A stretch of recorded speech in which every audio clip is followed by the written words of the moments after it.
God. Please don't kick me off again, please. Please.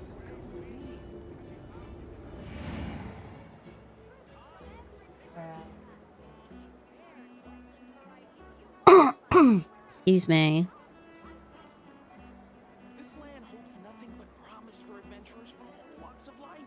We're not doing intro screens anymore because for the richness and complexity of humanity. because I don't want to. The wanton cruelty of the few. Hello, good evening. How are you? Happy Wednesday. Happy Genshin Day. We've got Genshin update today. I can't see a thing now. I've taken my glasses off to give them a quick clean. I can see blurry writing. I think I can see Rem's name on the screen. I think. Hi, if you're there. I think I've turned text to speech off. Hang on. There we go. Hello, my little cabbages. Hello, Cleo. Oh no, I know why. Right, let's put Thickfinity on.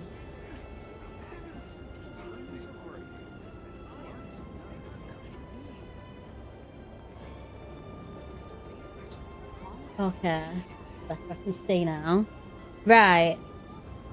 Hopefully, I look less like a cleaner now. Do I look less like a cleaner? Do I? People ought not be so frightened of ghosts. They are merely just to give you some shadows, context, Cleo. Thank you. Just to give you context, Cleo, even. I was thinking of Leo then.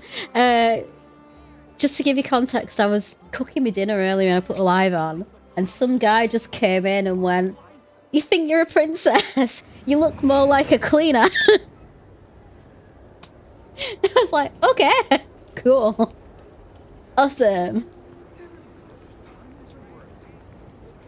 So I put some makeup on and brushed my hair and hope for the best. Hey, Kamina's here. She's seen me sit down. She's now coming to sit on my knee. Well, she's sat on the chair leg at the moment, actually. I don't know if you can see her. She's like right next to my black top, so. How's your day been anyway?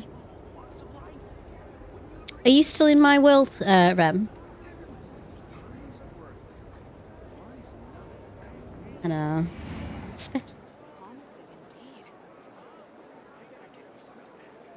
Good.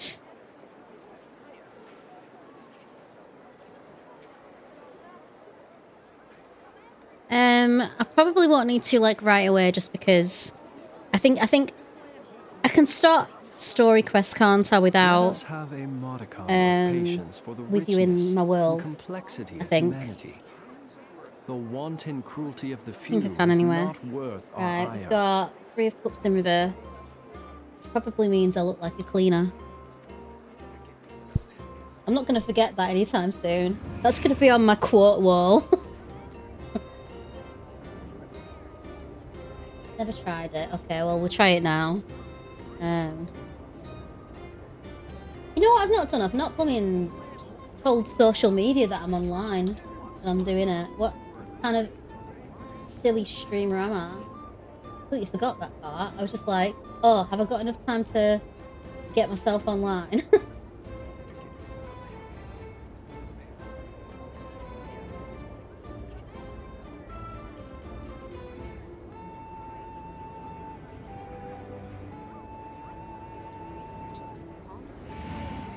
Bad at the grift, I know. How am I ever going to manage to make it? Honestly. I don't want to make it. I just want to... I hope you know that line. If you know that line, I'll be very happy with you. People ought not be so frightened of I don't ghosts. want to make it. I just They are wanna... merely talking shadows, chattering away endlessly about their past affairs.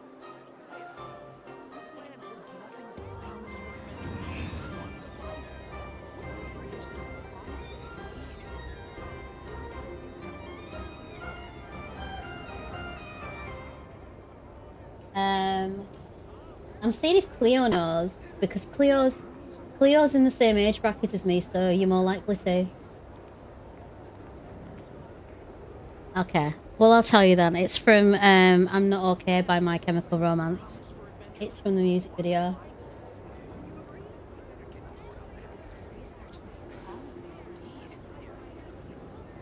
I can't remember the entire line now. Something like, you like D&D, Fangoria, Audrey Hepburn, Harry Houdini. Sit down. Hang on. You like D&D, Audrey Hepburn, Fangoria, Harry Houdini, and croquet. You can't swim, you can't dance, and you don't know karate. Face it, you're never gonna make it. I don't want to make it. I just wanna. He who wishes to peer into the I can't abyss find my needs link to simply my to live wander for through TikTok Notcry for my on a tweet, misty night. my blue sky. The So I'm just gonna march have of to the do it wild as hunt the will other be one. sure to drag him into the darkness. Oh, I see a wild Columbina. Hi, Columbina. How are you doing? How's life treating you?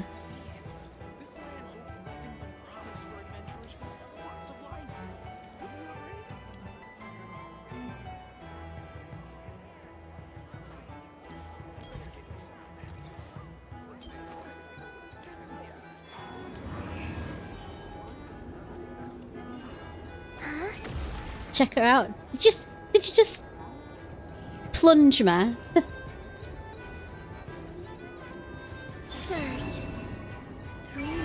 Oh, that happens to me. Wow. Wowza. You healing me? Aw, thanks. Is it actually Columbina's birthday today? Someone's put, Genshin Impact's put happy birthday Columbina. I didn't know it was actually a birthday. Right, there we go. Let's start again, shall we? You're standing on the wire, Kamina. Maybe I should change Kamina's name to Columbina. Kamina Columbina. There we go. Right. Come here. Hello. Hello, internet. Hello, I just want to sit down. And she's picked me up. Darn it. Darn it. Go on, sit down. Make yourself comfortable. Hello, gorgeous kitty. Your fans say hello. Right. So, what are we doing today? Hello, Columbina. Here's the happy birthday girl. Or the birthday girl. Hi, Columbina. Yes.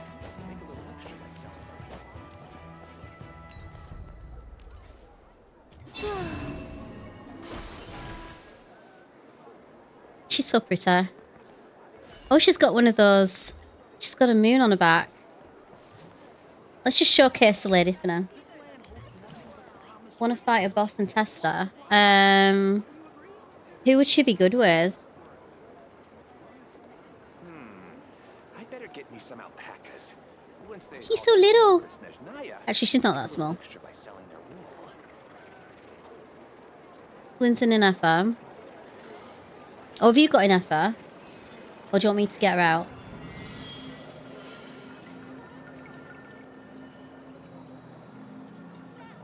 Let us have a modicum of patience for the richness and complexity of humanity. The wanton cruelty of the few is not worth our ire. Yeah, I'll repeat this a few times when people come in, but if everything goes kaput on this side, I'll be on the purple app carrying on. Just in case they kick me off again. Which they won't do, will you? Powers that be. You won't. Right, what boss shall we fight then?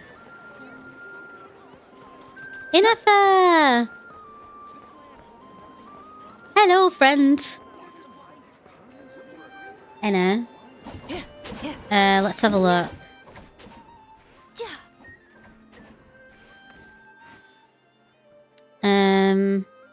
Should we go fight that horrid crab boss? That one. I need pieces, bits and bobs for Durin anyway. Plus, I want to get revenge on it for everything it did to me. Although, I might put Durin on actually. Let's put him on because we'll need a pyro, won't we?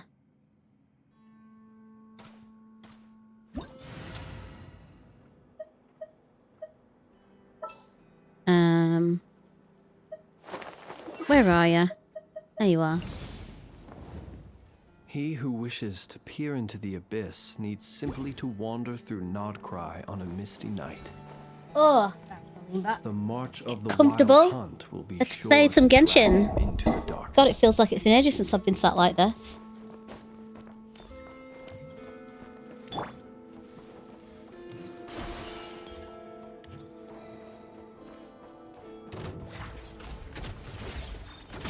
Leave it to me!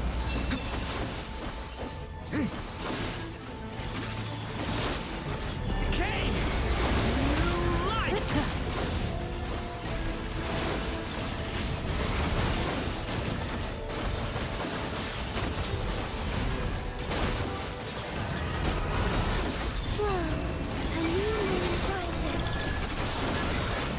Stay back! Prepare for danger! Be silent. Night falls. Close your eyes. Do you fear the dark?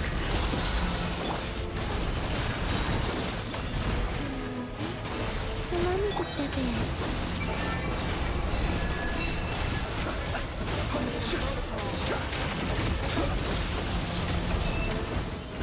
Yay! That was pretty good. That was really good. We worked good together. That was really fast.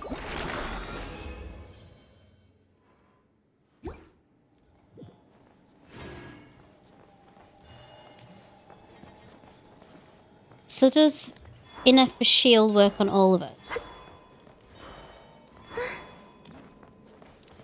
So pretty. Cleanup sequence initiated. Cleanup sequence initiated. It looks like it only works for you. It's not shielding me. Oh, that's a good point, yeah. Right.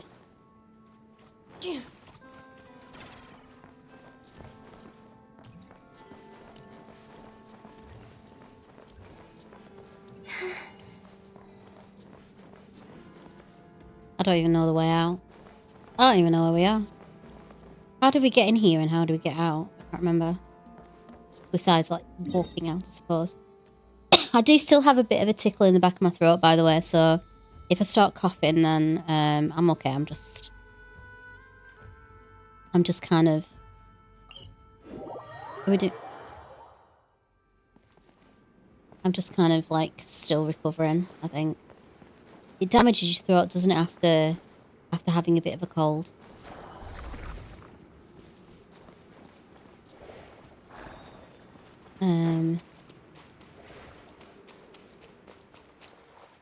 I bet you've been having fun just dancing around the world with Columbina, haven't you?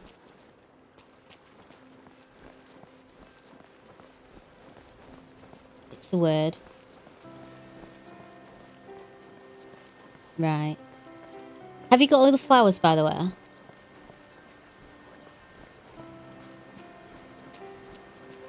Need some blackberries over here.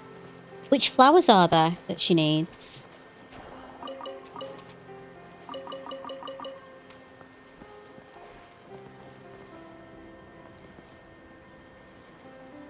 Right. Set you back up.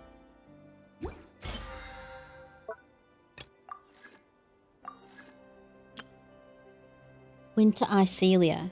Okay. Oh, is this the stuff that I've done since I got my 50? Oh, that's quite good. Huh. That's sweet. Claim all. I didn't realise it kind of carried over. If you get like your level 50 and you're still doing dailies and stuff like that, it carries over, which is quite nice. I got myself 6 levels already. That's pretty decent. Right. So let's have a look. Are you still in my world or have you left?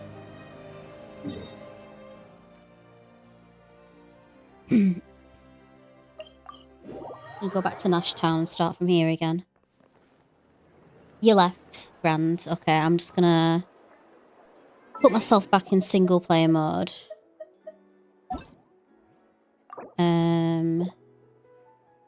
myself on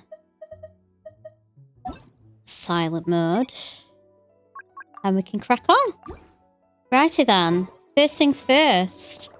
I'm going to do the boring stuff first because I wanted to read through it before we do anything else. And warm up, more importantly. So let's go through all the updates. So, got Luna 4 new overview. New areas. New areas in Nogcry. Yay! Void Sea Outlook, Wave Chaser Plane, and Ashvale Peak. Okay. New characters. Yay! Character event wishes. Yay! And elemental reactions. Luna Crystallize. Woo! New domains. Domain of Blessing. Moonchild's Treasures. Those are our new artifacts, aren't they? And new main story. We're gonna go beat this dude up. Very soon.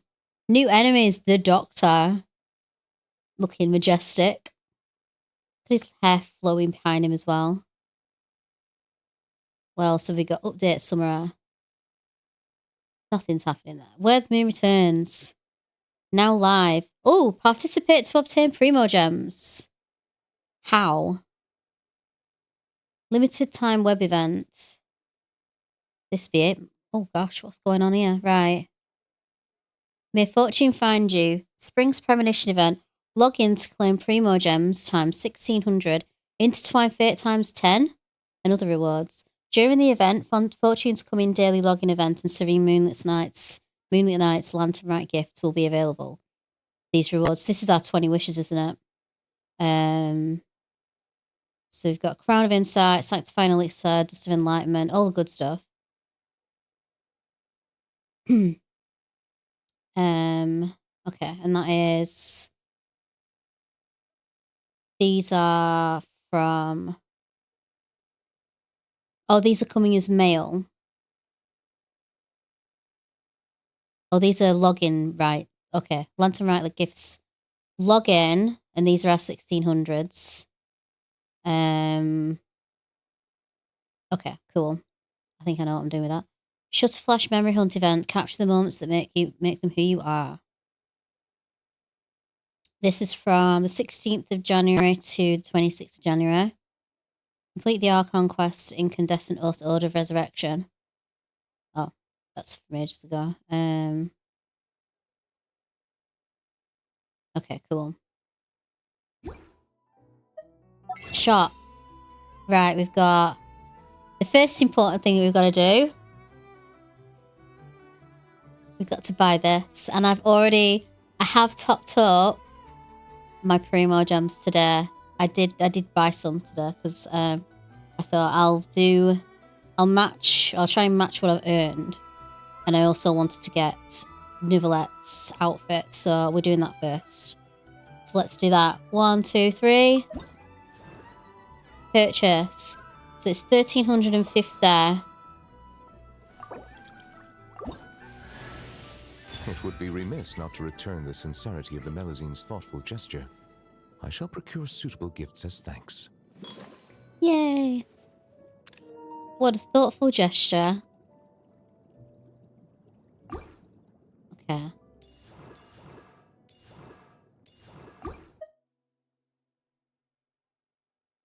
Okay.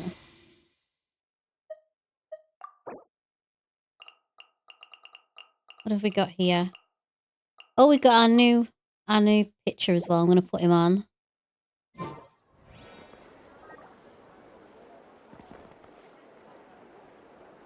I take it that's your number. We're with the seven crew here. We're European server. If there's anybody on the six server, then have at it. Hang on. What's he doing? Let's put his new outfit on. Switch. It would be remiss not to return the sincerity of the Melizine's thoughtful gesture. I shall procure suitable gifts as thanks. There we go. Right. You know what we're going to do? We're going to swap passes. I'm going to run around with Nivolette in his new in his new threads. We're going to do that one. Let's go for it.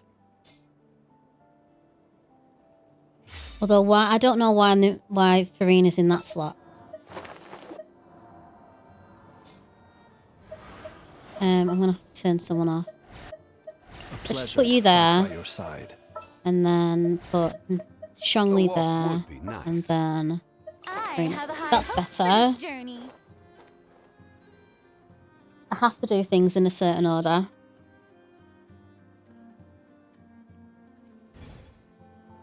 There he is! His legs look lovely. There we go. Doesn't he look pretty? I love it. I like it. He looks so pretty. Yay! Right. Now, let's see. We've got... Well, let's just click this off first. I'm just gonna choose something. Just choose that one. Get the mark off. 19 days, 22 hours, 39 minutes. Okay. I'm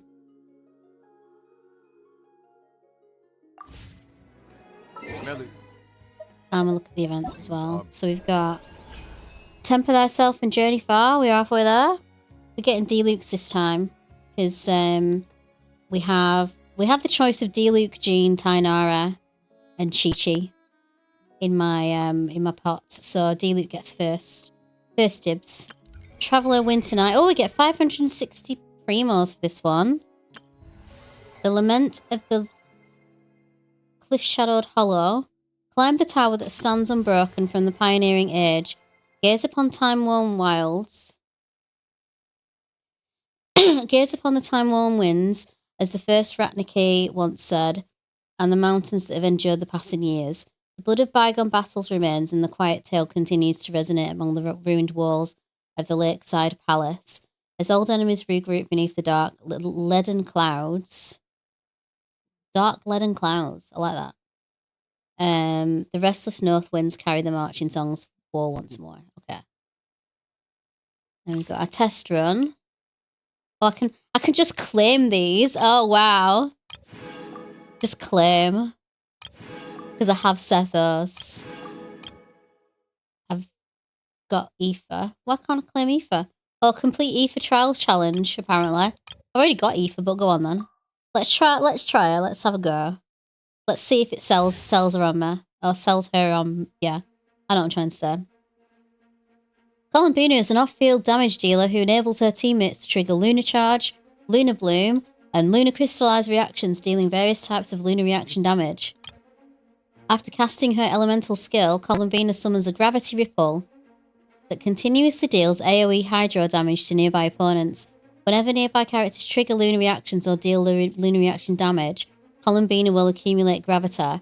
When Gravity reaches its maximum... Oh, Gravity because of the moon! Haha, yeah, I'll get it. When Gravity reaches its maximum, different types of lunar reaction damage will be dealt. Okay. Elemental Burst. After unleashing her Elemental Burst, Columbina summons a Lunar Domain that grants different buffs to lunar reactions triggered within it and increases lunar reaction damage dealt by all characters inside. Okay.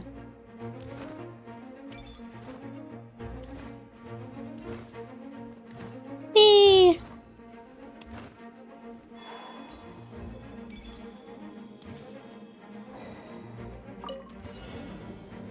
Right, lunar reactions triggered.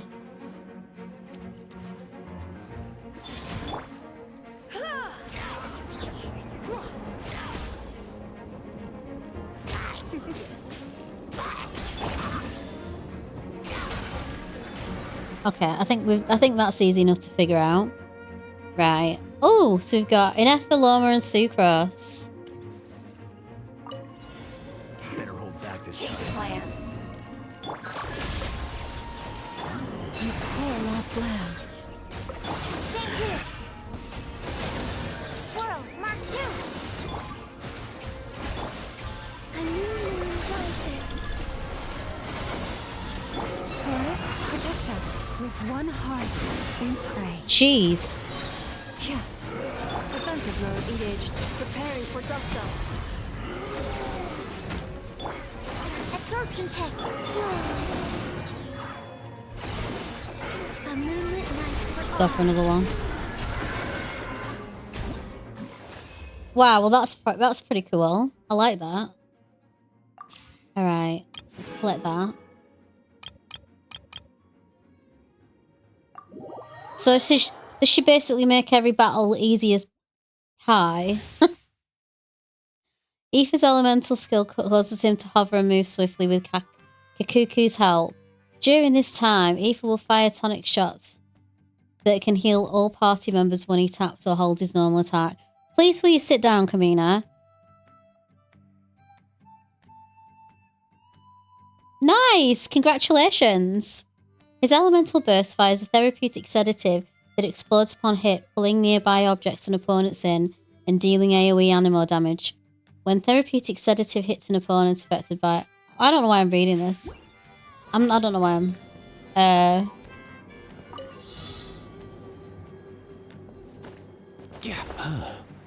on, how do we do it?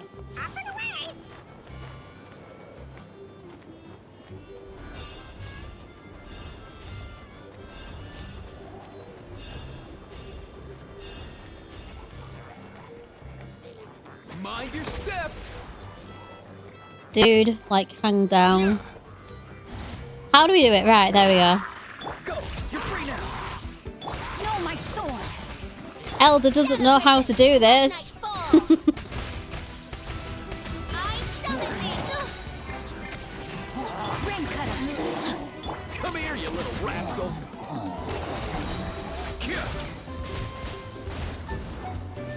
Time to go. Be free. Tell me what you see. As you wish, mein Fräulein.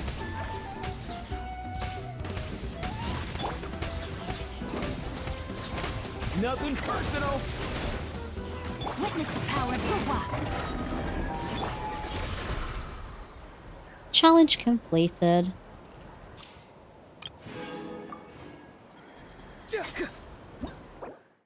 Exit. Right. That was easy peasy.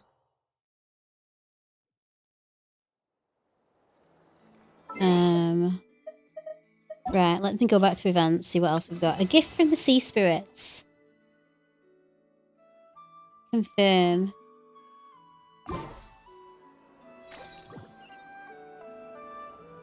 Oh, it's a quest!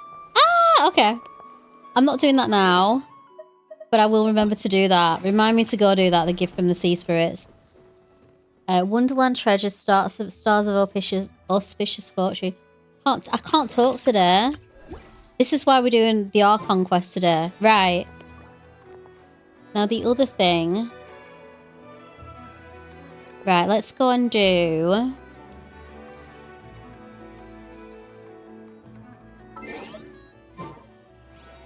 Right, I want to see what the hell's going on with this Archon quest. I've got time to do the walk by the sea spirit or whatever it's called. Wait until the following day. Confirm. Right. Let's get this ball rolling. See the value in my own work. It's about time we headed over to the Curatorium of Secrets. Yeah. We have something super important to discuss. You remember, right? It's been 84 years, Paimon. It's been It's been 84 years since I last played the Archon quest. No, I can't remember. It feels like forever ago. Columbina's mats being kept by... Oh, okay. I don't...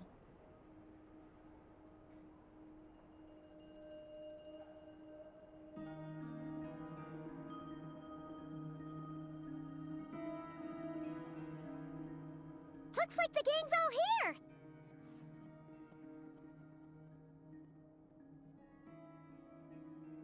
You ain't even done the quest yet. Are you okay watching this? You don't have to stay if you don't want to be spoiled. Yep, all ready. How about you two? Green and good to go? Paimon's ready. Paimon's ready. I'm ready Great. too. Let's get rolling then. Great. Well, first things first. Wait. Okay. Someone's here. Someone's We here. heard your footsteps.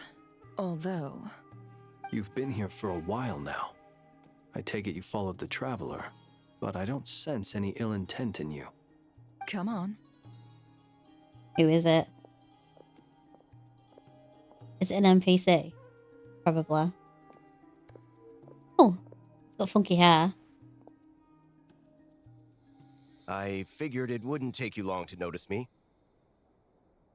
I come bearing news from my lady, the Knave. Okay, I'm going to stop right now. I'm going to stop right now before I say the words.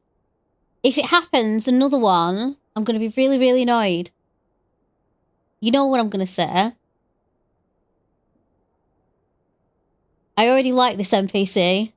Dottore went through the motions of returning to Snezhnaya, but it was obviously a facade.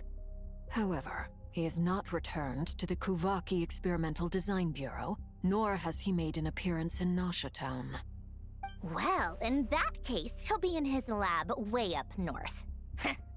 I always wondered why he applied for his own private pad. He was planning this all along. Thank you. That's Tell good them to know. that Zendrone and I will go on ahead. If they still intend to pursue this matter, they should meet us at the research center in the northern tip of Nodcry. Nice of Columbina's two best friends to think of us. We appreciate the heads up.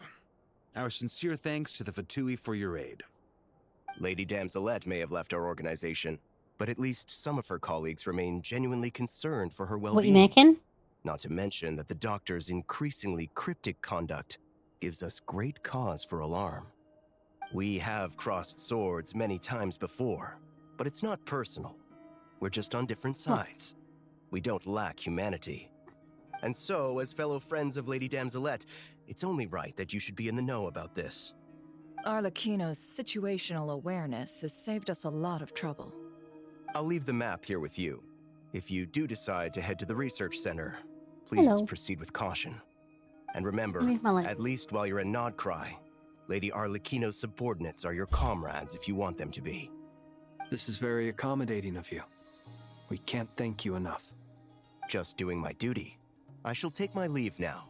If you need us, you'll Get find us you at mean the us. Experimental Design Bureau. Ooh, yum. That sounds good. So, the doctors left the Experimental Design Bureau and headed to some research center up north. Marionette seems to think he's been planning this for a long time. But when did it start? Before he even arrived in Nodcry? I love that amazing cat play center. center. Tsaritsa is lip service at most. Hmm. Behind the scenes, he may even be working against her. Whatever his motives, we know that he's decisive and incredibly ruthless. This is Facing him Kamina. unprepared would be a recipe for disaster. At this stage, it's difficult to predict his next steps. I suggest we split into two groups. We need some people to stay behind and guard Nasha Town. Well, as much as I'd love to help, infiltrating research labs isn't really my area of expertise. Yeah, Kamina's named after Kamina Drummer from The Expanse. Your Jet's Ducky with you? It should be If you know the some help show. during the battle. And as for Miss Inefa, I suppose you will stay to protect Miss Aino? Detecting operational logic. Protect Aino. Priority. High. Just in case, Servarka, I think it would be Can I best sit down? if you stayed behind as well. You can leave the research center to us. I mean, I would have said the Knight of Berea should probably be out on the front line, but okay, fine. It's not your time to shine yet, Varka. Soon. Very Leave soon. Nasha Town to me. Be careful out there, okay? If things get out of hand, fall back right away. Yehodo will be on hand to assist you. In my absence, she can handle Yeah, any they are. intel gathering work. Did you see the videos of him got it, today boss. that have been leaked? You guys make sure to get back here in one piece, alright? We will. Two swords. Things are moving fast. We'd better head off soon if we hope to keep pace.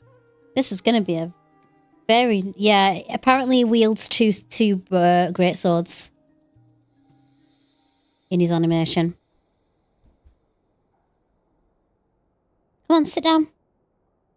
Sit down. Stop rubbing your face on the microphone. Come on.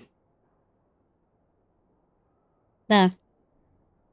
This is going to be a very dangerous mission. Paimon, you should stay behind. So, it's infiltrate a secret research facility, or...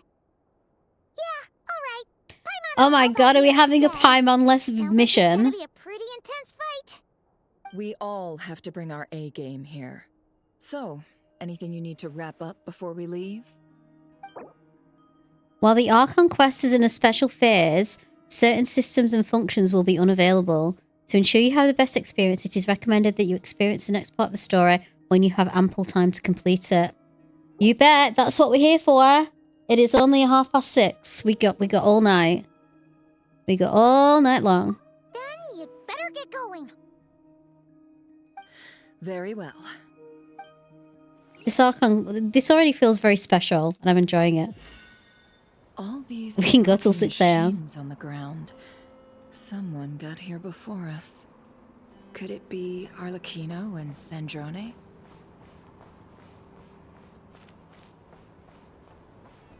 Maybe.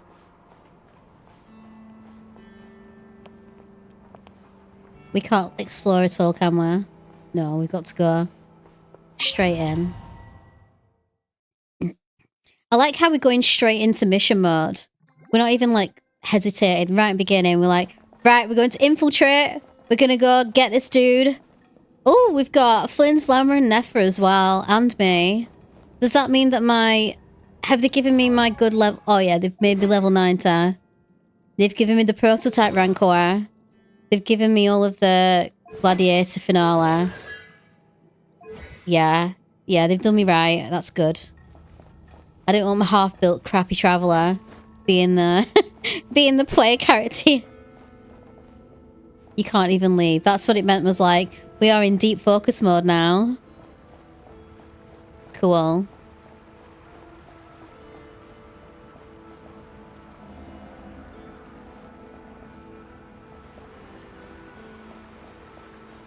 Well, at least we got a little bit of a glimpse of our boy running around in his new outfit.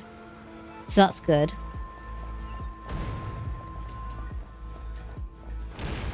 This feels like it's going to be an epic. Party.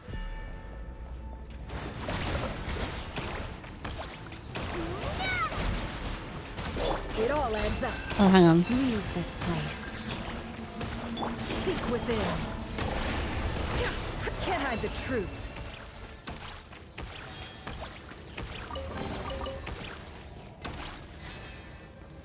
Well, I mean, when the other Hydra characters... When the other Hydra characters from Fontaine are so good, then it's very hard to compete, really, isn't it? Honestly.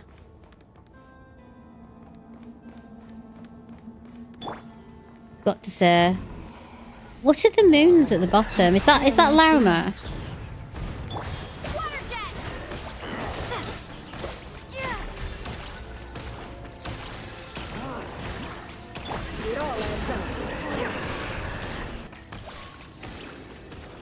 The little water balloon thing kind of reminds me of Aino's animation, to be honest with you.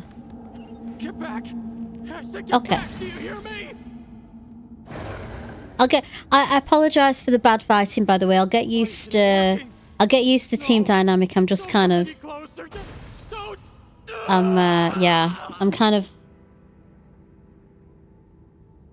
should be in every No Cry party.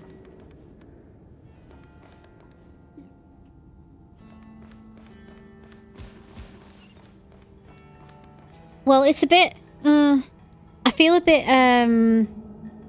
discombobulated because Flynn should be at the top. Lauma should be... Yeah, I feel like they're all in... And the fact that Nephra and Flynn's are in the same party is just bothering me because they're two... I feel like I'm used to just having one DPS that I kind of like feed everything into. So it's weird having these characters this character mix. It's cool because it means that I get to have a play around with like I get to play around with Lauma and...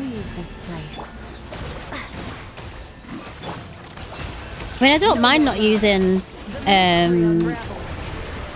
I don't mind not using Flynn's at the moment because I use him all the time, so it's like, you know, I can pretty much, you know, I can pretty much use him whenever I want to.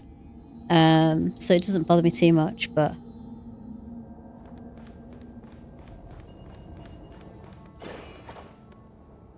What do we do? Take it we're going over here. There's nothing to pick up, is there? I keep looking around thinking, is there treasures to pick up, or is it just kind of... It feels like it's a straight line kind of a thing.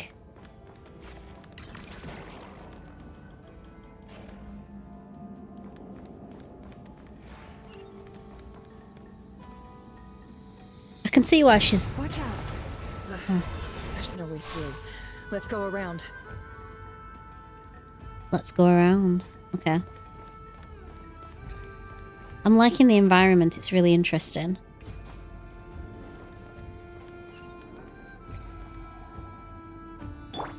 I've got to say though, so far in Nodcry, I've liked every character.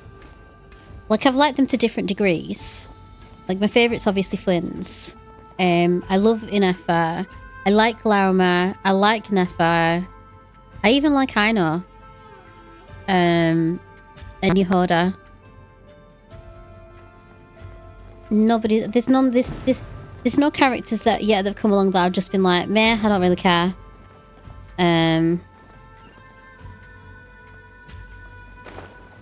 like how I said, oh, I'm not bothered about using Flynn's, and they just go naturally to him again.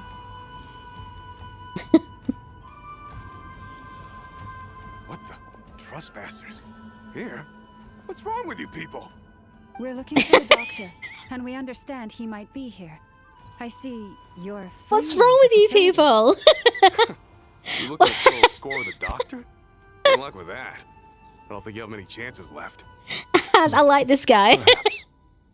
But you might have a chance to live if you start talking. 2 other harbingers had the same idea as you. They're already inside. But what good is it gonna do? The doctor wouldn't do something like this unprepared. Oh yeah. Seems to me that you're not too thrilled about being his subordinate. Also, is it just me, or do I sense monsters nearby? If you'd prefer their company to ours, that can easily be arranged. I've just realised that I've got my sweatpants drying on the radiator behind us. Please, if you know anything at all, tell me. This is about more than us versus the doctor.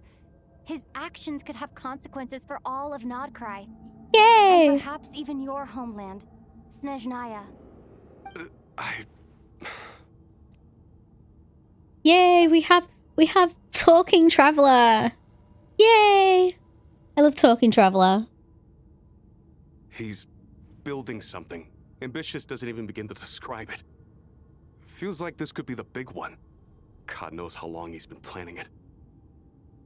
A while back, he told us he'd be returning to Snezhnaya. We weren't expecting him back so soon. This time he brought some gemstones with him, or something. 2 of them. The moon marrow spheres. He stole them from their rightful owner, Columbina. Oh, Lady Damselette? Last I heard, she left the Fatui. Before she went, she told us she'd finished what Her Majesty asked of her, and wished to focus on some personal matters. I remember thinking that leaving us might not be the best choice. I mean, I always looked up to the captain the most, and... Oh, Captain mention. The higher-ups dispatched 3 units to Nodcry to execute their plan. They were led by the Doctor, Marionette, and the Damselette, respectively. I was a part of the Damselette's unit to begin with. She never really interacted with us much. In fact, she seemed sort of detached from everything. Not because she was distracted, just felt like she was indifferent to the world around her. Like she had no stake in anything that happened. She always seemed like she was staring off into the distance.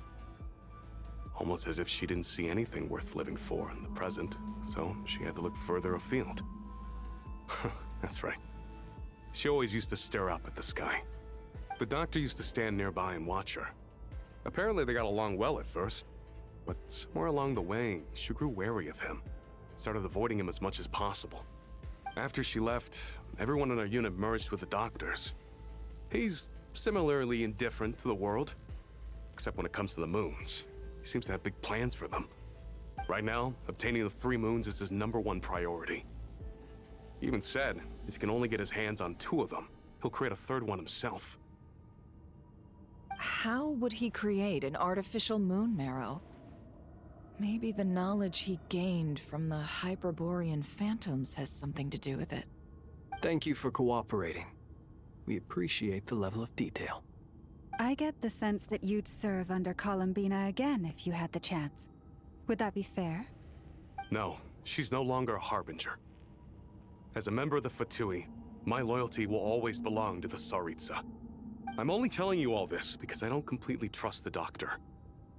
His actions do not align with the goals that first brought us to Notcry. I understand. We'll do everything within our power to stop him. The Knaves unit is based at the Kuvaki Experimental Design Bureau. Maybe you can seek refuge with them. Well, now we know what's going on here. Artificial moon marrow. He's likely well on the way to completing it. Dottore's technological capabilities are far more advanced than I thought. I fear this could get ugly. Everyone, prepare yourselves. Prepare for trouble. Make it double.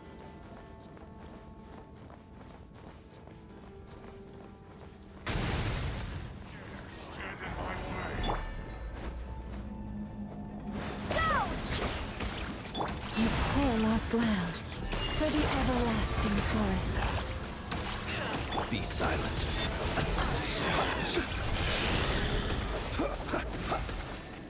Do we actually have him with his signature weapon as well? It looks good. What next time he comes about, I might try and get his signature weapon.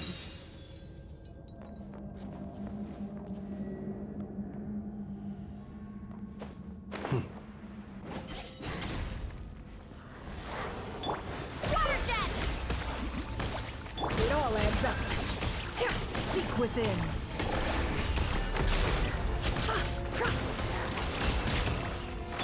Leave this place. Close your eyes. Be silent. Do you fear the dark?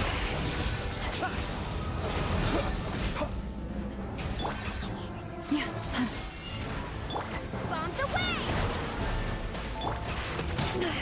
I better wrap this up. Shit. That's a good start, isn't it? I guess that's why we've got 3 DPS.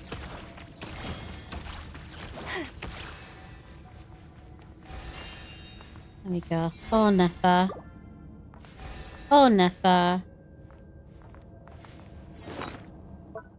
Am I gonna have to feed you? What we got? I've not got much food, have I? I need to go cook again. Give me a regen food. It's gonna have to be a level 1. That's all I've got. But we'll be fine. We'll be fine.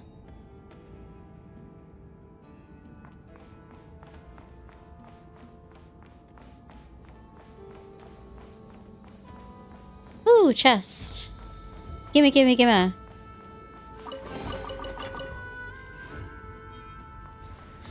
I've got to say, right, every time they do a close-up of Lauma in these conversations and she looks so sad, I just feel really bad for her. Because she's obviously, like, really sad because of what's happened to Columbina.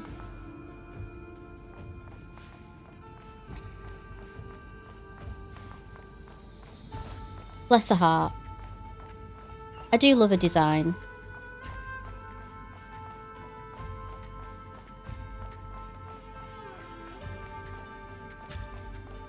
See you later.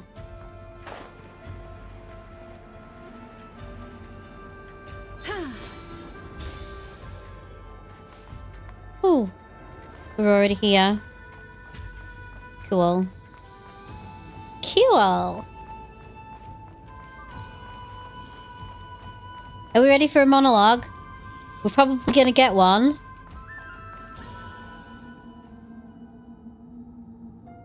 Welcome, one and all. I've been expecting you.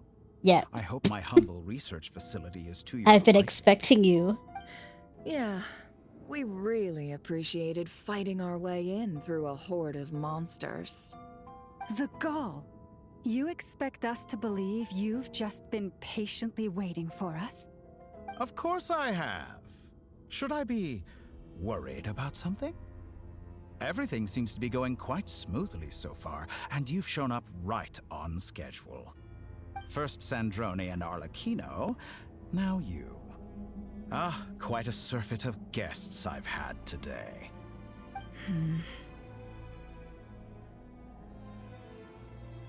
If you were looking for them, I should probably mention that Arlecchino disappeared as soon as she entered the facility.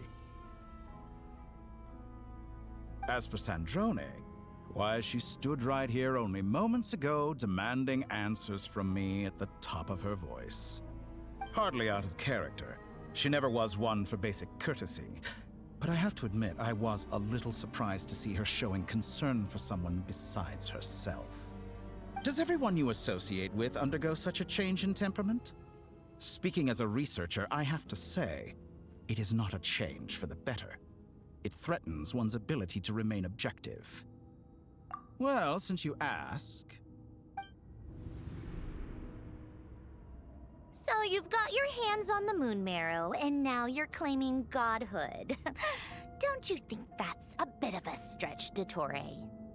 I must protest what you are insinuating with that phrase, claiming godhood. I am not claiming anything. I am stating a fact. You're a researcher. I'm sure you appreciate the distinction between the two. Huh? Wait, you really think you're all that? You'll excuse me if I'm not being a polite little lady for you. We're colleagues. We both know what kind of person you are. By the same token, I knew you'd respond along those lines. You and I both understand that facts speak louder than words. To that end, I've had my people send you a small gift. It should go some way toward helping you understand my present position. What gift?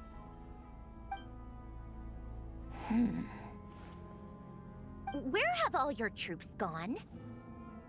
Who knows?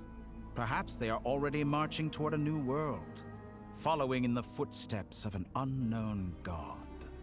As vulgar and arrogant as you may be, dear Sandrone, I have no intention of taking out my displeasure on your subordinates. They will enjoy equal rights to my own. You sent your people to the Experimental Design Bureau? That's a Tsaritsa's property. Yes, and I am very mindful of Her Majesty's instructions.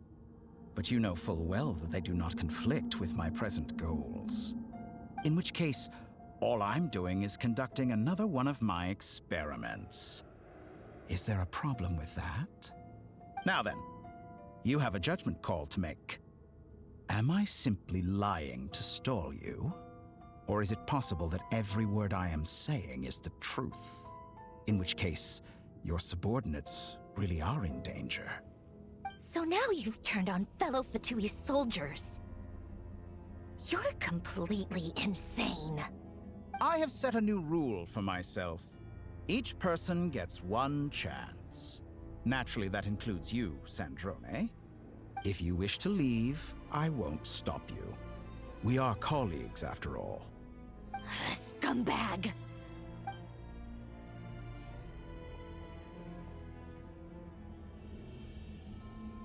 Still, I hadn't counted on Sandrone sparing any thought for the people of this world. Shame. I always found her self-centeredness to be one of her few better qualities. How can she ever hope to achieve greatness when she's so obsessed with protecting her little design bureau? It's more than a little disingenuous to speak of achieving greatness while taking hostages. Or does honor no longer mean anything to you? Honor? I have the marrow of 2 moons in my possession and will soon complete the construction of a 3rd. I will be the god of a new world. And you speak to me of honor? How charmingly naive. Those are sacred relics. You do not deserve them. In my view, many in this world do not deserve to be alive. And yet, I mercifully permit them to go on living, do I not? You'll come to regret your actions. Will I now? Let's see if you can make me.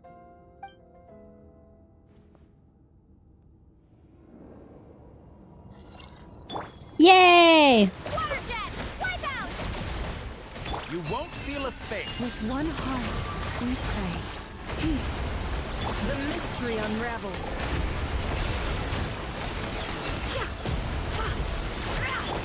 The long sleep beckons. Close your eyes. Observe. Be silent. You won't feel a thing. Shit. This is a lot. An exact practice. Forest, protect us. By the frostman of old. Arlecchino. Thanks for the assistance. Arlecchino? They see you as an ally. What a farce. You're clearly here to destroy my research, not I'd say your research is more valuable than your life. Am I wrong? Your actions betray your fear of me. Bombs away! Get lost! Can't hide the truth. The deception ends here. It all adds up. With one heart, we pray. Leave this place. Observe. Is that the best you can do? The dark. Water jet! Get lost! Can't hide the truth. The mystery unravels. Your actions betray your fear of me. Is that the best you can do? No more lies. Get lost! Be silent. Observe. So he's prior then.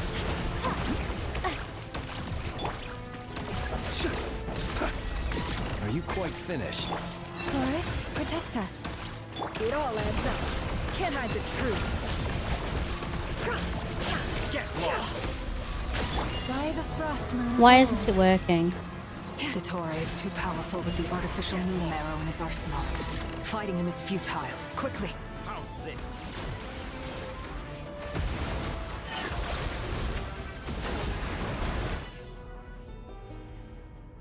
Let's go. I've always thought it is wiser to flee than surrender.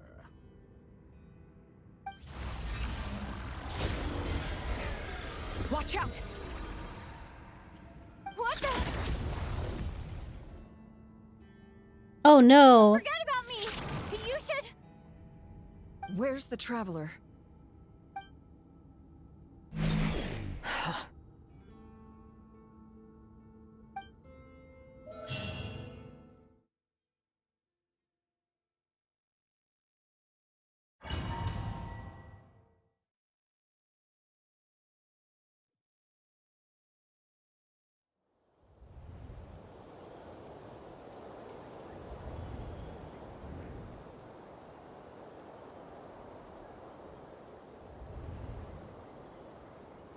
What just happened? Nasha Town? How did I get here? Strange. I remember being trapped by Dottore during the battle, and now, all of a sudden, I'm here. Something weird is going on. I guess I'll start by exploring the area. Huh? Traveler? What brings you here at this hour? Huh? What are you in the mood for today? A hot dog? Or something else? We've got some special discounts at the moment. Want to see the menu? Sorry, I'm not hungry right now. Ah.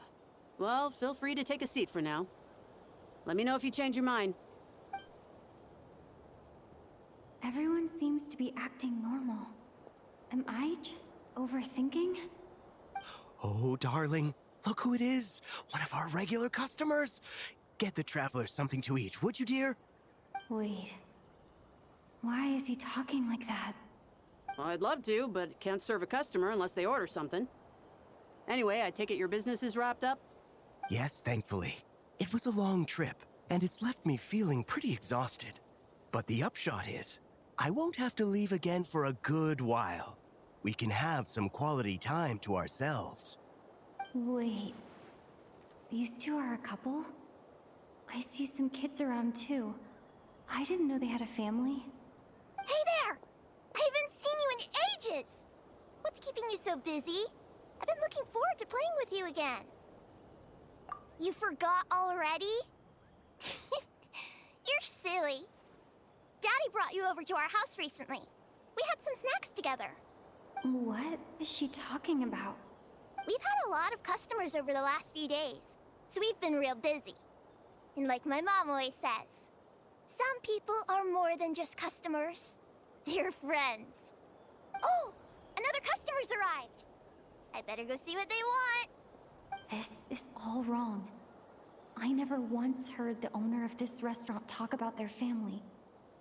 It certainly isn't a family-run business. And that child, I don't recognize her at all. Could this be a false memory? Very good. I knew you had it in you. You can't put anything past her, can you?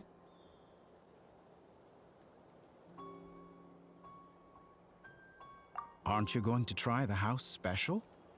When did he show up? No, none of this is real. You don't seem to like it here. That's fine. We can change venues.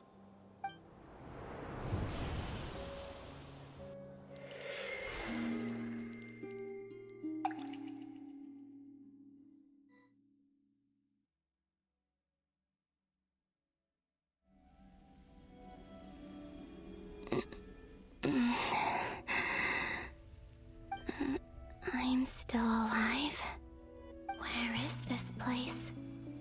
It took all my strength to open the moon gate, and then I leapt into it. So this is the moon's reflection? The mysterious realm beyond the gate?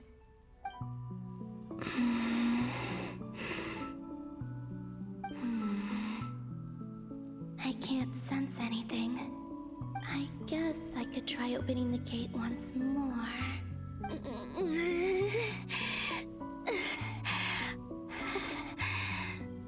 No response.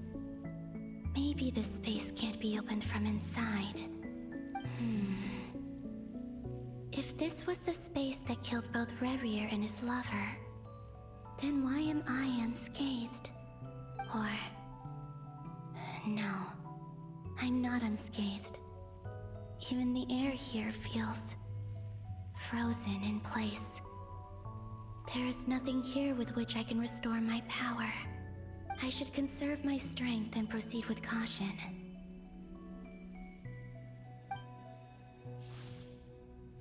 I don't believe Dotori's scheming will stop just because I escaped.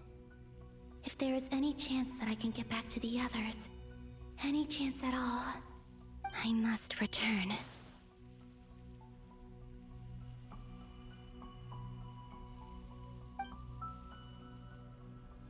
Emptiness. Silence. What is this place?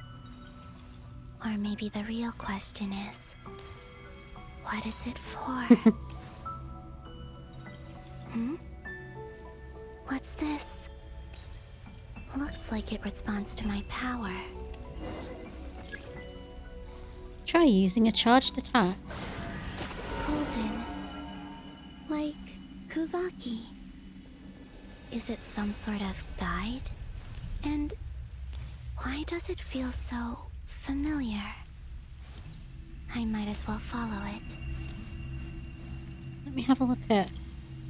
oh, it's not letting me. I wanted to have a look at her stats, but it's not letting me.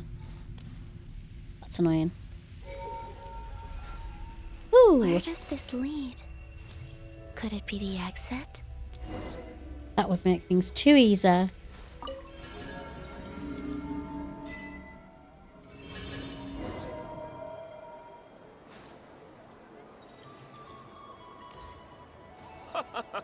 Welcome home, Moon Goddess. Is this Nasha Town? But isn't Moonprayer Night over already?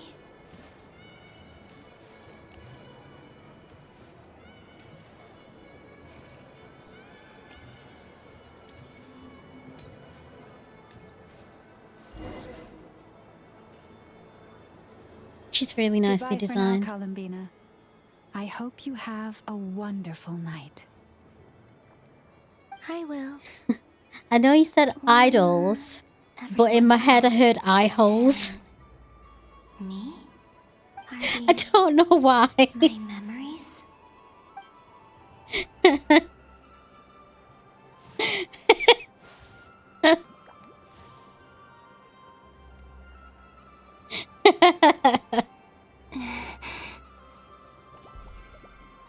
I can't touch them. It's as if we're separated by some impenetrable power.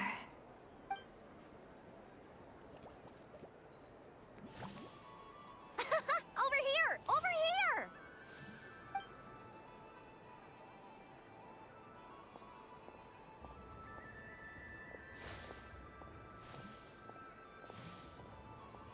Let the people in these memories pass right through me. This is starting to feel really Just difficult like when now. I disappeared. If only I had known what would come to pass after that. Even so, I should still take a look around. Just being back here. It gives me the strength to keep going. Yeah. We'll sort you out, Columbina, don't worry. Oh look, Barker's over there. Welcome And Alberta. home, Moon Goddess. Oh, you're the genuine article. Alice was right. This Moonprayer Night was worth watching after all. Oh? Yes. That was the fortune-telling stall run by Barbeloth from the Hexen Circle. Oh, this fortune's gonna come back and be important, isn't it? I knew it would. Draw the first. I'm trying to remember what was in it now. I guess we'll find out. This represents destiny and is the foundation for the divination as a whole.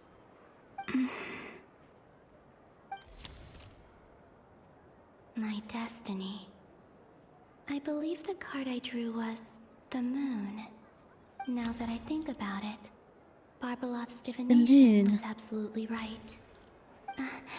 It's almost time to draw the last card. The one that represents the future.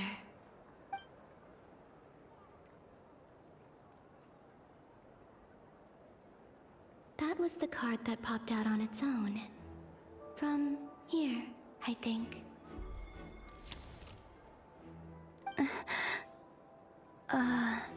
Oh, it was her all along. What? Fascinating. It was her all along picking her own I've card. this before in my role as a diviner. What's going on? Are we dealing with time travel in this one, do you think? Because of my influence? All I did was try to touch it, and then... Maybe this memory space is not untouchable after all. Are there weak points in the barrier? Or... is it possible that there's more to this space than my memories alone? This card is death. I need to get to the bottom of this. I'll try touching something else. She's just not listening anymore, is she? Yeah. The wind? I think it's just the fact that she's kind of like influencing the past. Pulling me outwards. No, Traveler!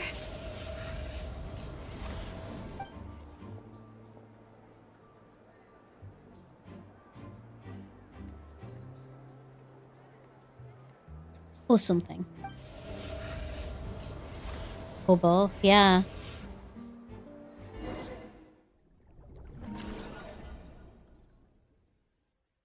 I'm liking this animation. It's very cute.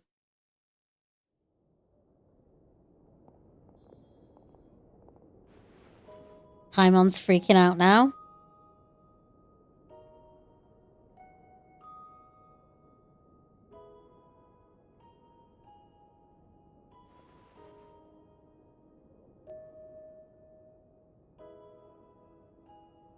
Paimon, listen to me. From the bottom of our hearts, we are so sorry. We completely understand how you must feel. The Traveler is trapped, and we all feel responsible for it. Don't say that! Paimon's not a little kid! You didn't leave her behind on purpose! There was nothing you could do! But... She's all alone in there! What if something happens to her? What are we gonna do then? We've barely spent any time apart since we met. Is she gonna die? We must find a way to rescue her. We were all involved in the operation where she was captured. Oh my god. And we do not abandon our comrades. That being said, it won't be easy. Through conversation with the others on our return, we've arrived at a basic idea. Paimon's tugging at my dead heartstrings. Has clearly been in operation for a lot longer than we realized. Don't make Paimon cry. Many monster samples stored there. In all likelihood, they were materials he used to research his latest technology. We also know that through his contact with the phantoms of Hyperborea, he gained knowledge about the moons and certain Hyperborean technologies. Using this knowledge, he then fashioned an artificial moon marrow to serve as a replacement for the frost moon beyond the sky.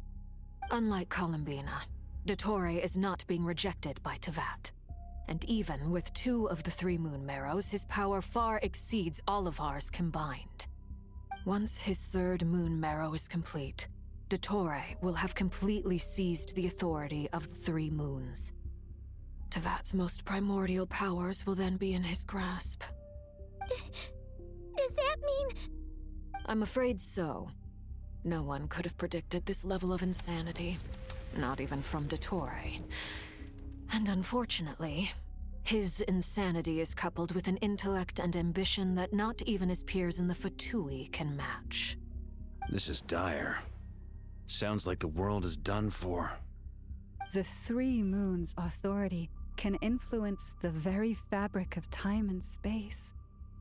I dare not imagine what a monster like him would do with that kind of power. The trouble's already begun, I'm afraid. On our way back, we discovered that part of Nodcry is being enveloped by an unknown energy. We cannot ascertain what is happening inside. I'm convinced this is Dottore's doing. Not that there's any way to prove it. The issue is, we have no idea what his intentions are. The only thing more frustrating than facing down evil is knowing that it will surely come, but not knowing when. The Doctor is guilty of numerous crimes in Mondstadt as well. One of our knights, well, former knights, his father was murdered by Dottore. His ideology and methodology are a danger to everything in his path, from individuals to entire nations. I knew about that. He does not feel guilt, even when he acts against his own people. Okay, I knew about that. I did know. I saw something about that, but reading it, one of our own former knight's father was killed by Dottore. I know who that is.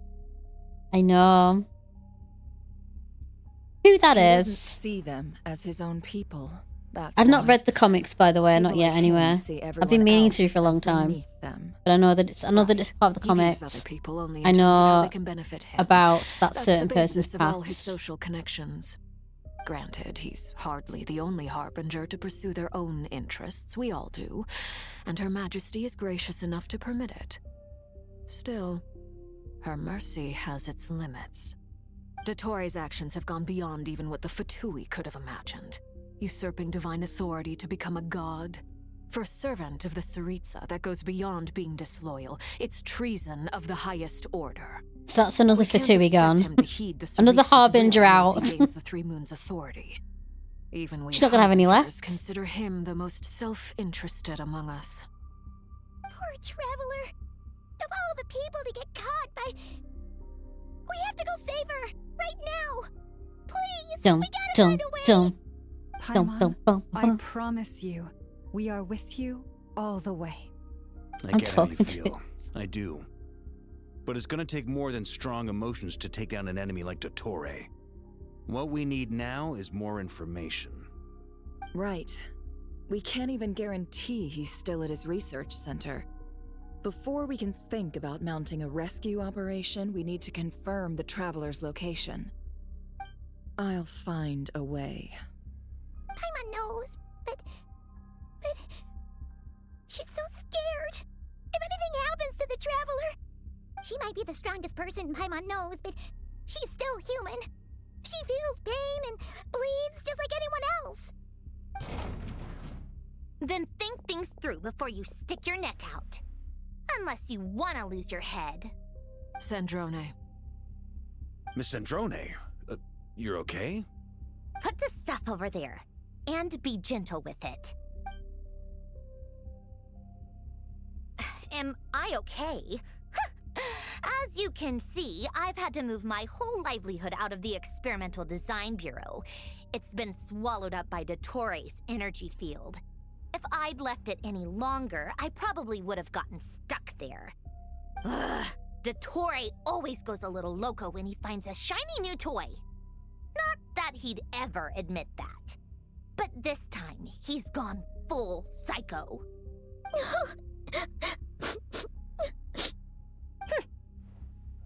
Just go ahead and cry already. Sorry. Paimon's not trying to make it seem. It's just... She can't. Oh, Paimon. Let it all out. There's no shame in it. When you're overwhelmed by fear and despair, crying can help get it out of your system. You'll feel better for it. Okay then, while the baby of the group is having a moment, how about the grown-ups get to work? Give me your hand. You've made a discovery? Polonia, scan.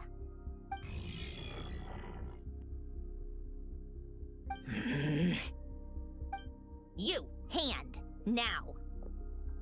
Oh, I thought you'd never ask, my lady.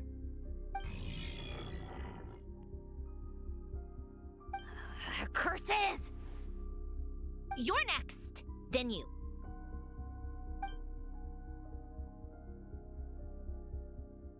Dottore, you son of a... He's done something to us!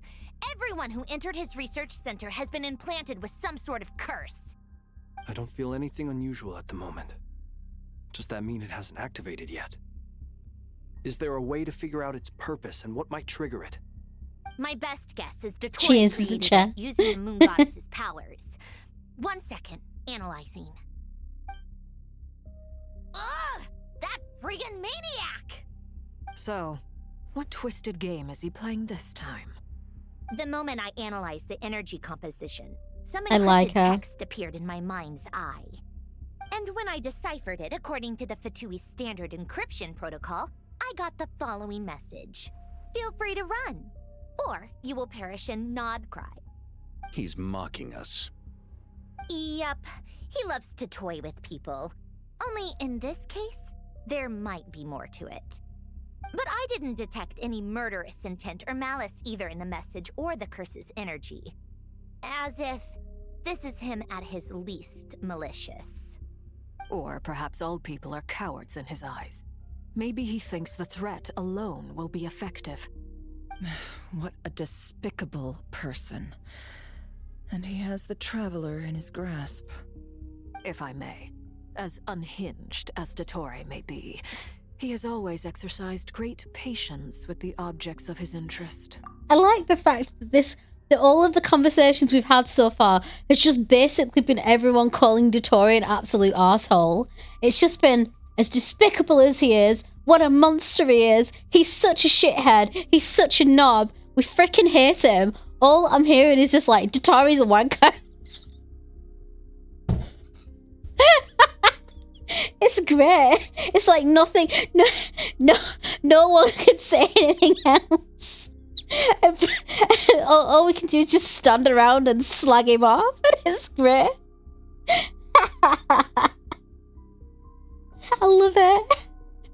It's just roasting Dottore. That's all it is. I just want everyone.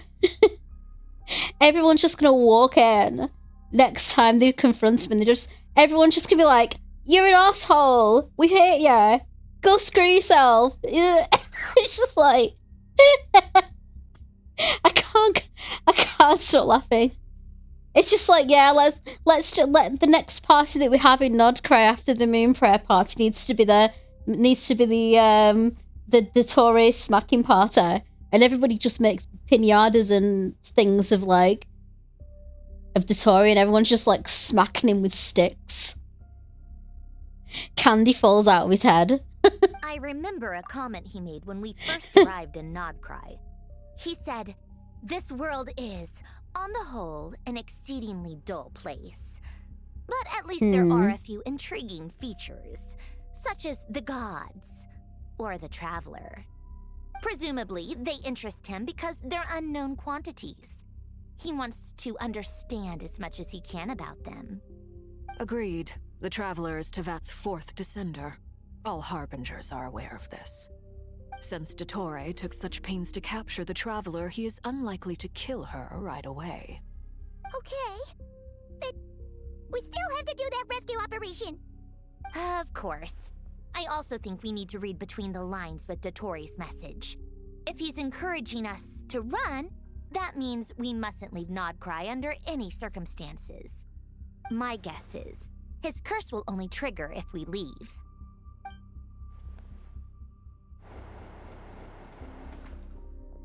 Yay, We Jiren's discovered here. multiple energy fields. Albedo is still attempting to analyze their structure. He told me to report back first. Each field is slowly growing, swallowing up more of the surrounding area in the process.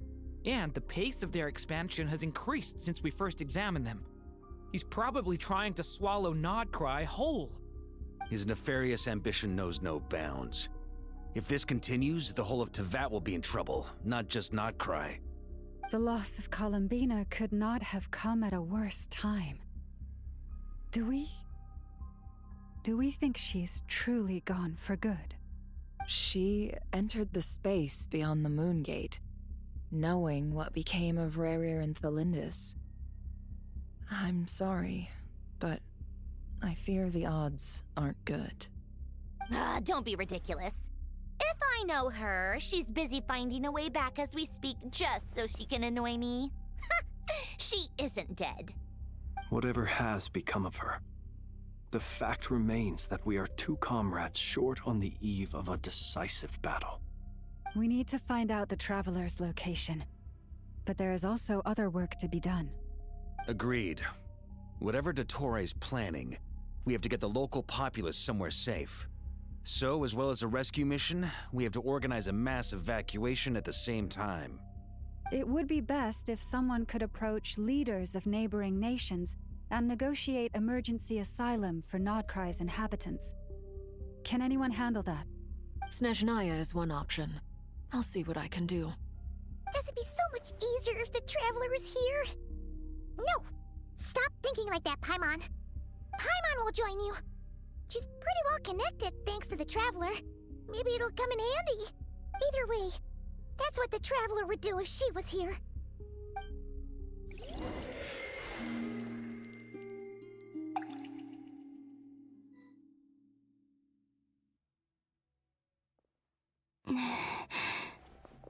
Back here again. That gravitational force that pulled me back. Is this where it came from?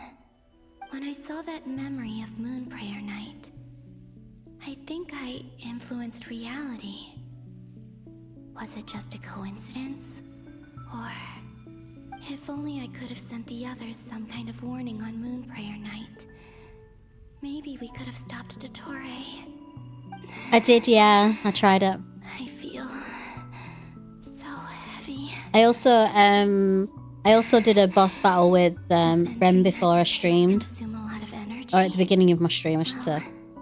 Even so, I have to keep moving forward.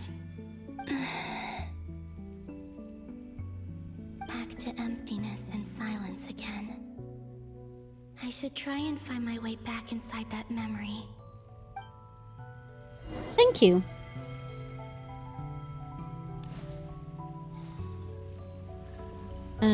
Right. Find the entrance to the memories.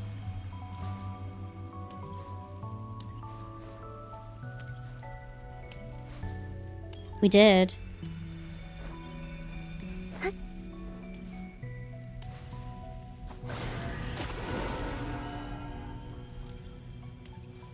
She looks amazing, I've got to say.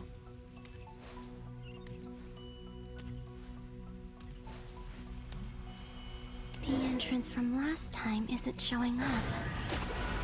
What am I missing? Looks like I need to gather these scattered fragments. Yay! Stuff to do.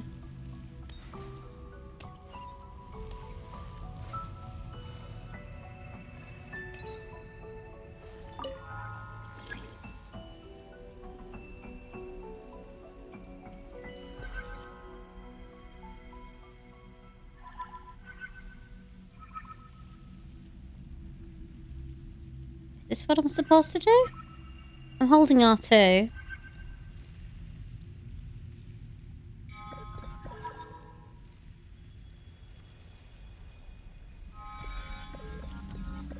So not hold, just...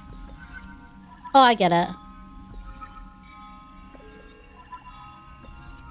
I thought I was just like supposed to hold them, but... It worked! It worked! Hopefully I can stay inside for a bit longer this time. Enter. Yeah, it did say to hold, that's why I was a bit confused. I realised it was like hold, or hold, release, but yeah, apparently. Ad Astra Abyssosk. Welcome to the Adventurers Guild. What? This doesn't look like Moonprayer Night. Extra, extra! Latest issue of the Nasha Express! I don't think I've ever... Yeah, she sounds really like deep. Maybe this space isn't comprised of my memories after all. There aren't any festive decorations around. Is this Nasha town after Moonprayer Night ended? Did Dotori's plan not affect the town? Or is no one aware of what happened because he used the Three Moons' authority? Let me see if I can influence anyone else. So, what do we do next? Wait, that voice. Paimon? The most important thing right now is to find that mage. Lauma the Traveler and Mr. Varga are here too. I'd better go pay the Fatui a visit. Traveler!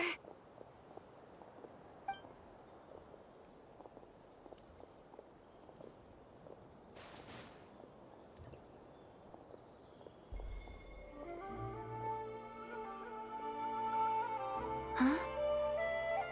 Columbina? I made contact. It's me, Columbina. Huh?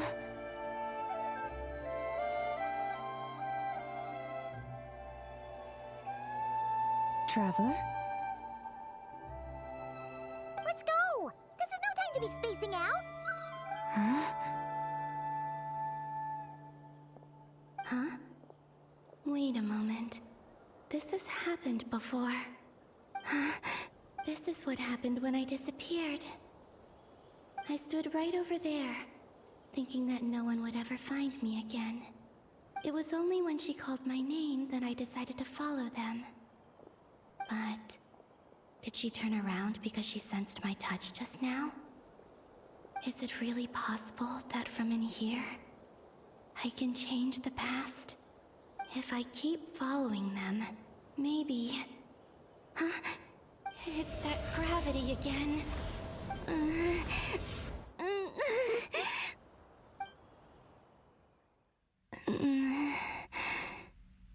Every time I influence reality within that space, this force intervenes and pulls me back.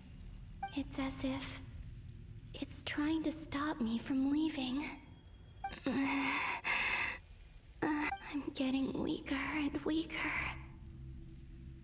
I'll just have to try another approach next time. Come on, Columbina. Keep going. You have to tell everyone what happened.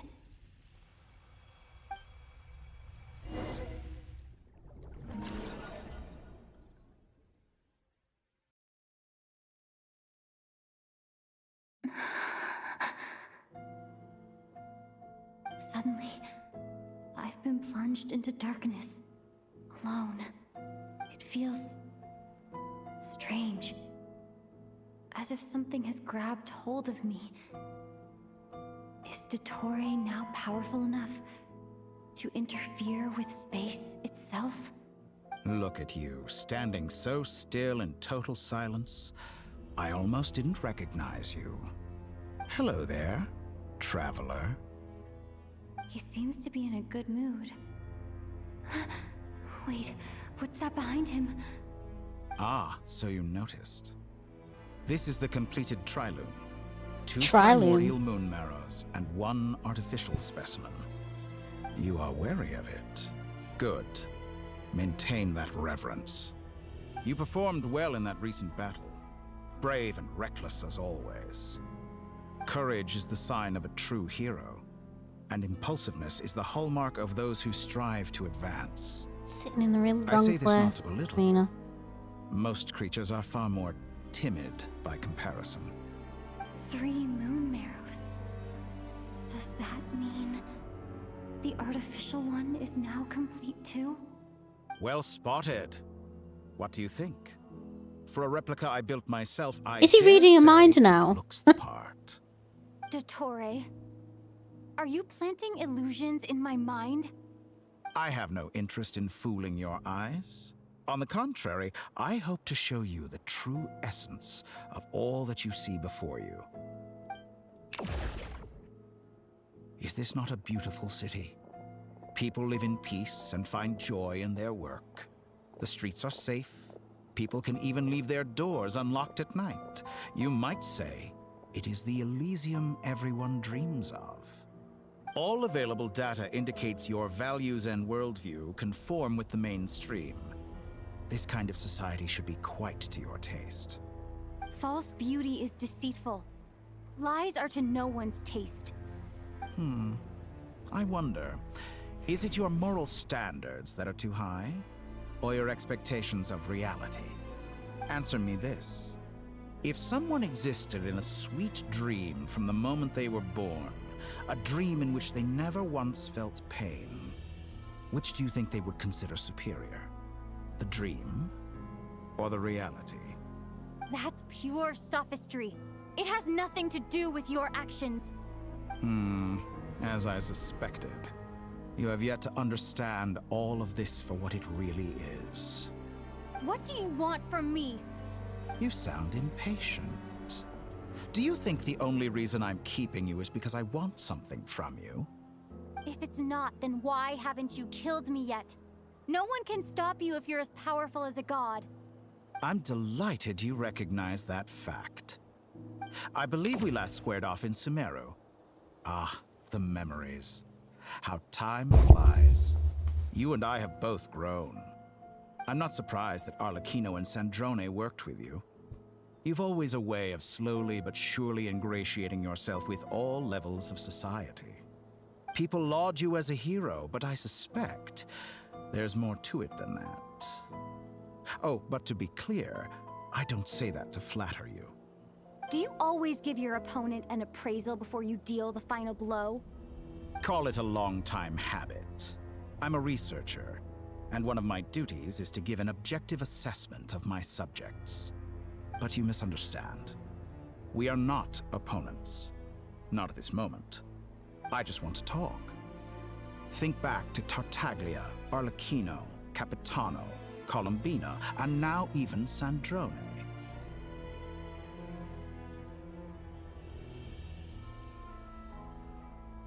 You've worked with each of them in the past.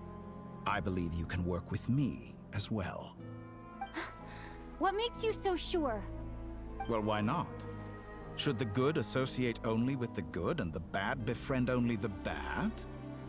I like to think we could have a more mature relationship than that. Surely you don't think all your relationships are grounded in friendship or shared ideals. People come together because it benefits them to do so. If you think of the people you admire, you must surely admit that they have provided some benefit to you. Morality, ambition, dreams. People have plenty of words to embellish the nature of their relationships. But once you break free from those ethical frameworks, you will see that the only thing connecting the two of you is mutual benefit. And that is what I'd like to talk to you about. We're finally getting into it. He's probably been planning to kidnap me for a long time now. But for what exactly? He has the authority of all 3 moons. I won't be able to gain the upper hand in a fight. Best if I pretend that I'm willing to negotiate for now. You say you're a god, but you also speak of mutual benefit. What could a god want that the 3 moons cannot provide? Excellent question. But before I answer, I would ask you the same thing. Gaining Columbina's allegiance was a rare and extraordinary feat. But the Moon Marrows are now in my hands, and I have the edge over her. For this artificial moon is not being rejected by Teyvat. Her identity and lineage may have been a thing of glory in the old world, but they were also shackles that prevented her from ever integrating into Teyvat. I, on the other hand, you may view me as a thief, but I have overcome that limitation. So what is it that the 3 moons cannot grant you? What stops you from negotiating with me to get what you want? I don't make deals with lying psychopaths. That's quite an accusation. Are you expecting me to get angry with you? Well, this is one aspect in which my personal growth has served me well. In the past, my less mature self might have been disappointed, perhaps even angry, over a small setback like this.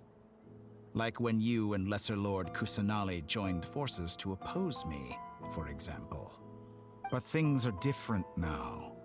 Just as the rich do not quibble with the poor, I no longer find myself perturbed by these trivial affairs.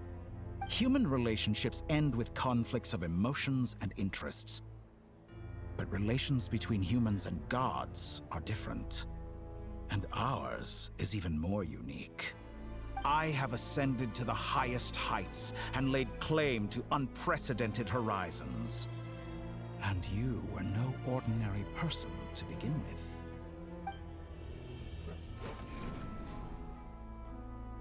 Allow me to show you the world, Descender.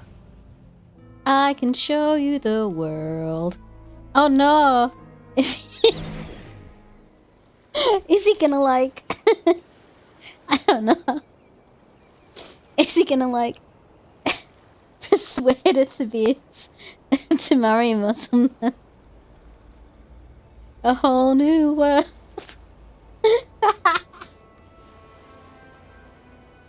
Oh, we need a magic carpet. We need a magic carpet. Alright, come on, mister. To stand, walk, jump, sit, and lie down. These are the most common of behaviors.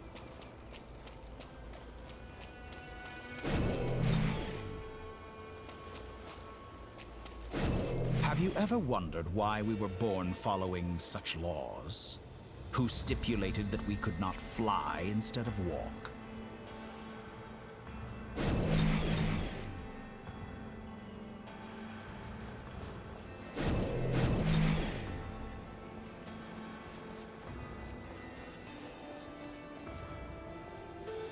So fancy.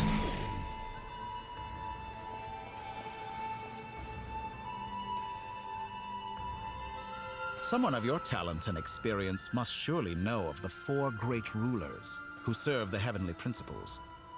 They govern life, death, time, and space. One wounded by a blade will die from blood loss or infection, and one who falls into a lake will drown in agony. The elderly wallow in solitude, and the solitary age faster. Eventually, new life is born, only to embark on the same path of suffering. These 4 divisions anchor the world and shackle those who live in it. But they themselves transcend its boundaries, squandering the power bestowed by the heavens. All who live yearn for equality, but unless the gods prostrate themselves and profess that they are mere servants of the living, equality can never exist. Who makes the rules we must live by? Who has the right to restrict us? The limits of the body can be rejected.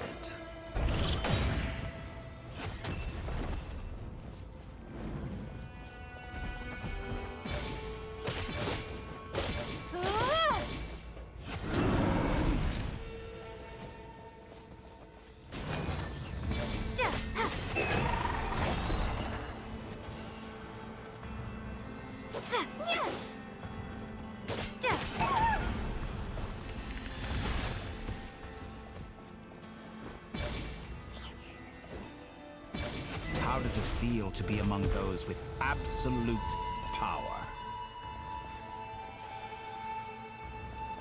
You cannot conceive the extent to which your flesh hinders your mind and spirit.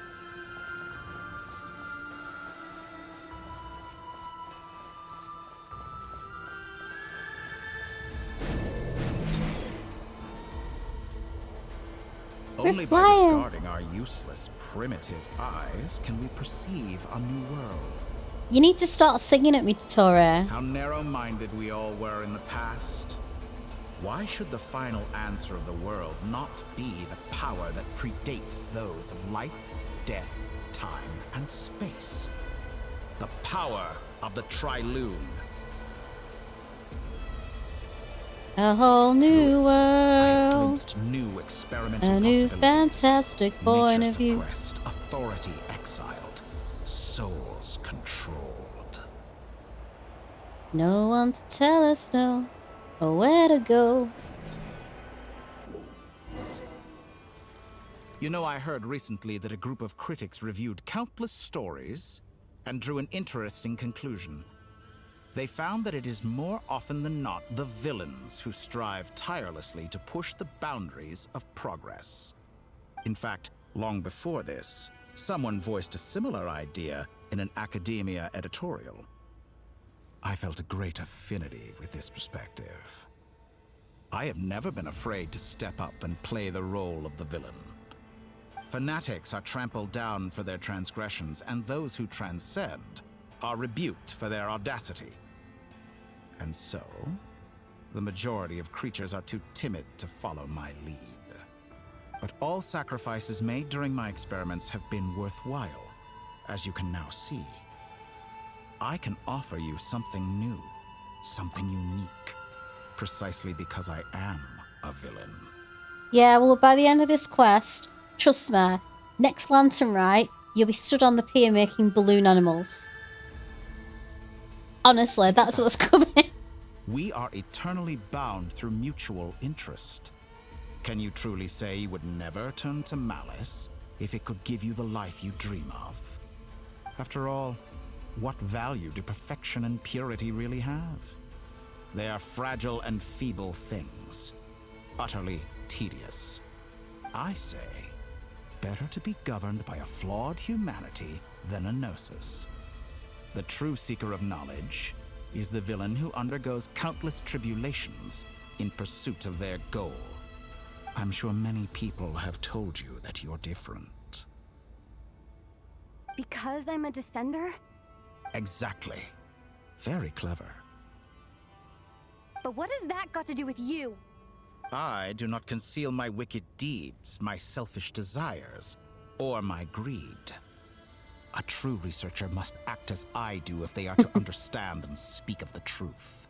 You know I like And a good villain. A knowledge seeker like myself will inevitably grow tired of studying Tevat beyond a point. You have traveled to all corners of the world and met many people. Along the way, there have been moments when you were misunderstood or even became a wanted criminal. And all the while, you have spent your days doing some of the most mundane jobs in the world. You fight and toil, claim minuscule rewards from my friend Pantalone, then you fight some more, winning some battles and losing others as your Rewards from search goes Pantalone? on. And this cycle Say what? continues, with no end in sight. Surely you must sometimes grow weary of being stuck in this same loop day after day. We're completely different. I embrace everything that life throws at me. Genshin I am Impact. engaged in every step of my journey. How does that make us different? I too embrace what life brings, researching everything that interests me. Think of all the novel things I've managed to create, like the artificial moon marrow. Don't you see?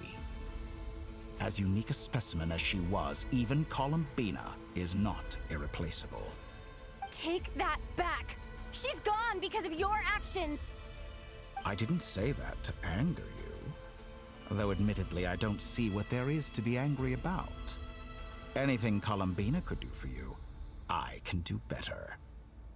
Is he just quoting musicals now? I know what your ultimate goal is. You wish to walk the path your brother walked and seek answers from him at the end of that journey, don't you? Someone like you could never understand what it feels like to care about another person the way I care about him. Perhaps not. Oh, there's But a that doesn't typo mean I there. can't help. I could find your brother right now, bring him before you, and make him give you the answers you seek. Yeah.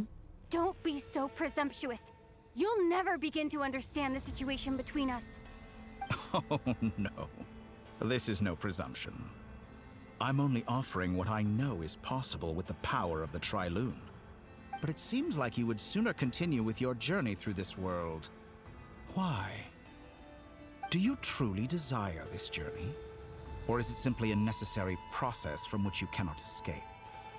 Think of all the time and energy you have spent, everything you've had to endure just to make it this far. Is this really what you want? Again, Genshin Impact. Or has your hand been forced by the promise of that final answer? Yes, you have made many friends. But do they ever spare a thought for the void in your heart and what it yearns for? What you want is not friends. It is family. But do they know this? I, on the other hand, am far more considerate. Join my experiment, and in return, I will bring your meaningless journey and all its struggles to an end. Pan, I can see what you meant this morning when you said, I've been sat here for 3 hours.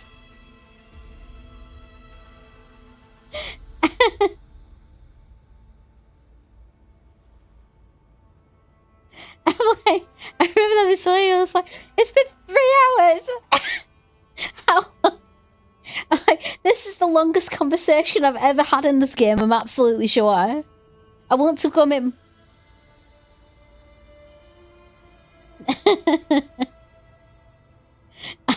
I want to make a hot chocolate, but I want to carry on with this conversation.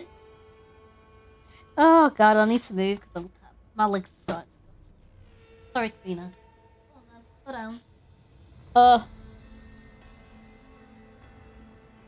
He was not overeating. Hey, I've got no snacks tonight. No snacks. I feel completely...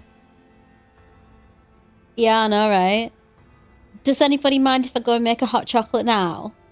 Before I carry on with this conversation? I'll only be like 2 minutes.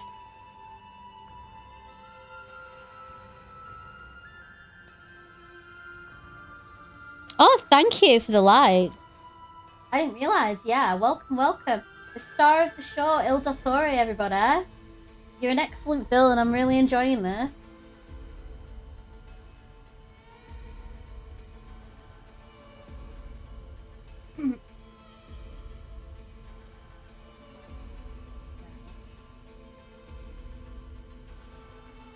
Everyone go make hot chocolate now. Yeah, right.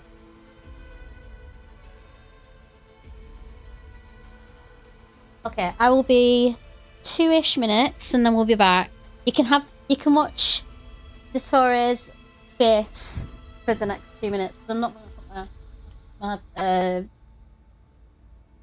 my scene because you know what'll happen. So I'll be back in a minute.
Brooke at Artemis to see her for a second before she gets annoyed with me. Says hello.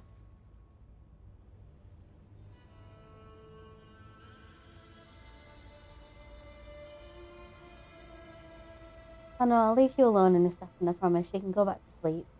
You did get up. I just gave them like one of those, you know those little meat sticks that you can get as treats?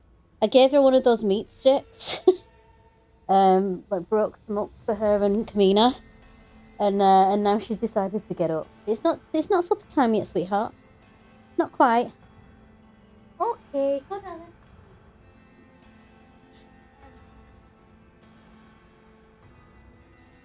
Yeah, they're good out there.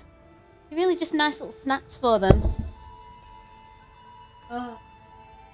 Anyway, we've got hot chocolate now. It took ages for it to warm through properly. I don't even know where my phone is. I've not had my phone for the last couple of hours. I hope I haven't got any messages. There it is. Oh. I might just go and see if I can find my phone. Just make sure that I've not got any messages. There you go.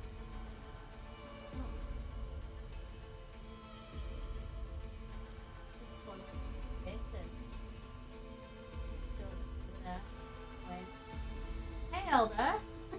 When, how are you?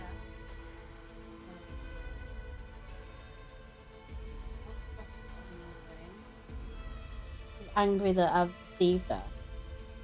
Probably. Oh. We've got a new mug today. This one that I found in the cupboard. I think you can see it. It says Cat Mum on it. Bought it from Asda ages ago. Oh, that's hot. That is burning my throat. We will let it cool down ever so slightly. Anyway.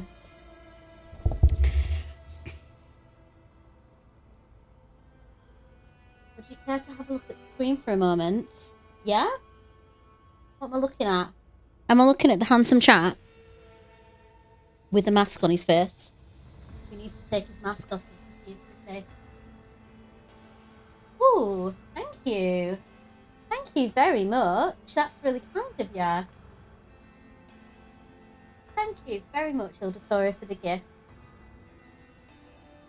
That's very kind of you. Much appreciated.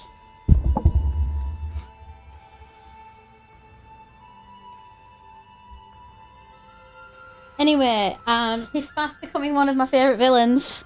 It happened. It does mean something, thank you. I appreciate it whenever anyone can gift anything to me. But just, to be honest, I know this sounds cheesy as anything, but your presence is more than enough for me, so...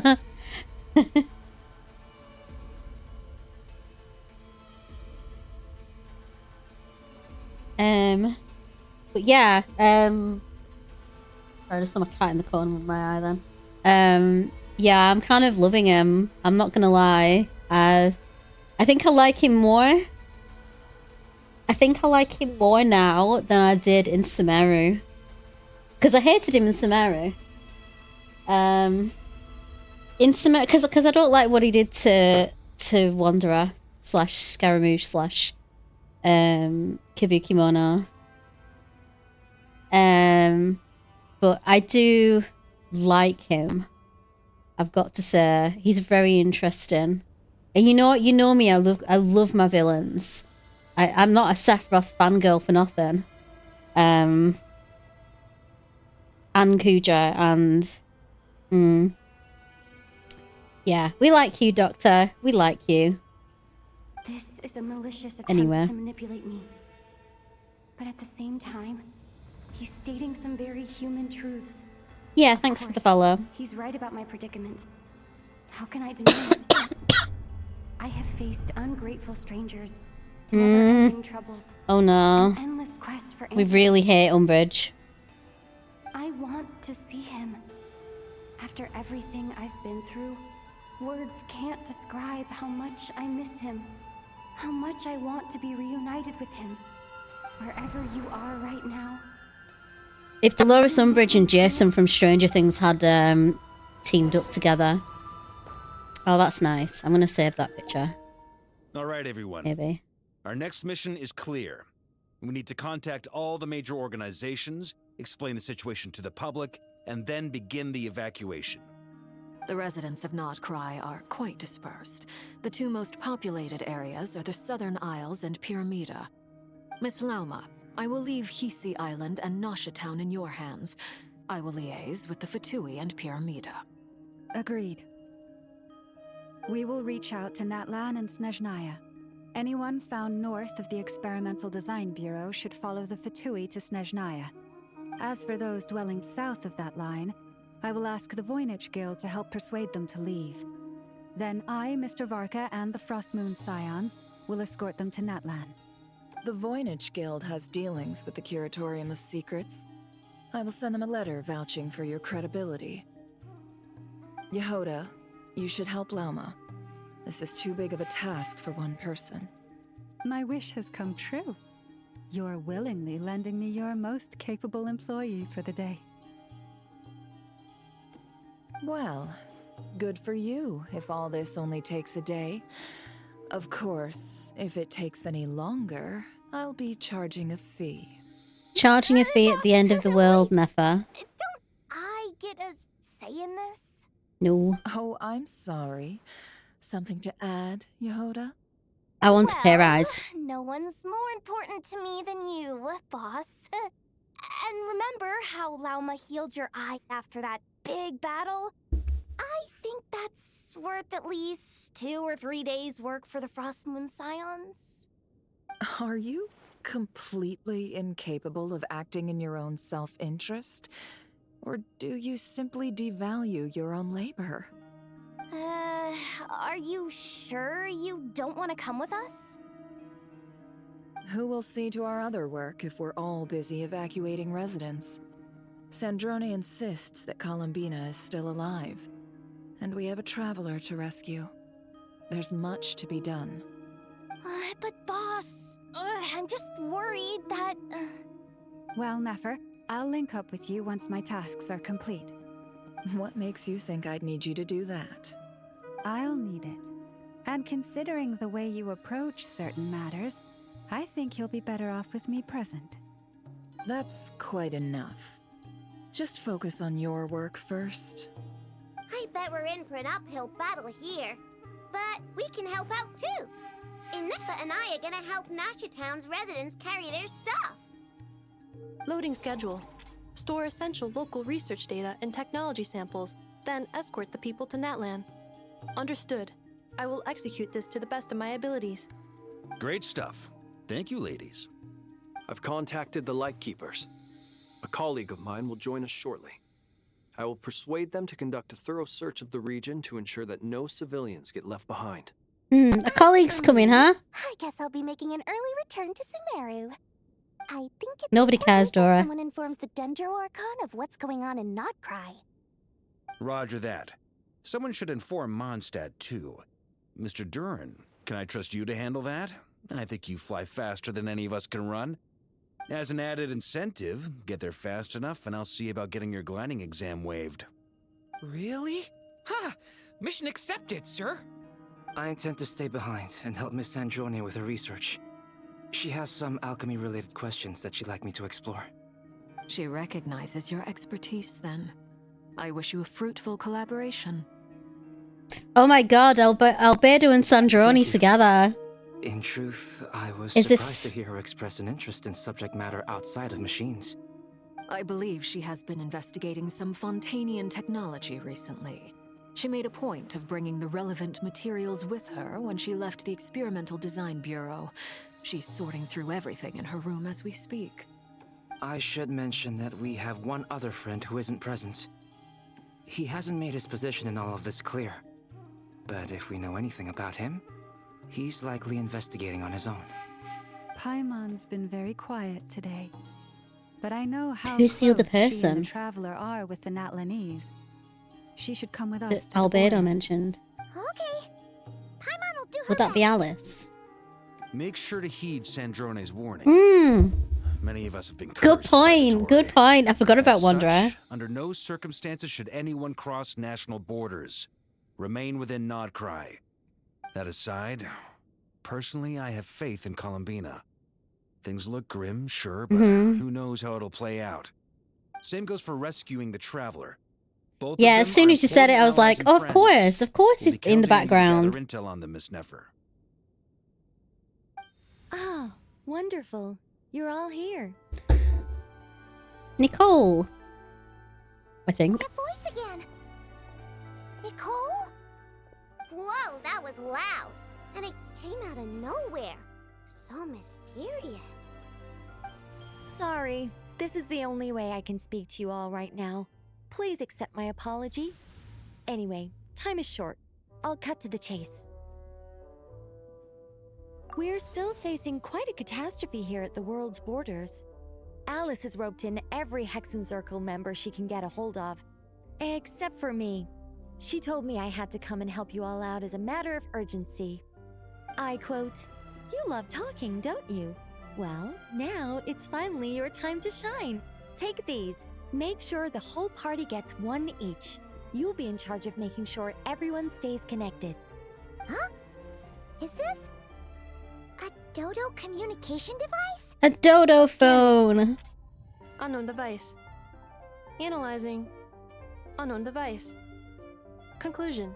Cute. Affirmative. It is cute and good. I believe that I quite like it. This is no ordinary Dodo communication device. It's my very own special modified version, specifically... sorry. I almost went off on another tangent there. Anyway, help yourselves. It will allow us to communicate over long distances within Nodcry. No more worrying about shuttling messages back and forth. Yeah, just make sure you pick it up this time. Am I right in assuming that it relies on your personal abilities to function, Miss Nicole? Yes, exactly. Right on cue, Albedo. I'd love to brag to you all about how it all works. But no, next time. Anyway, I'll be right with you all, serving as a communication hub. That's all from me. Head off as soon as you're ready. I'll be staying here to keep watch, and I'll be sending you my blessings.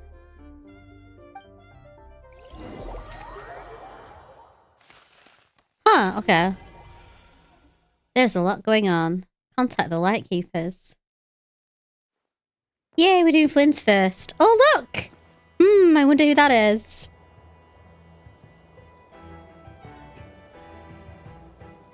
They really have just, like, fed us this update, haven't they? This is only the first half, isn't it? This is Archon Quest Part 7. And there is Part 7 and 8 in this. So we've got both of those quests. And we've got the Lantern Rite coming up. With Sabai's lore and more Zhongli stuff. We're going to be very, very well fed until March, aren't we? Alright, let's go say hello to our new friend. I like his coat.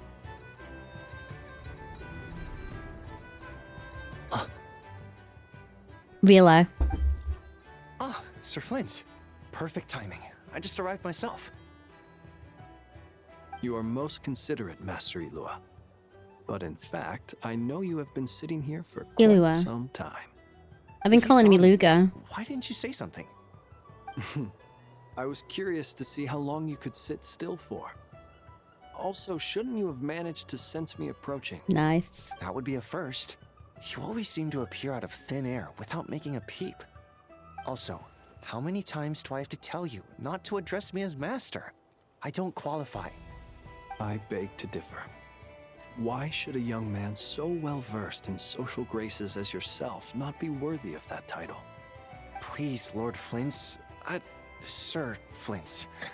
I'm begging you, don't flatter me into complacency like you do with everyone else. You understand me better than most. My newest acquaintances tell me I love complimenting others. What do you think? I think they don't understand why you do it. You just love puffing people up till they're a big, happy ball of hot air that floats away into the sky. Oh, this is so cute. I love it. I can only hope that they bring good tidings when they come back down to Earth. Is the situation that bad? We just held a strategy meeting. Let me fill you in.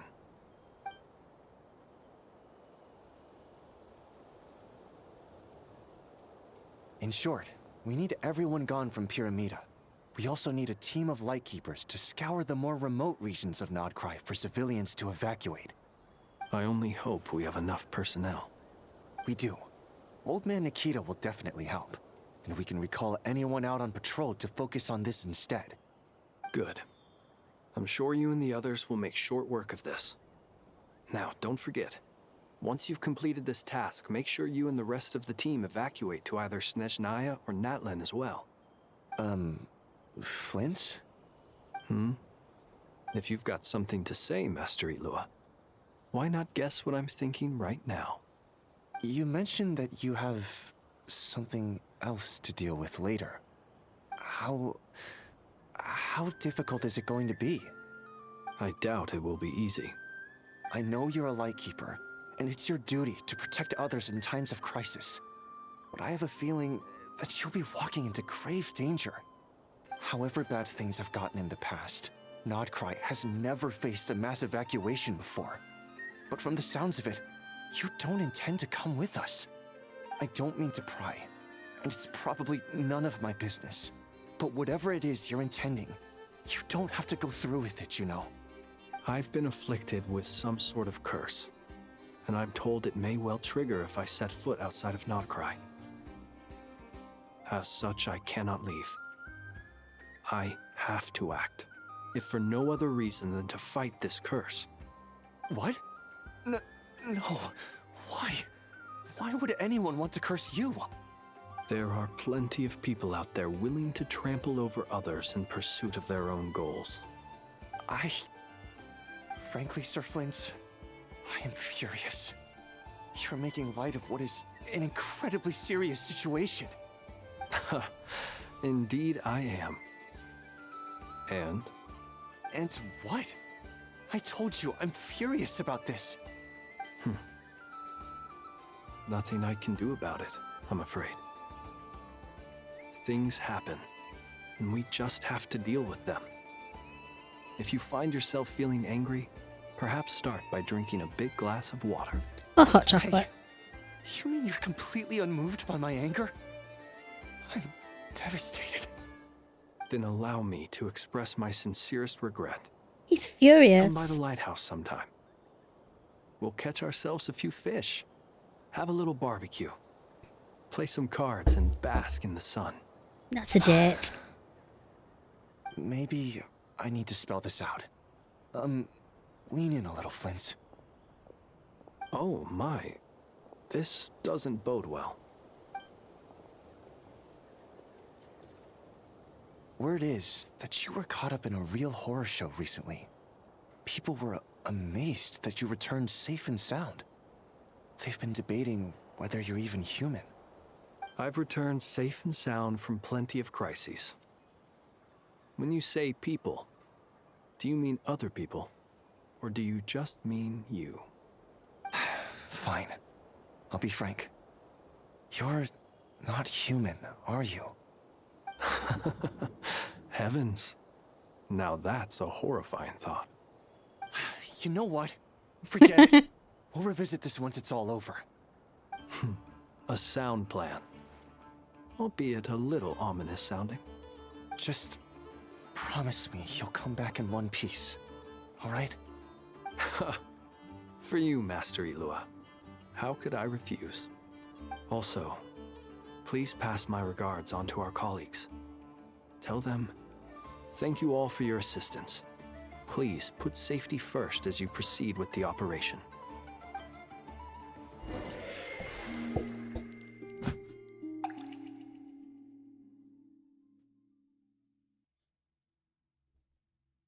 What are you doing? I have to keep searching for a path toward reality.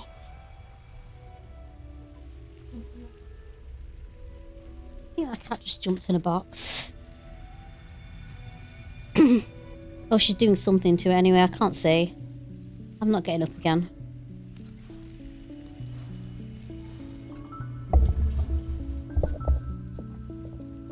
What are you doing?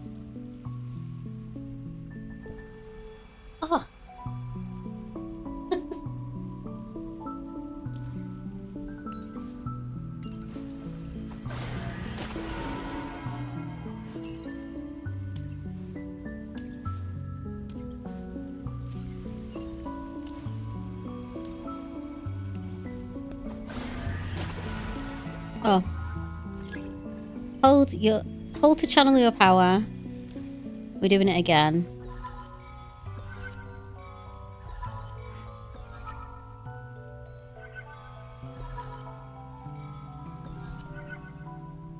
At least I'm not sitting here confused like I was last time. This should do it. The last 2 times I tried to influence reality in this space, it consumed a lot of Kuvaki. I'll try and be more careful this time. I need to leave key clues behind using less power. I hope everyone still remembers what I said on Moon Prayer Night. Enter.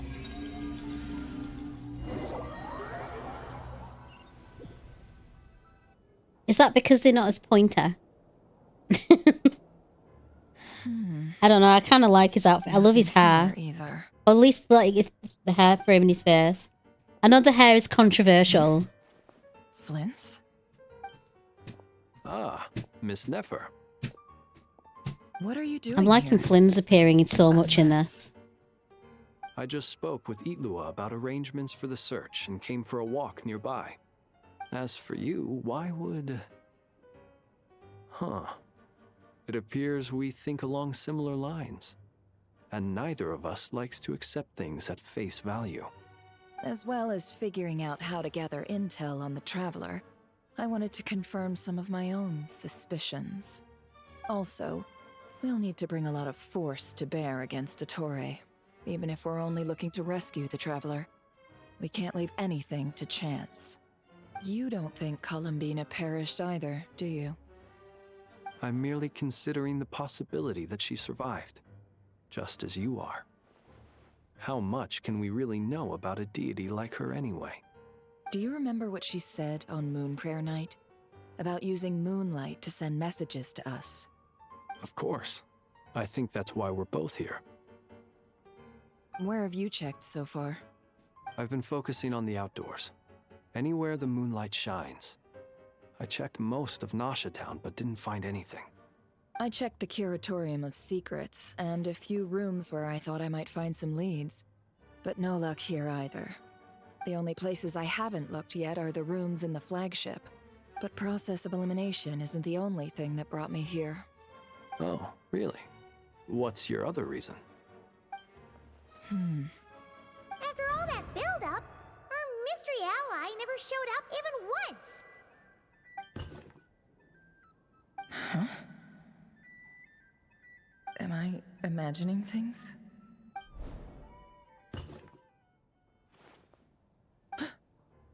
Come on, let's see what's going on. Oh no. I knocked over a vase as soon as I came in.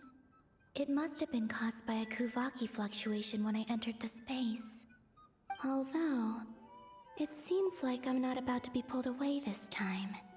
It looks like as long as I'm careful with my actions, it doesn't count as influencing reality. Anyway, is this the flagship? The Traveler mentioned that's where she was staying. I only went into the lobby last time, so I've never actually been here before. How does this space work? If nothing else, I can now be sure that it is not simply memory. She mentioned where her room was. I think it's this one.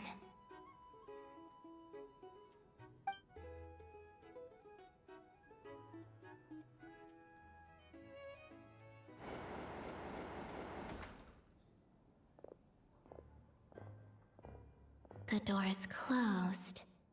But if this is anything like when I disappeared, then maybe...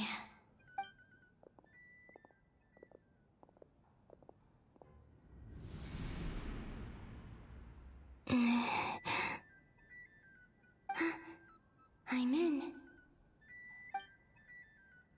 She and Paimon aren't here at the moment. I hope she's okay. I wonder what happened to her after that battle with Dottore.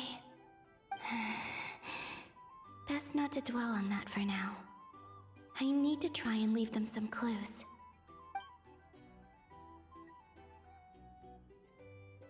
Please, Traveler. I really hope you find this.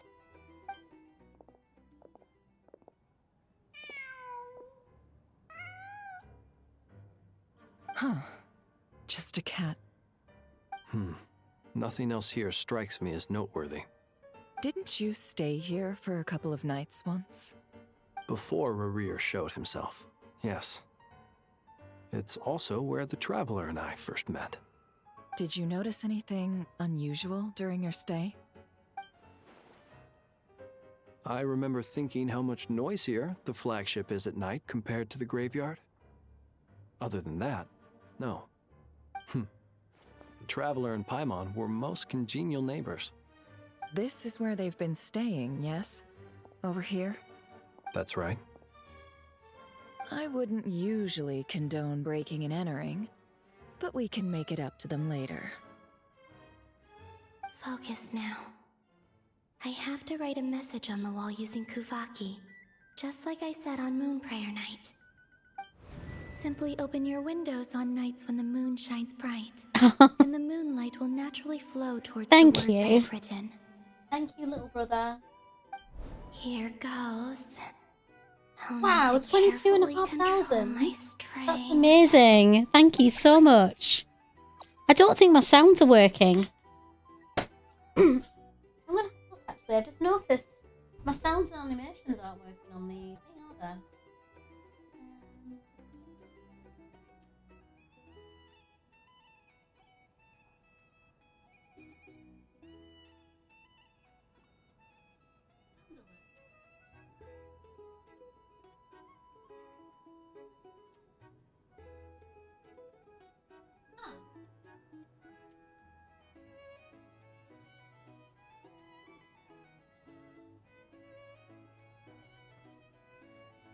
I just realised that my my TikTok alerts aren't working.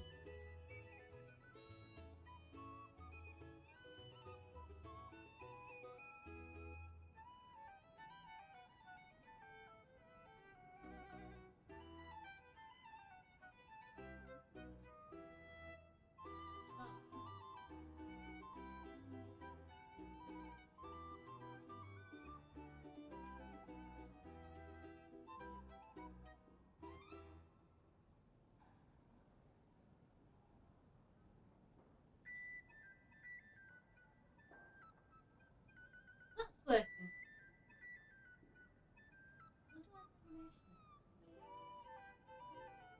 Is the animation working on your side? When, like, gifts and lights are working? It's not working on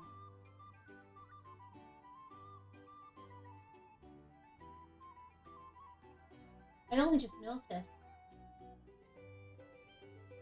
Everything's set up. Huh, that's weird. I wonder if it's because I'm using OBS instead of Streamlabs.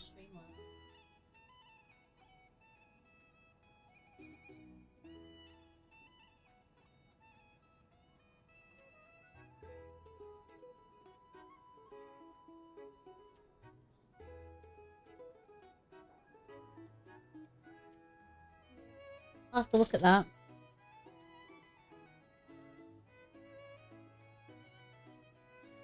Yeah, definitely.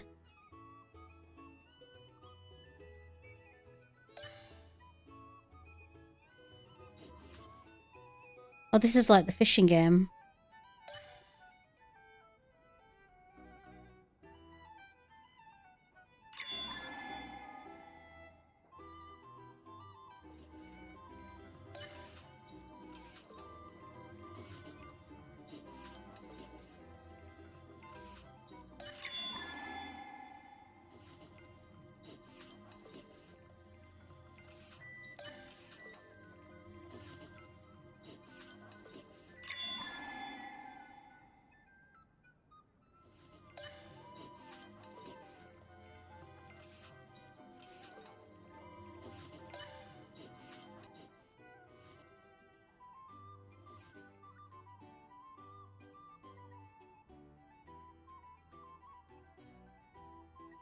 That's very fancy handwriting.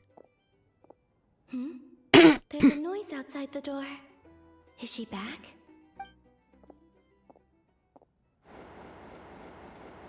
Please, you have to see these words.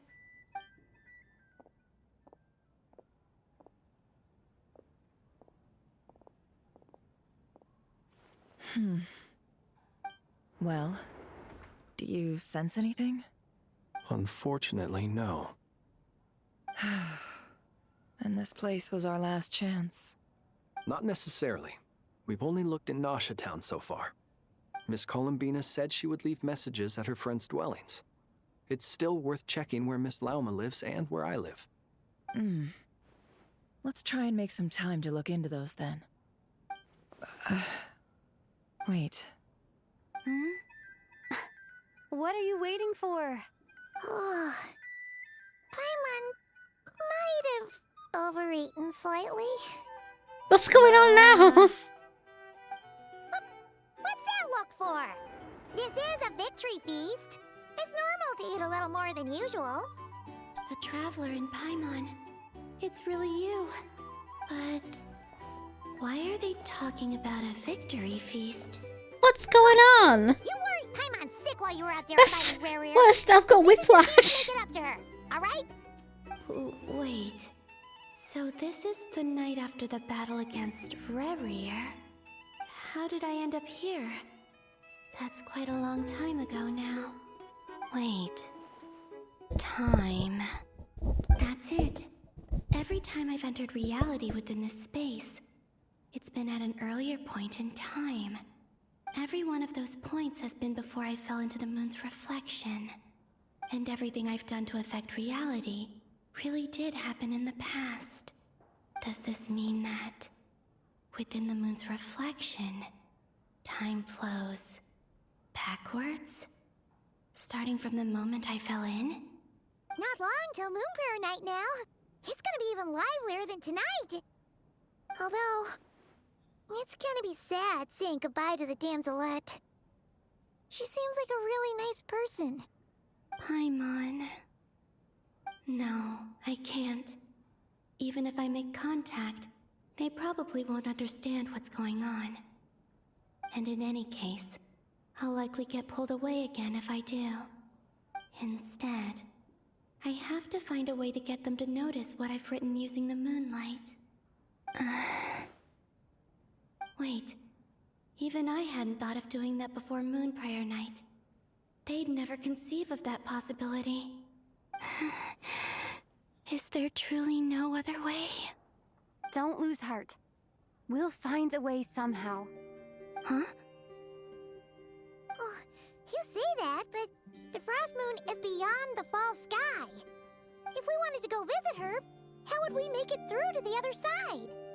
We might not have all the answers now, but I'm sure we'll find a way one day. Huh.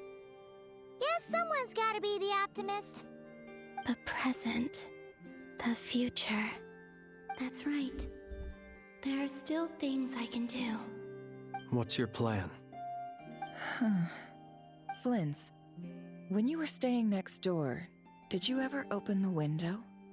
No. The rooms here are dark and damp. And there's such a buildup of dust on the windows that the moonlight can't even get in.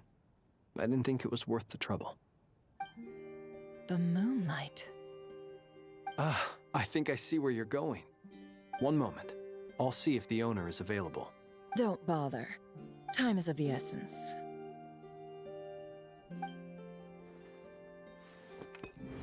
Time.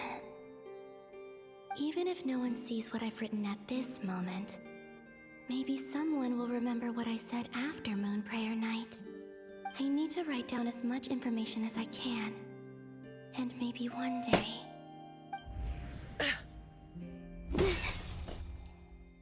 Huh? What's up with you? You can't even hold your cup steady. Are you... A little. Well, you should probably hit the hay then. You've had a really tough couple of days for you. Here we go.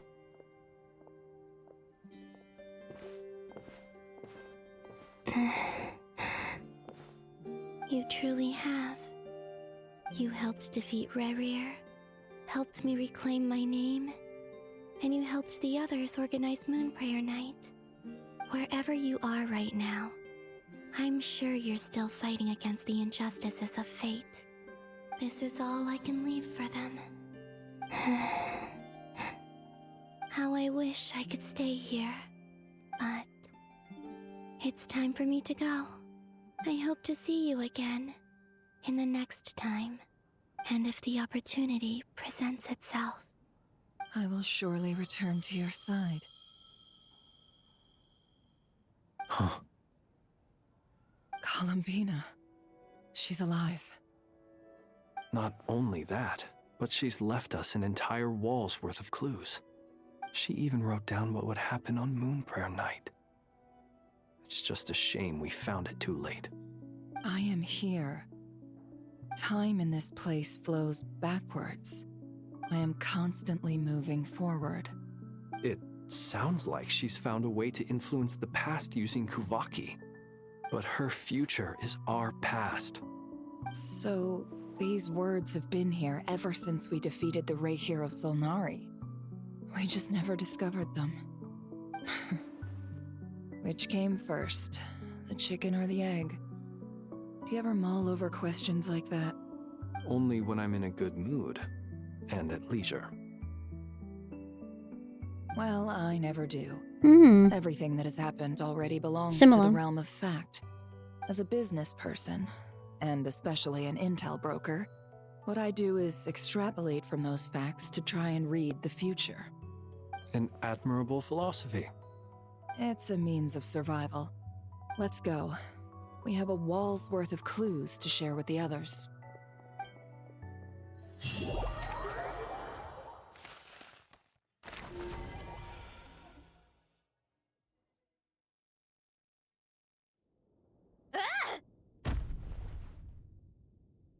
It appears that the doctor's energy signature has changed to something similar to Kuvaki, but not like the Kuvaki we're used to. Nodcry's Kuvaki devices will only have a limited effect on it. I can see why you've chosen to place your hopes in alchemy instead. Also, I must say these books are rather profound. My subordinates just shipped them in from Fontaine. Some of them are from the Narcissenkreuz Ordo. Some are incident reports from Petrichor, and then there's a few test reports for these junk machines. Additionally, after some further scanning, I've discovered something extremely annoying. What's that? Tevat's skies contain multiple moons. A long time ago, when I did my first scan, I detected 3, just as the legends say. But when I checked again just now, I detected 4 moons. So there's one extra? Yeah. Originally, I thought The moons that if are just I could multiplying. still find 3 moons, that would at least mean Columbina's still alive. But then it occurred to me that apart from the frost moon, Tevat's moons are just husks. And husks surely shouldn't show up in the scan, since they're not alive. It's weird, isn't it? If we can't even distinguish between a dead and a living moon, how are we supposed to know whether a moon goddess is still alive? Or does this mean that the moon marrows are equivalent to the moons themselves? It's certainly possible. In which case, the 4th moon you detected may be Dottores' artificial creation. So he wasn't bluffing. He really built his own moon marrow. Ugh! I'm so mad right now! It's easy to get overwhelmed when you have too much on your plate. Maybe you need to relax. Perhaps try going for a walk. Or simply take a few deep breaths. Nothing can calm me down at a time like this. I need more time, and I need progress.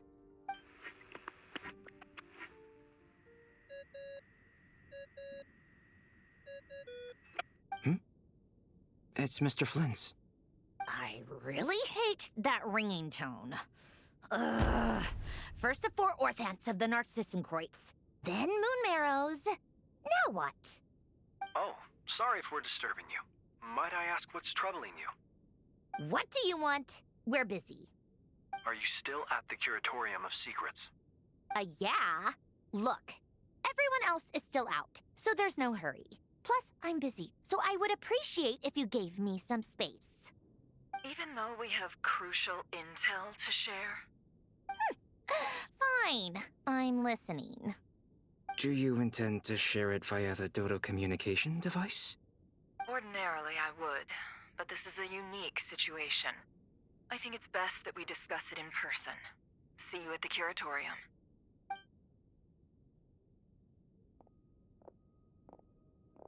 All right then. So, what's the situation? The rest of the team is still out working on their missions and evacuations, but we've decided to fill you in on the most crucial information first. Sandrone, you were right. Columbina is most likely still alive. That's the best news we've received in a while, by a long way.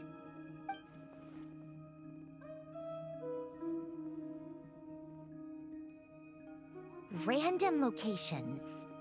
Appearing in reverse order? Are you serious? So not dying isn't enough for the moon goddess, huh? She has to show off too. Anyway, does this mean we can deduce her condition from the moon marrows? Miss Androne, there's nothing wrong with simply admitting that you're happy to hear the good news. I'm not. And she's the least of our problems. We're facing a huge crisis. If she can't control the flow of time in there, she's just gonna keep moving backwards. Different points in time won't intersect, and she'll never find a way out. Let's say life begins with a drop of water. When did time begin? The moment this planet came into being? No, that's not right. Her final destination would be the moment at which the space she is in was created. But it doesn't seem like we can influence that space from the outside world. So how can we help her? Also, if she's alive, Rerir and Thalindus might be too. But as far as we know, neither of them have come back out. That space may not have an exit at all. I'm afraid I must concur with Miss Nefer in this. Can't exactly argue with that. Let's leave it there for now. I've taken notes on everything you said. I think I know. Will it help with your research? I doubt it's gonna help with breaking Dotori's I think I know what it is. But who knows when it might come in handy. Better to have it all written down. It's really than obvious try as to well. remember everything when I need it. All right, I need to get back to my research. Mr. Albedo has made a lot of suggestions that will require my undivided attention. Sure, I'll stay here. I have things to work on.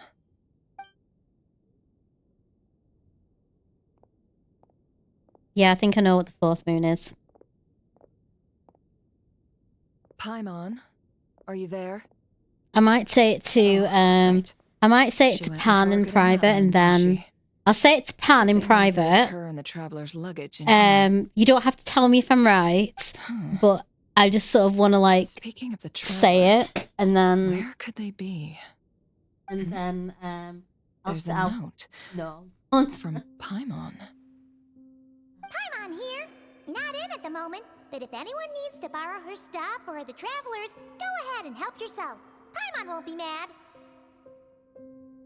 Also, traveler, if you get back before Paimon, make sure to get some rest.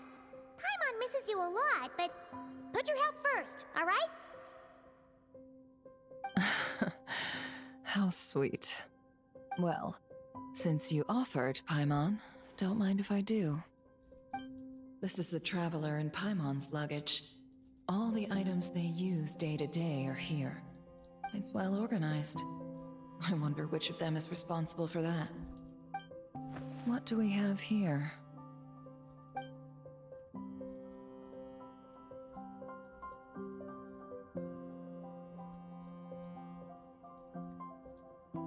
The camera captured a special moment that can only occur between people who are close to one another. You can really sense how the photographer feels about their subject. I wonder why this picture was placed outside. Is it because Paimon recently looked at it?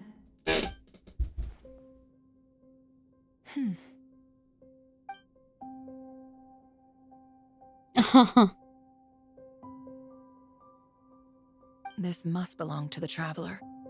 Perfect. I'll use this. I don't know. Hang in there. We'll find you. I suppose Pan will be able to say. I've just sent my guest to Pan.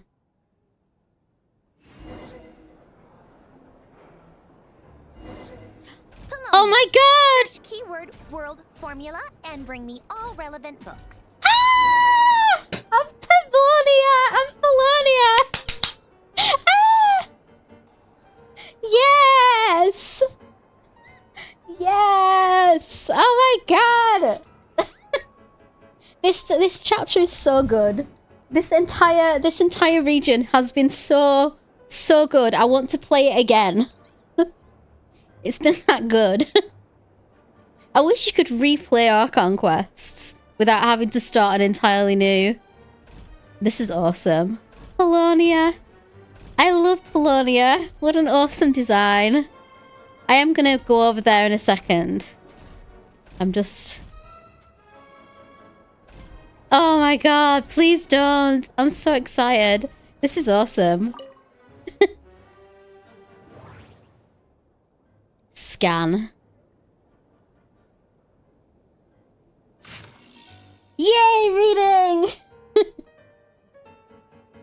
Talking about replaying. Oh yeah, I know you can replay cutscenes, can't ya? They're unlocking that, aren't they, after this?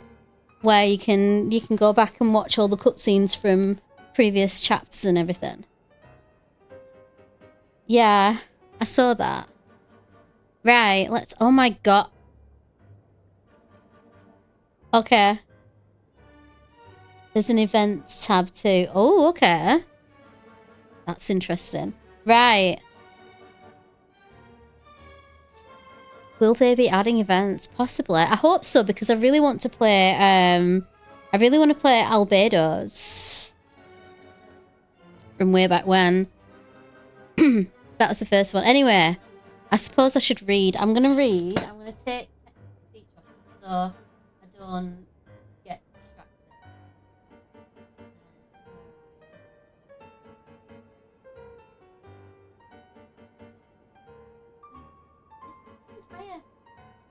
This entire set of content is like... Oh, thank you. Thanks for coming to watch anyway. Thanks for your help and support and all the rest of it. I'll see you later. Enjoy.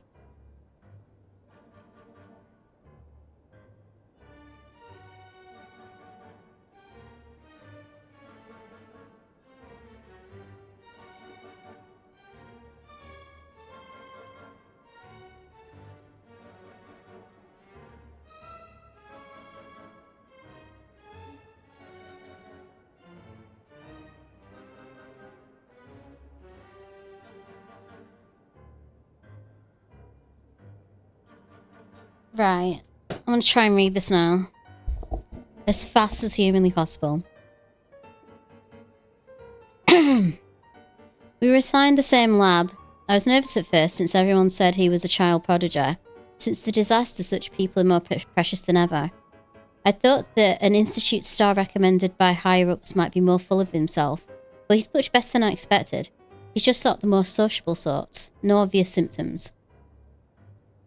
I made a huge mistake and knocked over an ancient geometry machine that took a lot of effort to bring back from the desert ruins. The machine came to life and made a huge mess of things. Though he's a lot younger than me, he's really smart. I can't believe that's how he managed to tame the machine. Maybe taming isn't the right word, but the other engineers will look down on me for using it. But it did really feel like taming. I know the modern clockwork machines well enough, so I can see the huge technological gulf between the two. Even disregarding construction, we will make meaningful progress if we do not resolve the power issue. But I still have to be careful. I've never seen Elaine angry, and I don't want to find out what he looks like when he gets angry. A few minor symptoms. Took the day off. I can hardly believe it. Elaine came to visit me and even brought his sister. She's a lovely little lady and unafraid of strangers. A fine day indeed. We discussed the idea of a thinking machine based on gems and tape circuits. I used the word disgust, but actually I just said things like, oh, and that's really amazing. And how will you do that? Whenever he paused and didn't make any real contributions. He was really into it though, and he behaved very differently than he usually does in the lab. His little sister is probably way smarter than I, a research assistant, It seems there are interesting upsides to having my disease flare up, but I prefer to return to the Institute and help as soon as I can. The additional machines got here. The previous ones are no longer usable since they were completely dismantled, but it did clear up a lot of things, at least according to him.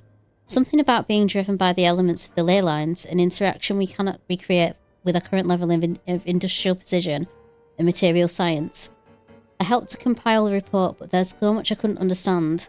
Apparently lots of people are secretly unhappy that Elaine is getting more research resources than they are, but if you ask me, everyone's smarter than me, and they should all get along.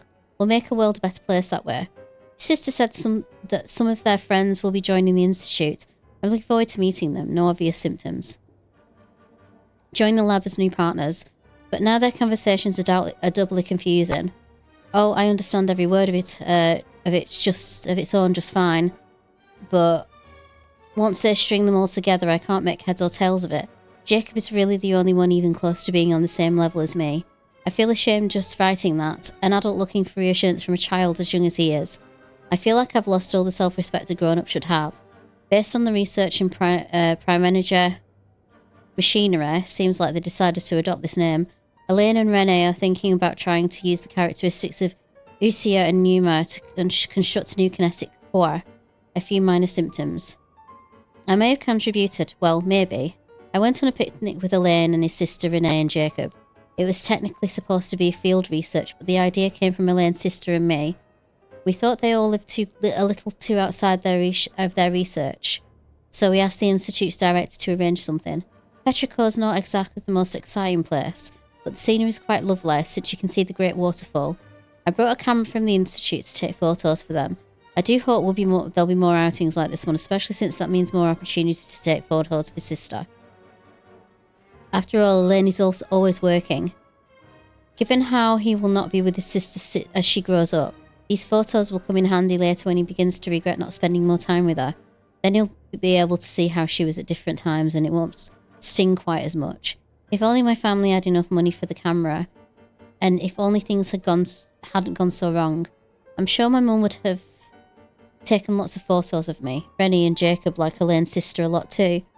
When the four of them hang out, she sometimes acts like an older sister to them, despite being the youngest. A fascinating dynamic. Seems to be interested in the ruins and the stone statues here. Renee also mentioned something about the troop and the seals. Even though we went out to have a bit of fun and for once, they were still thinking about research. No obvious symptoms. Took the day off. Elaine's sister came to see me along with Jacob. Elaine and Renee couldn't make it because their experiment is at a critical stage. They didn't have to tell me all of that, of course. That I was able to help at all despite my limited abilities is already fulfilling. I heard that Elaine and the Institute's director came to see me separately while I was unconscious. I feel bad that they came all this way for nothing. I wasn't even awake. Still taking time off, but I hope to get back and help them again soon. I found out that they were graduates from the Narcissus and Krauts Institute, and that made me happy. They talked about the director and the vice director as well as their adventures, and it made me feel like a kid again. The only detail that didn't make sense was the cake the vice director made, because it felt like a punishment when we had it. After the disaster, I lost contact with pretty much all of my friends. I'm happy that they were able to find each other again. I wonder how my friends are doing. They probably tried to rebuild the Narcissus and Krauts Institute. We've got to check it out next time. Talking about thinking machine again. I had an idea about making a thinking camera so that it would take photos of those precious to him while he's busy. He thought it was kind of pointless, but that it had security and surveillance applications. They did it. The light bulb came on. I was lucky to have recovered in time to witness this historical moment. It's quite a pity, but I hope Renee and Jacob will make breakthroughs of their own in their own research topics. And I also hope they get better assistance than me. No obvious symptoms. Took the day off. There were several visits while I was unconscious. It's a shame. All I could do is read the letters they left behind. Jacob left me a note inviting me to his and Renee's lab. There's something they want to talk to me about. Hope I can get out of bed soon. Anne brought flowers for me, but they had already wilted by the time I woke up. Took the day off. I was able to get out of bed today. This is where I first met Elaine. For a time afterwards, I documented the experimental procedures and phenomena based on the oral descriptions while standing here for the first time. He was trying to start up the machinery below an ill-fitting lab coat. In an ill-fitting lab coat. Renee and Jacob later entered through that door, and Elaine would temporarily forget to act the young genius, rushing towards them like an energetic kid. Here I bore witness to the first successful controlled annihilation reaction. The brilliant light cast a deep dark shadow, and I believe history was made in that moment. Will someone like me, so excited I knocked over the ink bottle, play a role in an event that will go down in history? Behind the locked door on the other side is Renee and Jacob's lab. It seems access was limited due to the dangerous nature of their research. They're destined to become towering figures in history. I guess Elaine moved to another lab. Based on his plan, once the energy problem was solved, he would study kinematics. I'll go greet him later. I wonder how Anna's doing. What matter of beauty will she grow up to be? I'll stop writing here, I don't have much time. I hope everything goes well. That's Carter Sherbius. I'm really, really glad I did the Narcissus and Kraut's World Quest recently, so I kind of understood who those people were. Keyword not located. What's next? Oh, that's not as long. So this is the oh my god. Autumn Neckwear. Sermon dictation concerning the apocalypse. In the light of the formal and rigorous proof outlined above, I believe that the correct term for this situation is Fortuna. It is an ancient Remurian technology, a wisdom unparalleled. I never imagined that Remurian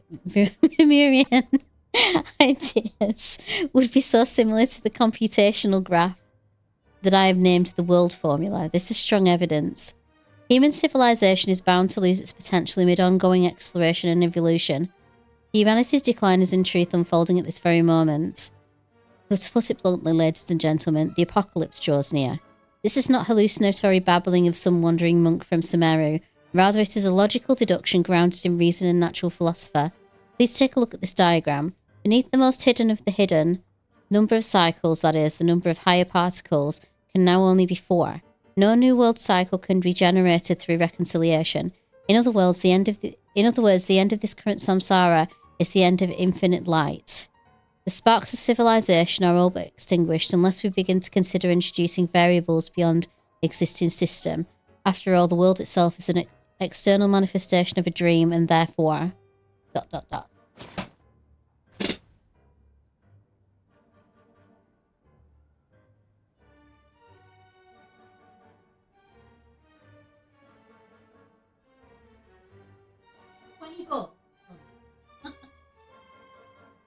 Key world formula located. I've got a cat just annoying me. Not annoying me. Wandering about. Hands the document. Is that it? Okay, I'll give this document to Sandrona. Let's see. This one is on Tonki's sermon dictation concerning the apocalypse. I don't know what I said. I believe that the correct term for this is Fortuna. This was an ancient Remorian technology. Oh, now she's reading it. Unparalleled. I never imagined that Remorian ideas would be so similar to the diagram I have named, the world formula. This is strong evidence that human civilization should gradually shed possibilities as it continues to explore and evolve. The end of humankind may well be upon us right now. The sparks of civilization shall run out, unless we consider introducing variables from outside the system. Variables. Surely that can only mean one thing. Descenders? Dottore likely captured the Traveler because of her descender status. But the Three Moons' authority comes from the world itself. Why would Dottore need anything beyond that?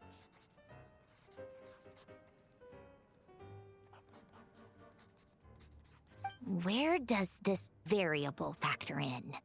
The world formula calculates the fate of an entire world. Introducing a variable would therefore give us...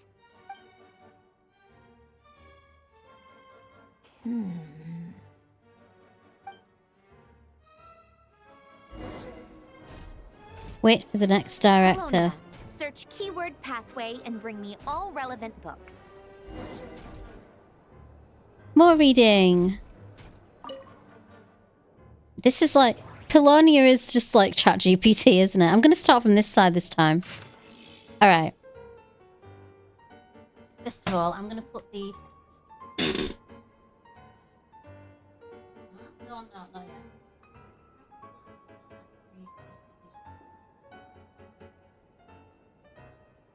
It's probably a Genshin player. Polonia is a major lore skipper. I can't be a lore skipper because I'm a blooming streamer. I've got to be thorough, haven't I? I can't just be laser. Although I am sometimes. I know I am. About the Golden Troop. Ooh! Golden Troop. Comparative studies have been conducted on the surviving ruins of ancient orders from across the land. While they all had different names, scripts and images left behind support the conclusion that they share the same origin. Ancient scholars believe that all arcane arts originated from pre-Lemurian civilization, a belief that now seems to be much more than mere speculation. I'm getting very lucky with these picks. Fortuna seems to be the name of a symphony. Lemurian musicians called it the musica mundana, or the music of origin.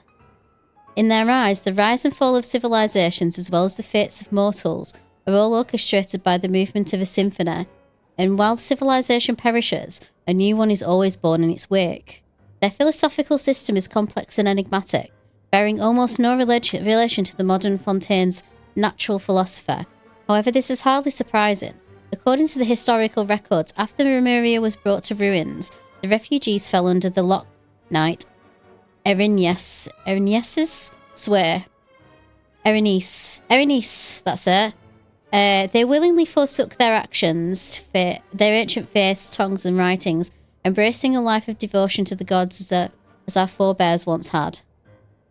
I hinted at the matter to the Golden Hunter in an oblique way, since the Marechaussee hunters who first pledged themselves to his cause were all descendants of the Lock Knights. Praising the benevolence of Erinnies seemed like the safest approach, and inquired about the knowledge of natural philosophy from that era.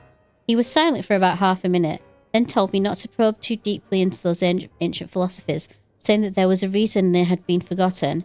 Still, as a gesture of gratitude, the Golden Hunter was willing to tell me the names of these patterns. The seal of chemical marriage, according to him, the symbol is even older than the Lemurian civilization itself, and was once one of the gifts bestowed upon King Remus by the Golden Bee. What exactly those were remains unclear. The rise and falls of empires and civilizations, the ascension of mortals and the emanation of light, what is this? Even dreams of surpassing the gods, what is this? All of these can be represented by this formula. I cannot understand it all. He declined to elaborate, and so he could only record these matters here, as they were told to me, in the hope that those who come after might one day decipher their meaning. Keyword not located.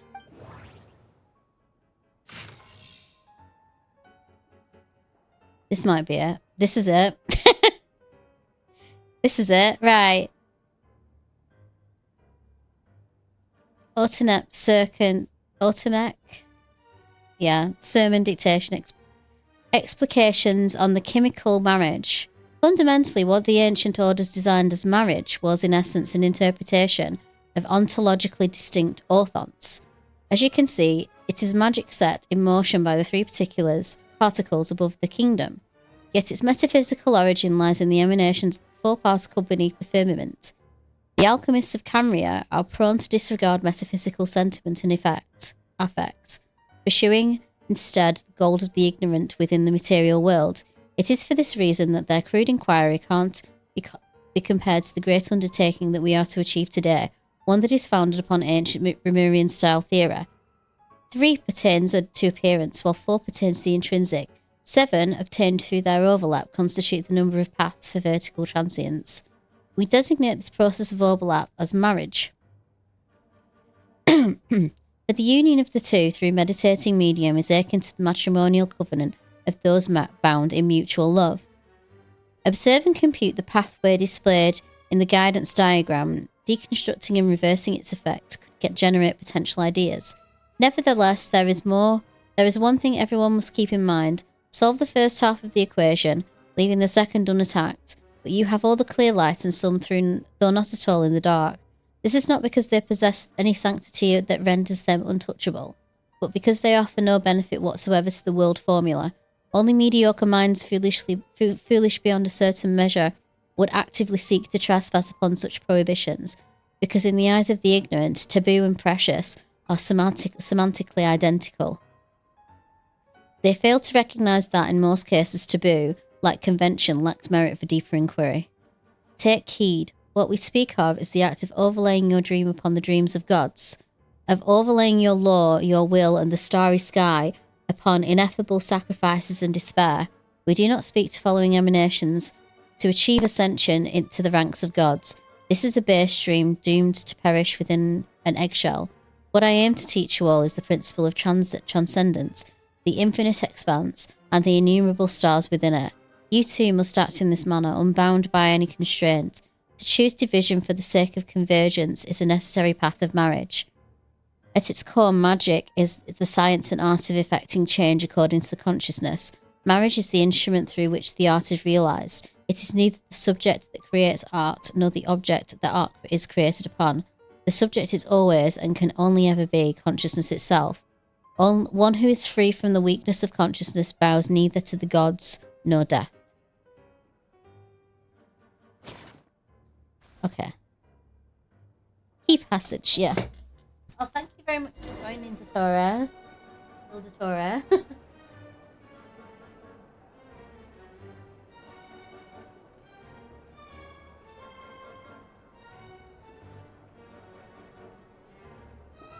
Right. Hopefully that's the end of my reading.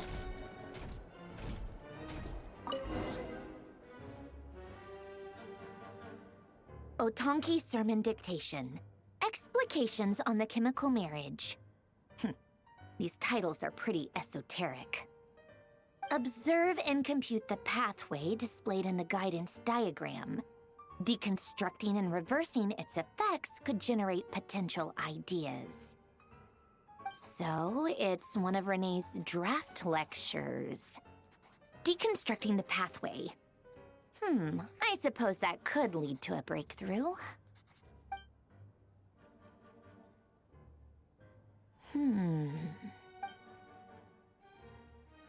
This is so long.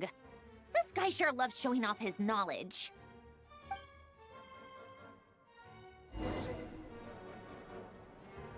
Polonia. Search keyword tree model and bring me all relevant books. You know what? When I was at uni, I used to sit in the pub and do this as well. I just realized we're in the flagship. Oh no, 5. Which one are we going for? Shall we go for this one first? Should we go for the middle one first? Let's go for the middle one. Irrelevant mechanical blueprint. Keyword not located. I don't think it's in this one. I'm not reading that one. This is me losing interest now. Time tracker.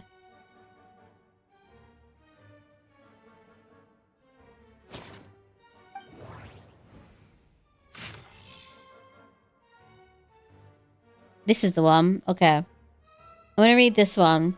Great Detective Herlock, the Alchemist and the Clockwork Saint. Chapter 6. So the story ends like this. Herlock sat down and lit his pipe, but the rest of us, whether it was Ancient Gina, Miss Jacobert, or the Commissioner, Miss H.E., looked at one another in confusion. You must still remember that the locations of the 4 previous cases were equidistant. There was a symmetrical pattern between the time, space, and even the first letters of the 4 victims' names. Herlock said, "This is also why Gina's deduction was completely off the mark. The murderer knew that she, possessing basic knowledge of the mystic arts, would assume that the followers of the Lila Crucis Odo would treat the patient as a necessary ritual sacrifice, so the culprit led her to believe that her assumption was entirely correct.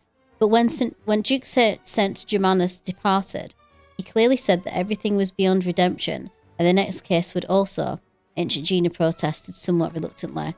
He's only a genius when it comes to mechanics. In everything else, he's just an ordinary person, Herlock posed, and continued. He's always been the type to like things he can truly fully understand, just like you, Gina. Oh, I get it, Miss Jacobus shouted suddenly. My dear Herlock, now everything's crystal clear. The fourth victim's death wasn't carefully planned murder. It was pure coincidence. He wanted to kill those three unfortunate gentlemen to avenge his comrades from the Lila Crucis Ordo, but the traps he set weren't limited to those three locations. He was worried that the plan might fail, since the three victims were all well-protected figures, after all, so he added a few extra traps. Yet he never expected that, with Gina's interference, the plan would go far more smoothly than intended. Miss Jacobus, please don't speak as if I was a worthy accomplice, Agent Gina's face turned as red as a sunsetia as she protested indignantly. How adorable. Indeed, Herlock said calmly. It was unclear whether he meant that Miss Jacobus' deductions were correct, or that Agent Gina was indeed an accomplice. Most of the experimental devices proposed by the Lila Crucis Ordo are built based on simple basic tree model logical structures. They do not recognize their own masters, following only the commands that they were initially given, so they end up killing said masters. This is why I keep saying don't put too much trust in Clockwork Mecha. Unlike humans, machines have no heart. I remained silent as usual, but Miss Jacobi glanced at me with what seemed like a hint of puzzlement. What's wrong? Why are you standing there in silence? Is there something on your mind? No, I just didn't expect the truth to be so simple. Of course, my understanding of Clockwork Mecha cannot compare to that of the Duke St. Germanus, but I've done a bit of research. To suggest that those mechanisms were merely activated by Mr. Marcello's mishandling seems a bit too contrived, but to imply that there was another mastermind behind it all felt like stretching into the territory of conspiracy theories. After all, no one besides us could have pulled off the operation I envisaged.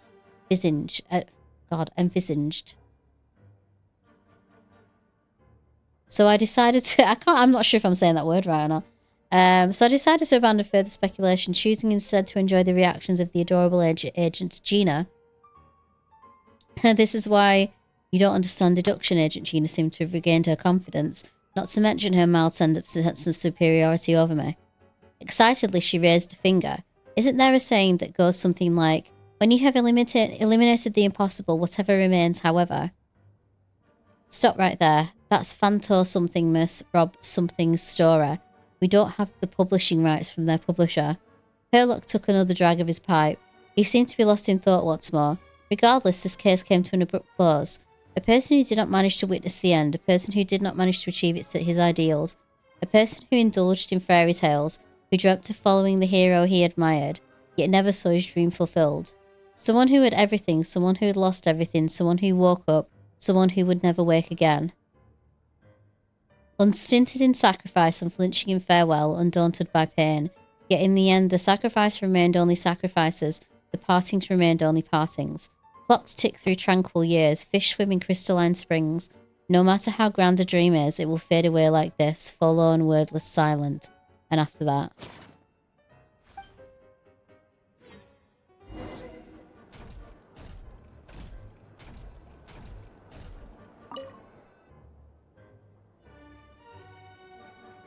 Most of the experimental devices proposed by the Lilia Crucis Ordo are built based on the simple and basic logical structure of a tree model. Lilia Crucis. Guess they were trying to cover up the name of the Nautitzenkreuz Ordo? When Duke St. Germanus departed, he said, "It seems that there's no going back." Alas, he is only a genius when it comes to machines.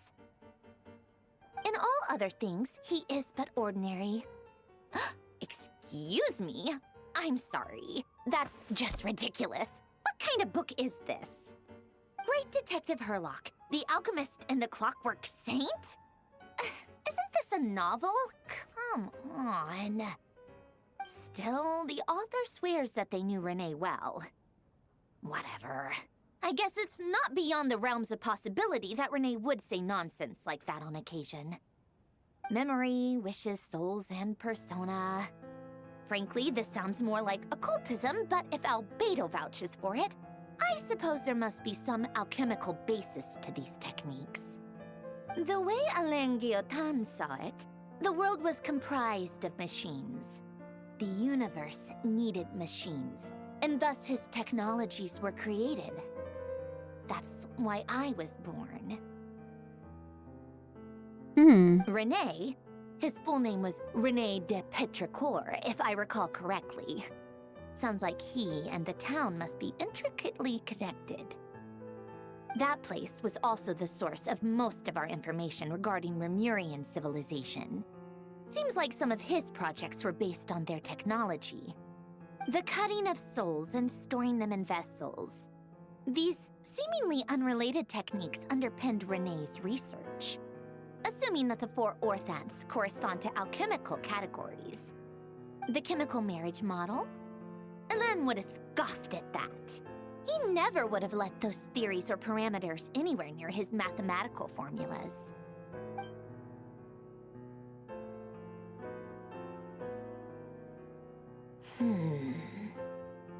What was Alain's view on René? I know he mentioned the name, albeit very rarely. Oh, now I remember. Alain's old notes are here too. They mentioned René once. René seemed most out of sorts when he spoke to me. A lack of sweet foods has dulled his mind, I should think. Either way, his words are not to be believed. Yep, that sounds like Alain. My subordinates actually did a half-decent job digging out all these materials. Makes a change. Good for them.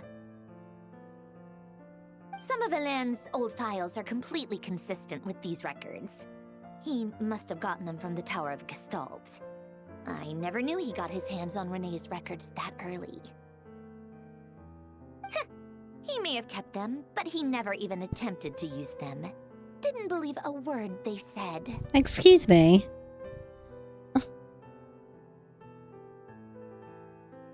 Excuse me. Do you mind?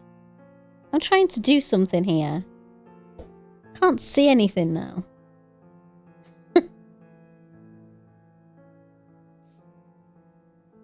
Come to think of it, René's world formula was filled with calculations of Down. constants. That shows he believed that the fate of the world to be predetermined. As for Alain... it's been too long. I forget what he said.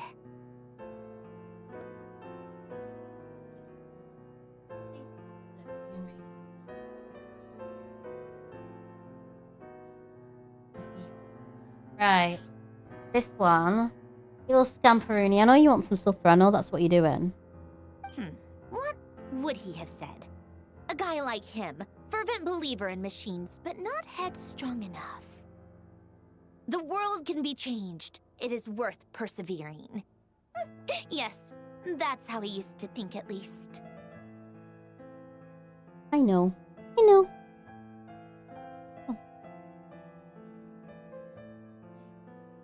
He created that procedure to save this world. Yet the scale of the world's fate proved too enormous. The result was beyond his ability to calculate. He died having never seen the outcome. And there I was, left behind in the ashes of his dreams. Did you really never take a close look at René's research? Or did you read it but deem his philosophy incompatible with your model? The very thought of trying to incorporate his ideas probably made you feel sick to the stomach. Well, don't worry, because there's a whole new category of lunatic in town. Next to Dottore, every other madman looks sane. You once asked me what I wished for. Should have asked him instead. He's the one pining for things you'd sooner die than witness.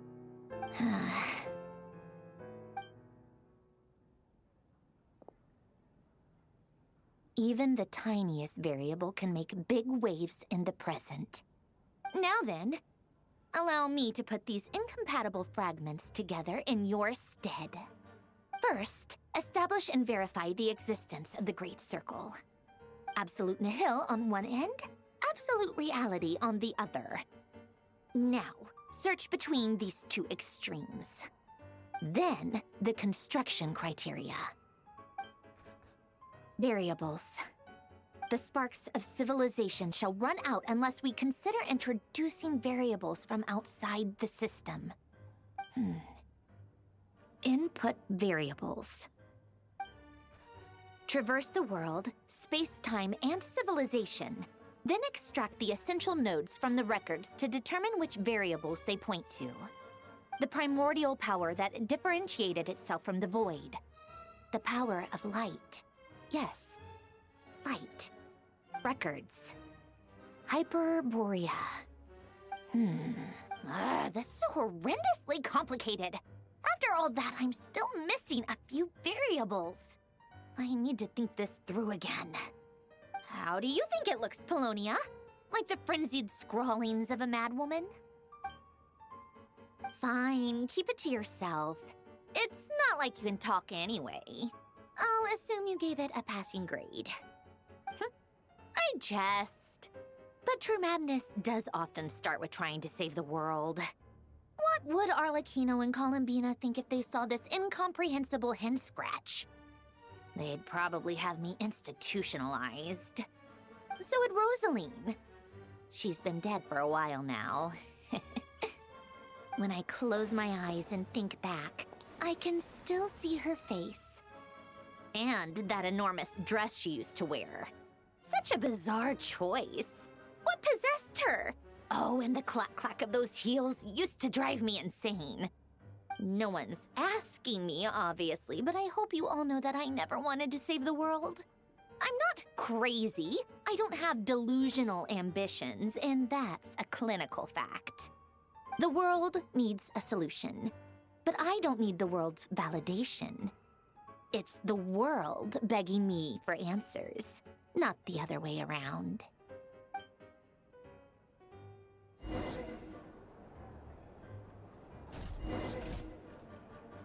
Tea time.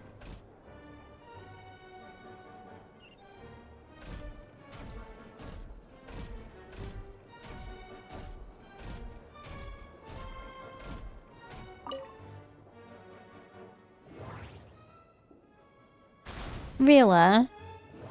That's what we're doing.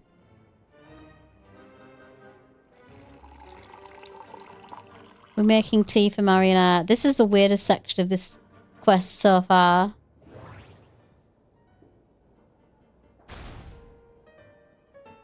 Fortune cookies.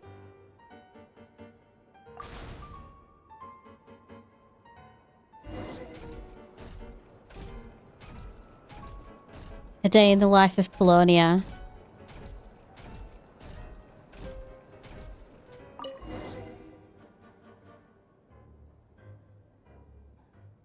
Oh, cookies to go with the tea. Let's see. They must be from that person who brought those documents. I see they're from Hotel de Boer. Something's written on the box. We are proud to present this homage to the Fortress of Meropede's fun-filled mill collection system. Fortune cookies. Have a lucky start to your day. Sounds like a dumb gimmick to me. Be early to bed and early to rise. Get plenty of sun and drink plenty of water. Then things will surely go well for you. What? Are you kidding me? Somehow I doubt that an early night and a glass of water is magically gonna save a world on the brink of existential peril. Ew.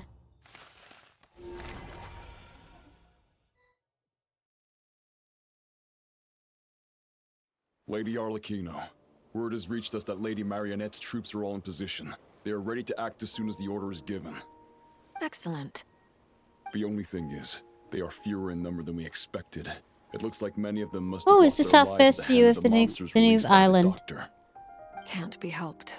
Allow them to join our ranks and keep in contact. As you wish.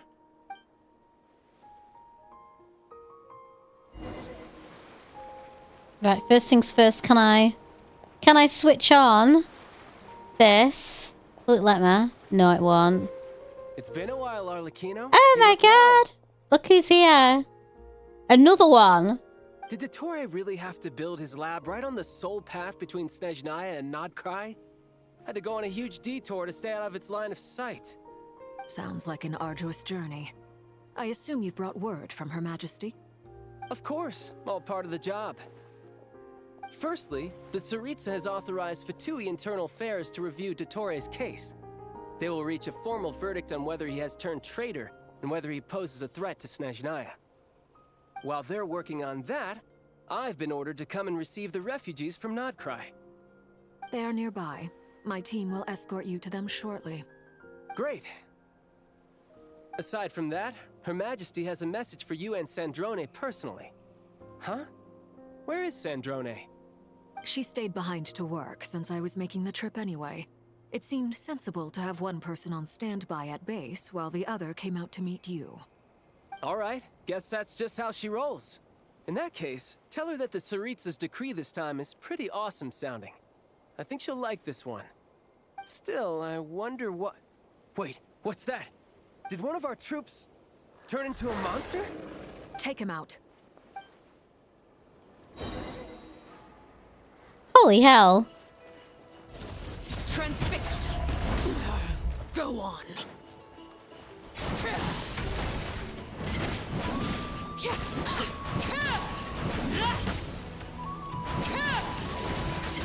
You've gotten stronger, Arlecchino. Nice. Stop that right now. I appreciate the praise, but I am not fighting you today. I knew it.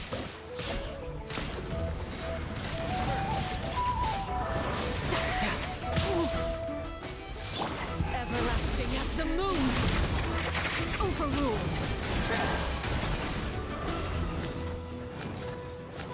Oh?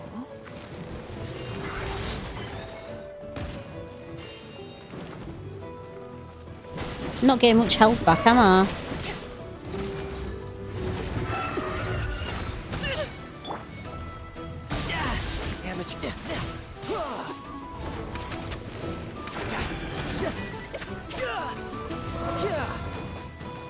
God, this is hard. I don't know how to play these characters. The more what? Okay, the more bond of life she has, the more she heals. Okay. He was a living, breathing human one moment, and the next?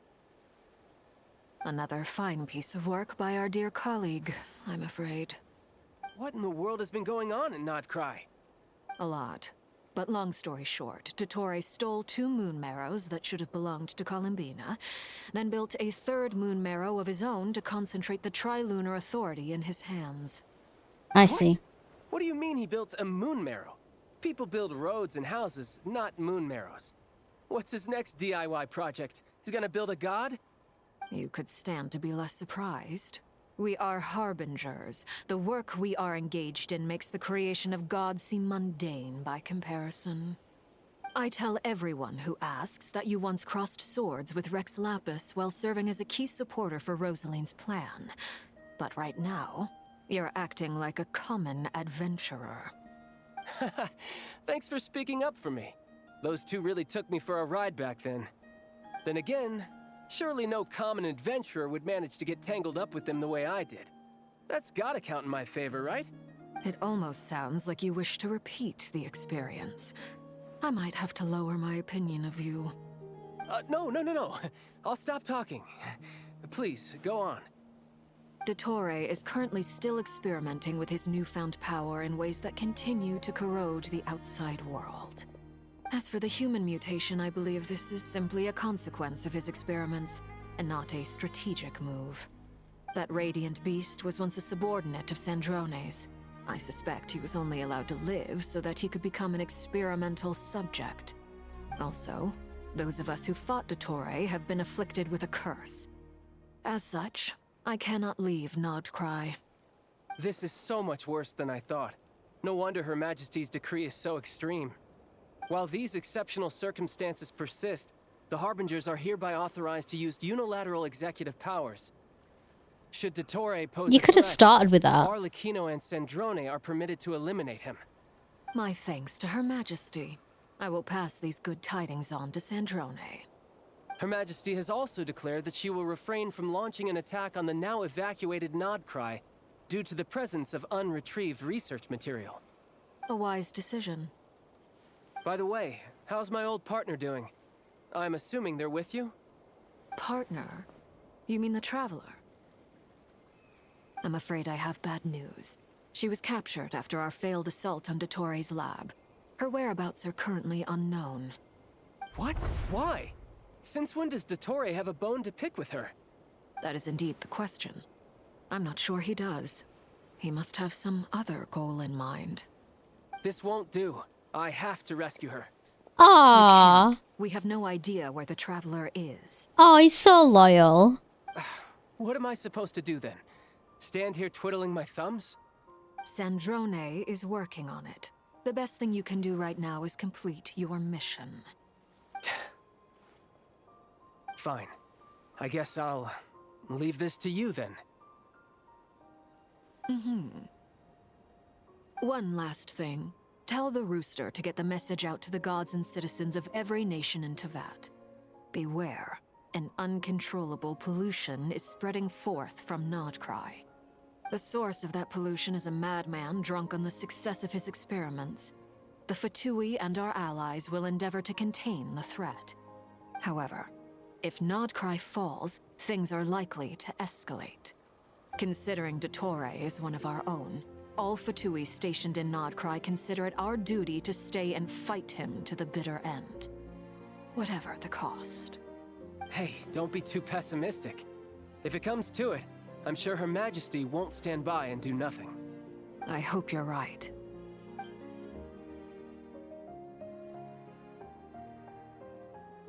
I feel like they're leading us into a false sense of security with all of this. And I'll tell you why. You're right on time. I'm just going to finish my thought before I carry on. So, one, I'm really liking the sheer amount of time and, you know, like, center stage the Fatui is getting at the moment. I'm really kind of liking that because I feel like the Fatui in the past have been they've been dipping in and out, they've been a threat, they've been sometimes okay. We've kind of had like a lot of conflicting stuff with the Fatui. Right now, they're allies, or at least some of them are. And I think the ones we've got left now are Pantalone, the Rooster, whose name I can't remember, and Piero. I think that's right, besides the others. But I'm getting this strange feeling. Puccinella, that's it. I'm getting this feeling that we're going to have this really close tie with them in Nodcry. And then once we get to Snezhnaya, everything's going to get really murky. We're going to become adversarial again. And some major shit's going to go down. I've got this feeling that, like, it's not going to be so cut and dry. We're not kind of going to make these bonds with one another, become really close and have, like, a good camaraderie through this entire arc of the overarching story. And then, by the time we get to Snezhnaya, everything's going to be hunky-dory with the Tsaritsa. Like,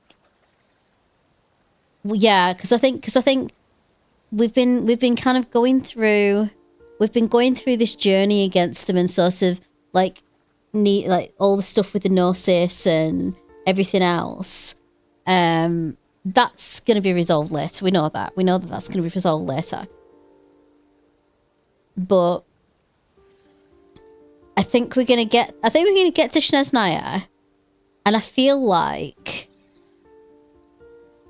I feel like we might get arrested. Or something like that. I don't know. I've just got this... I know what I'm thinking, I know what I'm feeling. I feel like they're kind of going, oh my god, we love each other so much now. And then, you know... Exemption?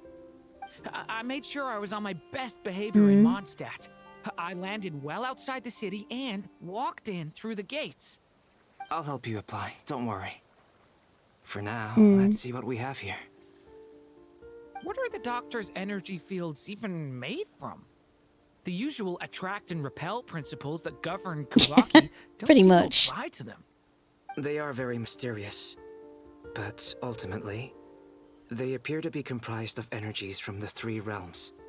Thanks to research by Master in the Hexen Circle, we know that Tevat's 7 elements are derived from the more primordial power of the Light Realm, which is antagonistic with the power of the Void Realm. Master? Since you have the power of the Dragon Durin within you, Whose master is that? Is that Rhyndotter? this energy field contains no abyssal energy. That's true. It's not abyssal energy. It's something pure, wild, Alice, okay. untamed. I didn't know they called a I've been master. thinking about something. Do you still remember the device that Dory supplied from the Academia when you and Miss Columbina fought Raria?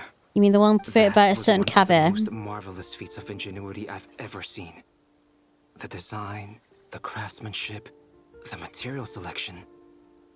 I couldn't fault any of it. Not to mention the operating principles. Surely the most ingenious feature of all.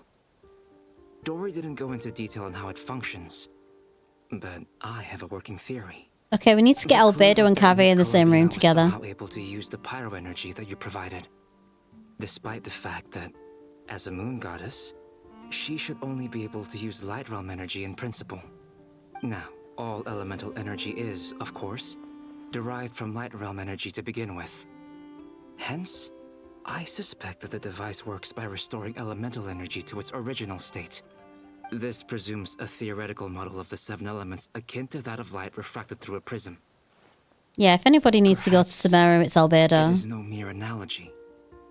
Maybe there is indeed a prism in this model. I almost wonder if the idea for the device was conceived based on direct observations of said prism. It would explain how such an ironclad design concept was achieved. It is at once a masterwork of engineering and a groundbreaking application of the Academia's latest elemental theories. I suspect only Lesser Lord Kusanali herself could have devised such an ambitious technology. But back to the energy field before us. If this is pure light realm energy, its relation to elemental energy is one of integration versus division. Or you could say that the former contains the latter. Could this mean that elemental energy can dilute the power of the light realm? Should we give it a try? We should.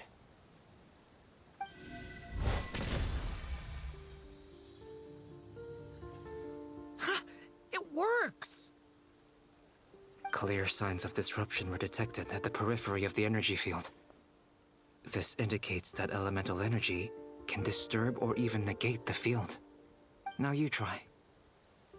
All right, here goes. It's working! Switch to abyssal energy and attack again. No surprises there. Abyssal power drains the energy field to a significantly greater extent. I now feel confident in asserting that the energy field is indeed pure light realm energy, and that elemental energy can dilute it. But the energy field is huge. How much elemental energy will it take to neutralize it? We don't have to neutralize it completely. We can try other approaches. That's all for theory. Would you like to continue watching?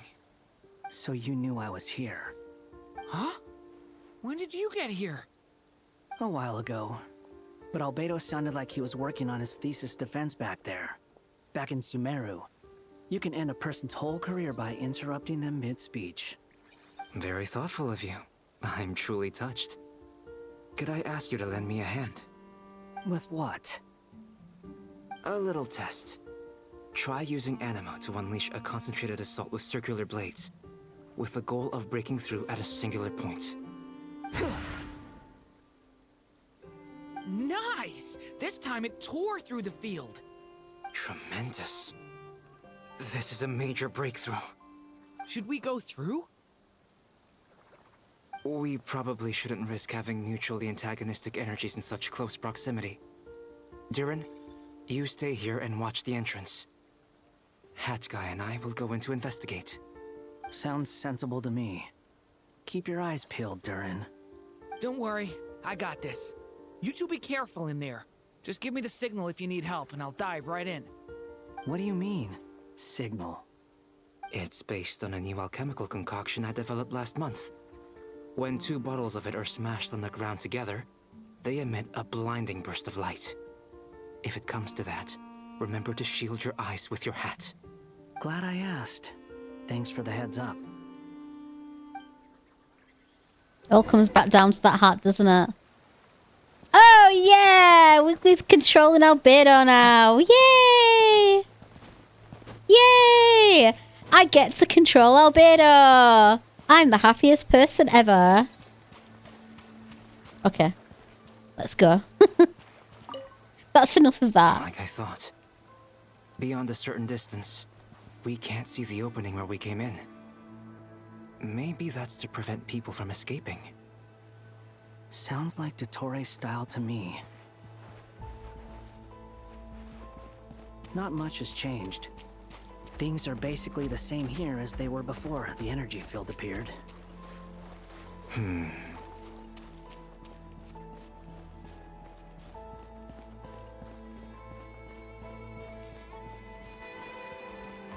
Albedo rerun when, please?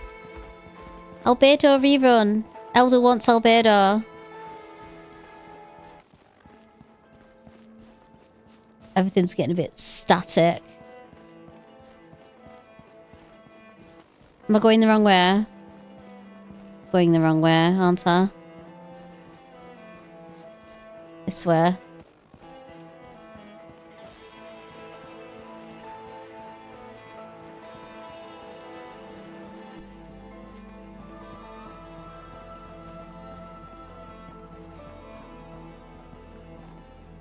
Oh yeah, that's a good point. I would really like Albedo.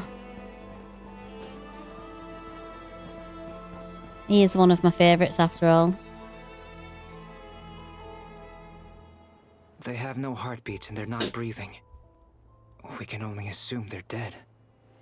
But there are no visible wounds. Also, there's an animal squatting next to each body. It's watching us. That's not an animal's gaze. What are you That's very trying cute. to tell us? Doesn't seem eager to talk. I guess maybe it's just an animal after all.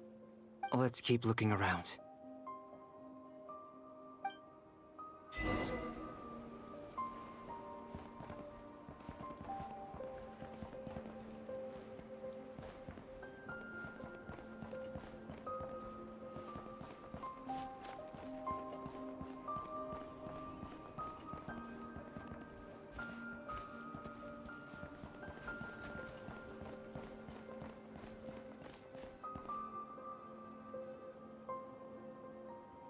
Same situation everywhere.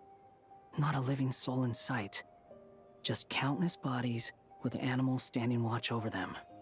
Well, I think we can safely rule out the possibility that they're all pets. Is skirting around the topic your way of showing consideration for other people's feelings? Just being cautious. I don't doubt that you can handle the truth.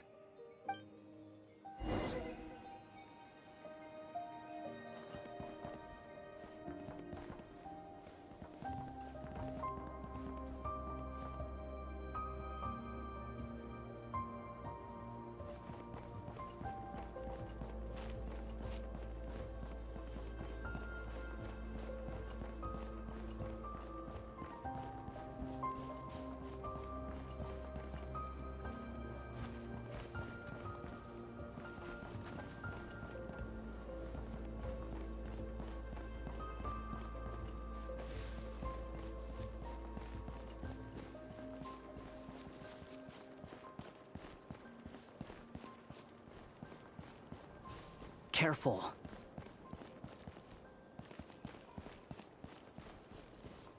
Please. Help us. Please. Over there, I hear a voice.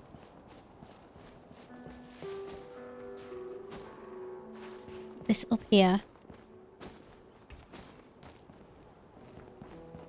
Yep.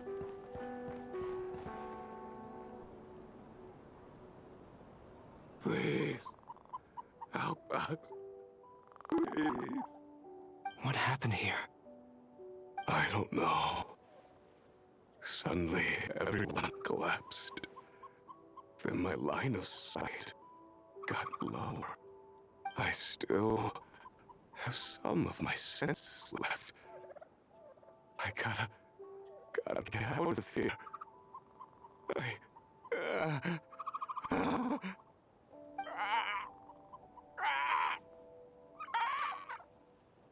It looks like there's a huge experiment going on inside this energy field.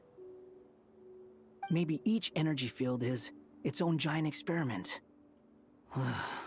Vile. He's swapping human minds with those of animals. Even without the other circumstances, this would be an extremely radical experiment. Those people may have lost their sense of selves, but they are not fully animals either. If they were, they would have left.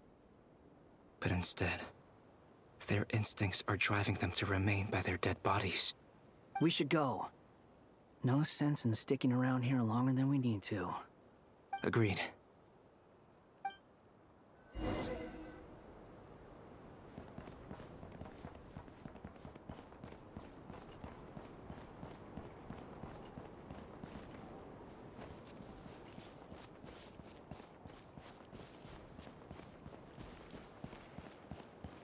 Yeah, it isn't it?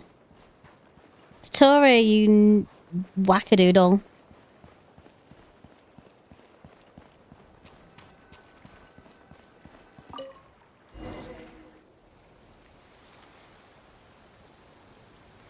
Ah, you're back! Everything okay? We saw some things that take a strong stomach. Otherwise, we're fine. We should share our findings with the others.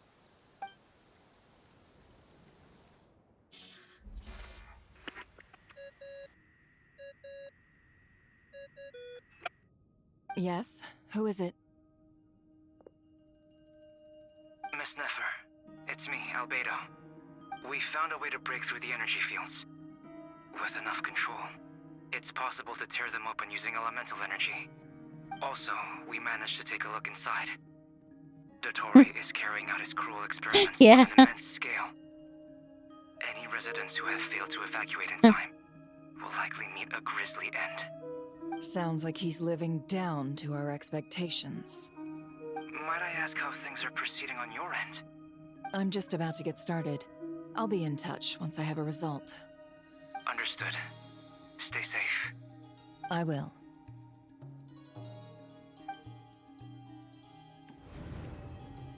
Well, Nefer, I'll link up with you once my tasks are complete.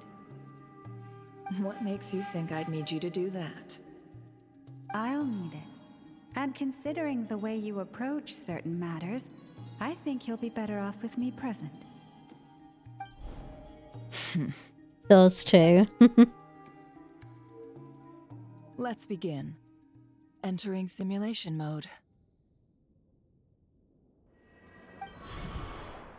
A vast wasteland. Is this the Traveler's inner world?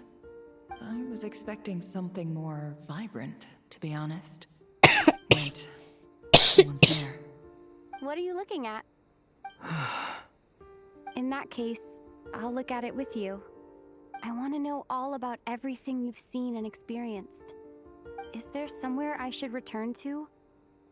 Or should I stay here and be the hero everyone says I am? I don't dislike my current life. Roaming the land, fighting battles, accomplishing missions, earning a living, looking after Paimon. It's not so bad. I guess the only thing that's missing is that you're not here with me. This is the conscious layer, which contains a person's true feelings. It is filled with both longing and kindness.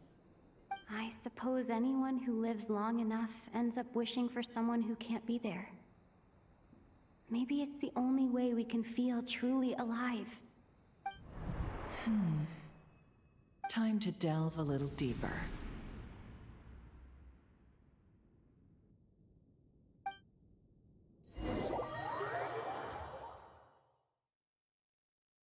Nasha Town is hardly the optimal choice for a place to live, but it has character. and a reasonable population density. What are you trying to say? Oh, don't be nervous. I was just thinking where might make a good starting point for your journey. Perhaps I should send you further afield. Conria, perhaps. Conria ceased to exist long ago.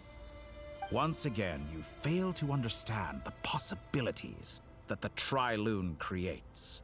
Anything that has existed in the past, I can now recreate. You simply do not wish to see that happen. That might be because you miss your sibling and fear getting answers that you are not ready to learn. But this is not for me to judge. If we are to collaborate, we need to maintain an amicable relationship. In a moment, you will be able to... Oh no. What are you...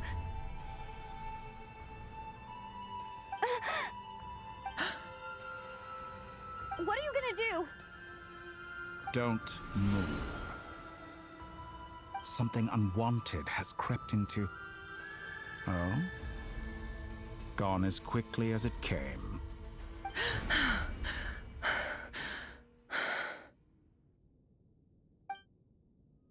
Did you save me?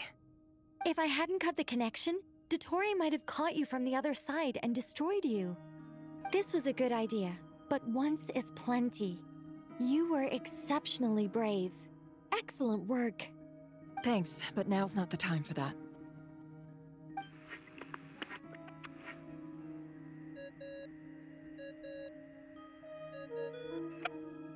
Albedo speaking. I think I know where she is. What is this endless darkness? I can't see anything, even though my eyes are wide open. But why? What happened? Ah, sorry about that. I take it you didn't notice. Just now, a friend of yours took a little peek into your mind. Could it be Nefer? How did she do it? Did she use something as a medium to connect to me? Do you think she's aware of your current circumstances? Oh dear. Have I stunned you into silence? I only wanted to slow down your time a little so I could stop your intruder in her tracks. It would have been nice to capture the spy. I must say, I'm finding the ability to adjust the flow of time rather intriguing. The moment you closed your eyes, time seemed to grow impossibly viscous, didn't it? A whole month passed before you opened your eyes again, but only for you. No one else was affected. I dare say this is something only a god can achieve. Point taken.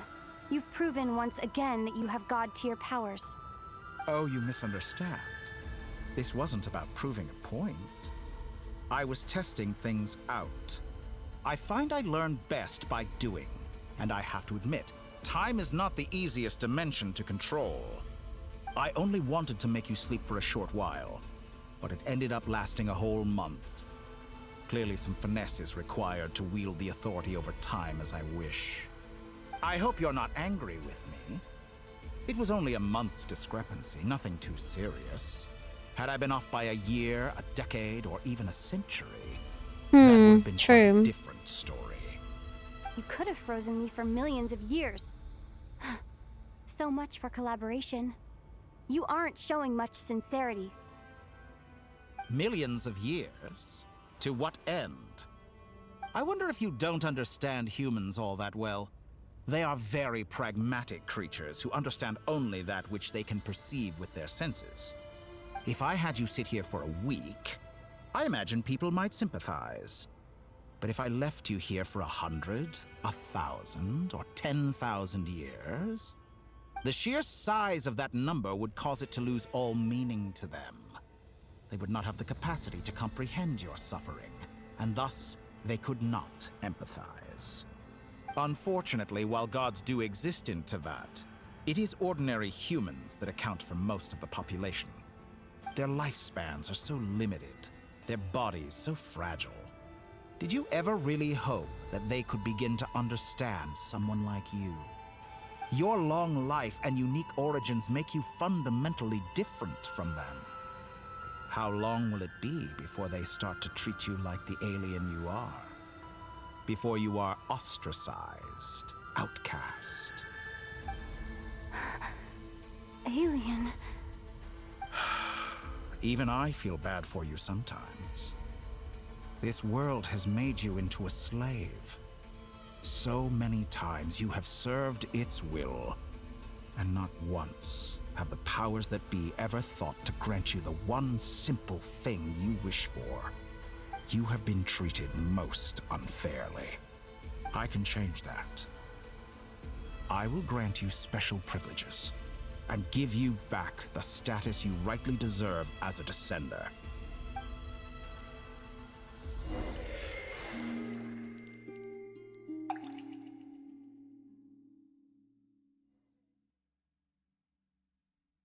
I've entered the past 3 times at this point, but I still have so many questions. For instance, beyond each point being further back in time than the last, what determines the specific locations at which I can make entry?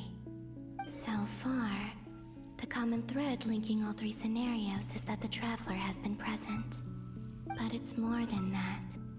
I know I sensed something familiar around her. What was it? I'll keep this question in mind as I carry on. Was it Paimon by any chance? Is Paimon the key? Humans, you never change. Always trying to use powers you neither comprehend nor control. This looks like Star Sand Shoal. Was this before Rerir regained his physical form?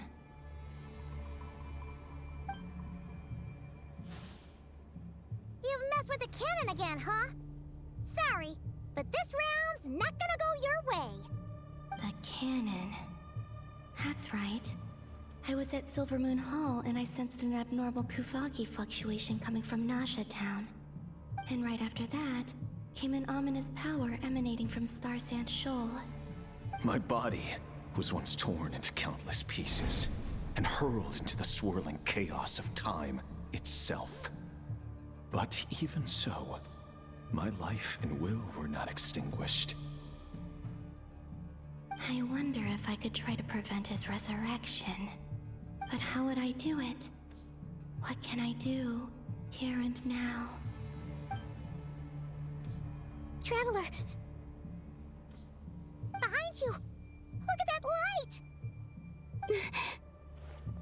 No, I won't make it in time. She's using the Kuvaki shield like I taught her. Is she gonna use it to block the cannon's beam? She's strong. I'm sure she can manage. But the force released when the beam impacts the shield might lead to collateral damage. Easy Island. The Frost Moon Scions will be exposed to lethal levels of Kuvaki. A question, if I may. Kind Miss Columbina. When the cannon's Kuvaki beam was deflected earlier, I saw several bolts of energy streak toward Hisi Island, only to be blocked. Did you also have a hand in that? Maybe that really was me after all. Well, future me. But I don't know if I have enough power left.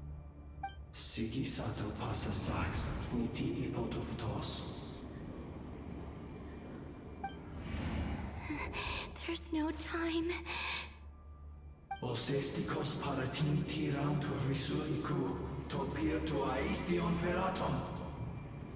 I have to make it. Oh, Frost Moon. Oh, great land. Oh, slumbering moonlight of Notcry. If you can hear me, if you can sense my call, then please, heed me once more!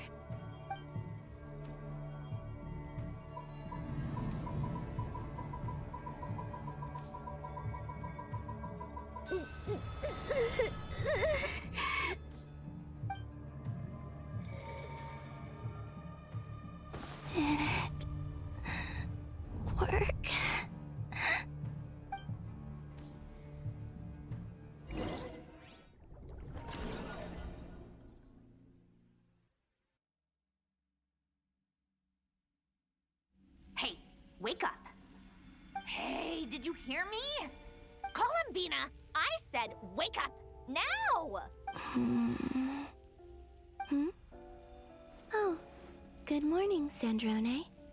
It's 3 in the afternoon, actually.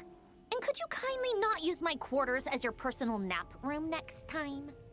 But I feel so safe here. And your coffee, right? It's so bitter, but it smells lovely. It's like you were raised by wolves in a forest or something. What did you drink growing up? Grass tea? The Frost Moon Scions certainly led a more frugal existence than the Fatui. Then I'll bet you've never eaten one of these before. It smells delicious. That's because it's a Fontanian recipe. I had a little free time today, so I made a batch. Rosaline will be here shortly, but if you really can't wait, I guess you can go ahead and...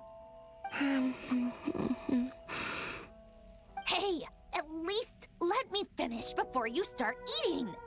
Did the Frostmoon Scions not teach you basic table manners? Or did the rules not apply to you because you're the high and mighty moon goddess? These are so tasty. Of course they are. I made them. I was worried they might contain traces of machine oil. What? You know, there's something I've always wanted to ask you. I mean, I'm sure their food was awful. But there's gotta be more to it than that. Well, life there didn't go quite how I imagined. What were you expecting? You're a god. Your followers are gonna make some demands of you, right? Surely you can just answer a few prayers here and there in return for the free food and drink. How bad can it be? Well, would you help other people just for free food and drink? The doctor told me that you were created by a great mechanic, Lord something Fisher. The Lord Artificer. Ugh, some people can't keep their mouths shut. Oh, Lord Artificer. And didn't he have something to do with the, narcissist? Narcissenkreuz Ordo. Yes, that was it. Narcissenkreuz Ordo. So, would you try to fulfill their wishes? You must be joking. I wouldn't go even if they paid me. Time is I up. don't even know them. Exactly. Well, I felt the same way. I did not know the people who made demands of me. What do you know? We're on the same page for once. In his later years, Elen did ask me if there was anything I wanted to do. If I had any wishes of my own. Well, I don't. And I'm not in any mood to fulfill someone else's either. Who's Alain? He was the... You know what? Never mind. You're not gonna remember. Anyway, the point I'm trying to make is, neither of us is the self-sacrificing type. Let me ask you this. What sort of place would you like to live in, if you could choose? A place where people don't ask me for things I cannot give them. Where they don't worship me, or fear me, but just want to chat with me like a normal person. I'd also like the freedom to come and go as I please. And ideally, it would be somewhere with the smell of coffee and snacks. Not to burst your bubble, but no such place exists in the world. Now, take your snacks and scram.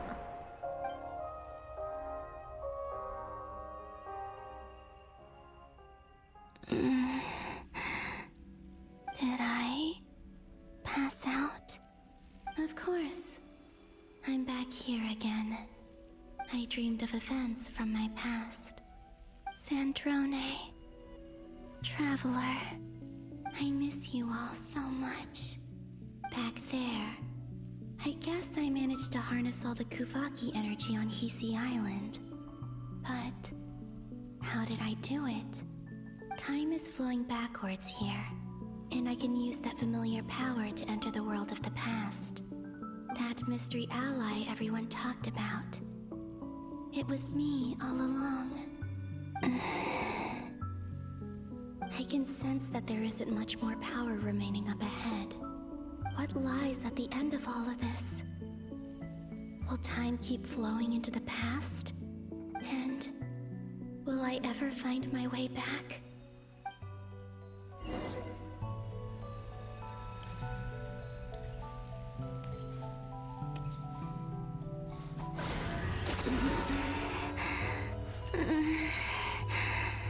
It's getting harder and harder to use my power.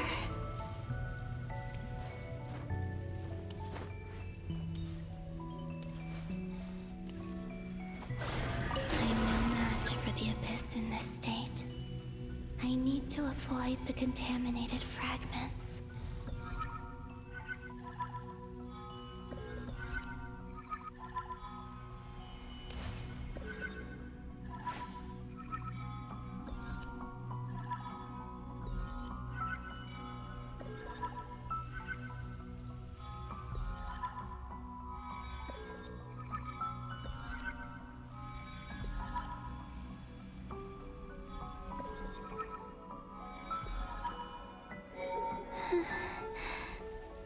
Time to go. I wonder where I'll find myself this time.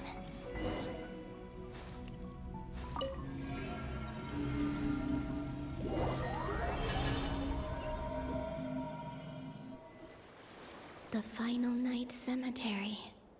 This is where Flint's is based. Or not! How are we supposed to read through this many files? Difficult, yes, but it is also our most efficient option.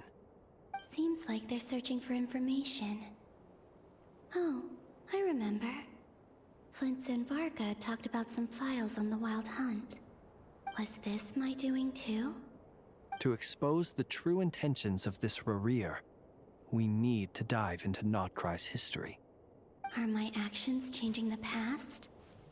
Or are they simply completing a process? Is all of this inevitable? Or am I the one making these decisions? Oh, nice. Congratulations. Now, will it change how things turn out? Hope we don't land on our heads then. They're my friends. I can't not help them. I need to move. I'm sat in such a stupid position. I'm like, I should probably just... And the other one was... Oh, that's so much better. I'm gonna be horizontal by the end of this this stream. I know I am.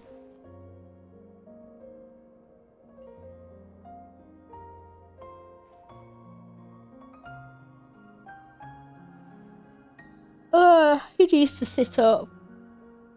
Come on, for the last like month I've been streaming from my freaking bed, so this is an improvement. That should do it. It wasn't comfy then, but now it's comfier. Luanatar? You can sense my presence? Yay, Luanatar.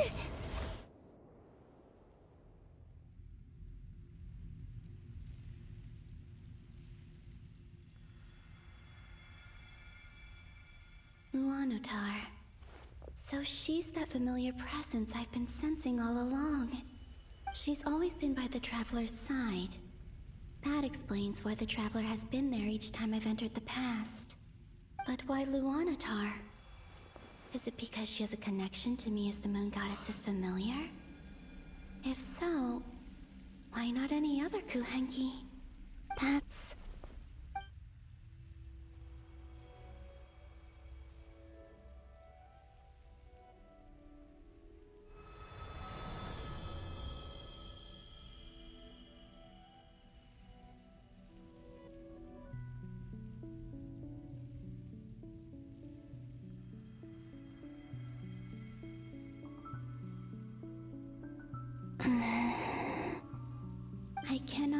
sense any power up ahead. Just a void, stretching out into infinity. This is likely my final chance to enter the past. It's now or never. I have to find a way back.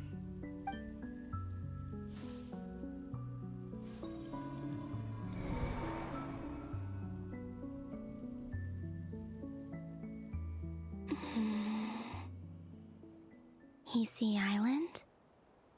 How far back in time is this? Where's Luanatar? I can't sense her presence this time. Oh, seeing Enefa and Aino reunited like that sure was heartwarming. Traveler, Paimon. No, stay calm. I don't have much power left to change things. I don't even have that much time left here. Excellent. Congratulations. How do I find a way back? A way back... to where? Do I go back to Moon Prayer Night? Or to the future that followed? And if I return in my current state, what will become of me then? Dottoro's actions that day proved that he'd been planning that for a long time.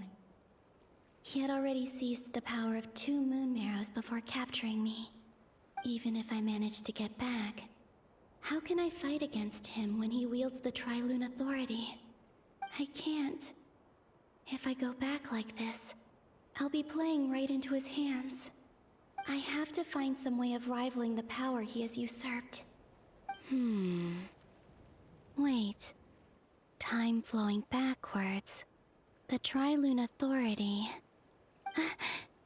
Does that mean... I think I know what the final destination of this lunar reflection might be. I know what I must do. Speaking of homes, we must already be close to where the Frost Moon Scions live. The vibe here feels different, just like the scenery. But how do I communicate my plan to my friends? Should I write it down here? No. Someone else will see it. I need something with a close connection to me. Something I can use as a medium to tell them what's happened to me in here. Now it makes sense.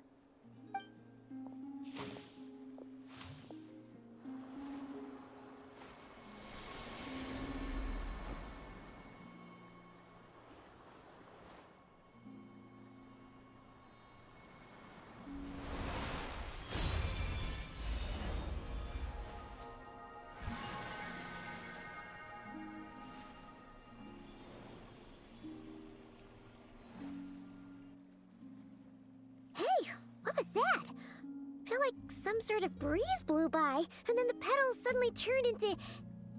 Huh? It was I who brought Luanatar into being. I gave up a piece of my own soul to create her. That's why I could sense a familiar power from the moment I entered this space.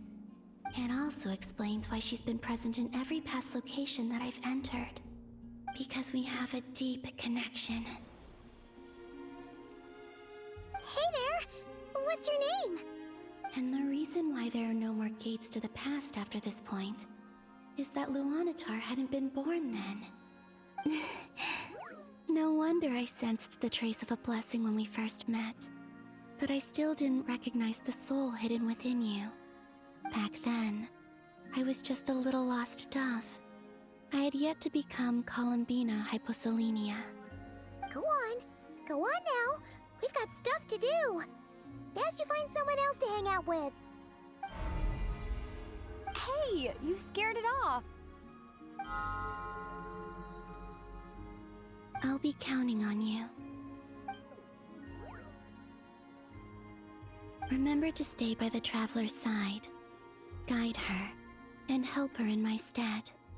Oh, and bring her to the garden where the moon prayer blossoms grow. There's a little lost dove there who will need her help.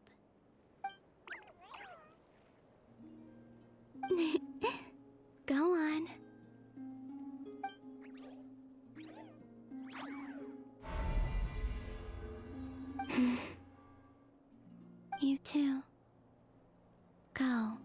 and live your story.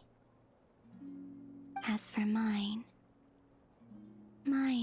must go in a different direction.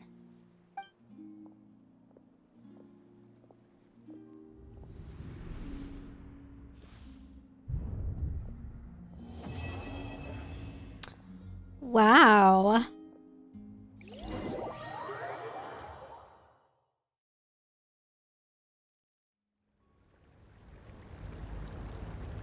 You're not gonna let me go, are you, game? How would you like to experience the thrill of never being held accountable for your actions? You could crush people like ants without consequence, or tear off their heads or limbs as you please. Believe me, such a life is but one small step away. What point is he trying to make? Freedom? But the freedom to kill? To do evil and get away with it? Why would you offer me that? The creation of a world is the ultimate scientific experiment. I have taken my research to the highest level, where I shall be not just a god, but also a servant to many sacred spirits. I shall heed the truth and perform holy deeds. A god's laboratory is the perfect playground. But it needs the right occupant to explore its full potential. Mortals are found everywhere one looks. Not so with Descenders. I'd prefer my first guest to be a distinguished individual such as yourself. And I know you could make the most of the opportunities it offers. So the condition for entering the new world is to take innocent lives. The same dilemma that Rerir once faced. Could I really bring myself to kill others for my own benefit? Rerir did. And look where it got him. Have you made up your mind? I can't do it. Your playground is no place for me. You're putting your hopes in the wrong person. But we both know I'm not quite the hero you say I am either. I have my own reasons for the journey I'm on. And they aren't all selfless. You've grown a lot since we last met. But there are still things you are unwilling to compromise on. This will only hinder you. Why don't I lower my requirements a little as a gesture of goodwill? I'll give you a little time to learn to be a less noble soul. That'll make things much easier for you. I really doubt I could live that sort of life. And yet you already sound less defiant than a moment ago. The benefits appeal to you because you can read the signs of the times. Why don't we return to my research facility? Your last visit was so rushed. There is much that I have yet to show you.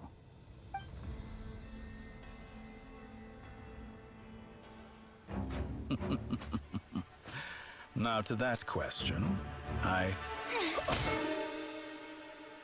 Heroes don't attack from behind. Guess I'm no hero. This is most disappointing.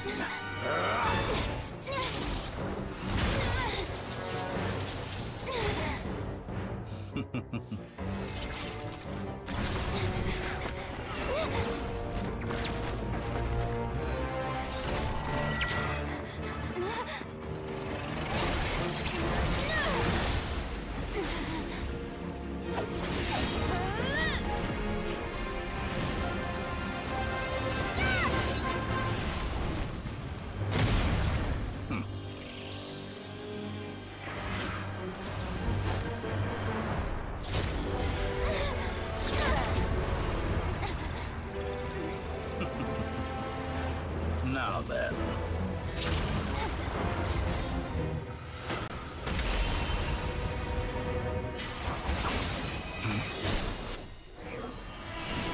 Oh my god! A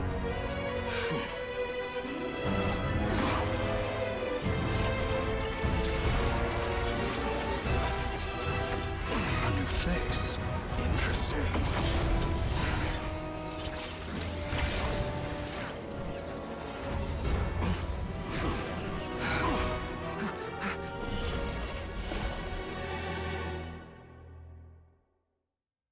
Oh my god, that was amazing.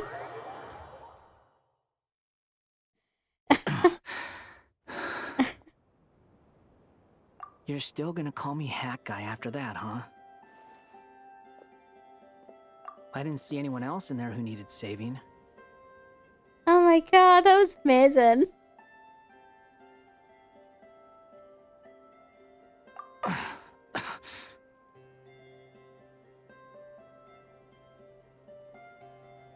It's nothing. I'll be fine. Why are you looking at me like that?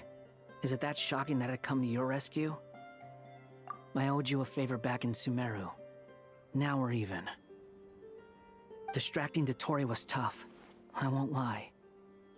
He's not gonna fall for the same trick twice. That was my one shot. I'd hoped to use it to take him out. Ugh. I never wanted to obliterate someone more than I do right now. Dotori doesn't recognize me, but his segments were originally made based on an analysis of my operational principles. I expect it's only a matter of time before he figures out what I am. So Dotori doesn't recognize Wanderer because he deleted himself from Irminsul. Did he really miss his only chance for revenge by saving me? Why the long face? Hey, I'm not blaming you, okay? And I'm not complaining either. Rescuing you and killing Dotori are equally important goals. Everyone would be pretty stuck without you. It's best you live to fight another day. How are you holding up? Are you all right? Hat Guy said to put safety first, so we agreed to run as far away as we could after leaving the energy field, and only meet up once it was safe. You don't look injured. It seems that Dotori didn't do anything to you. All right. Rescue operation complete. Let's head back. There's a lot more work to be done before this is over.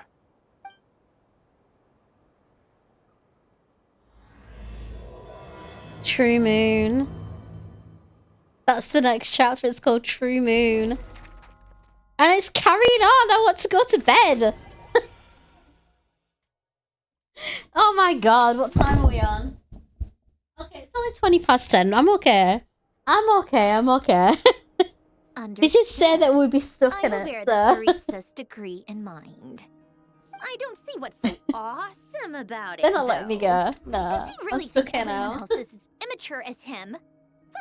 I'm not stupid Artemis to wants Tartaglia's supper. level. Hang I on. thought you might say that. I might just need to... Okay, that's good. We get into the showdown then. That was that. They usually do that though, don't they? They have like a build-up establishment chapter and then they have an action chapter. Anyway, I'm gonna go feed Artemis because she's wanting a supper, so I'll be back in a sec.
So Camilla didn't come into the kitchen when I was calling for her, so I took her out, and now she's just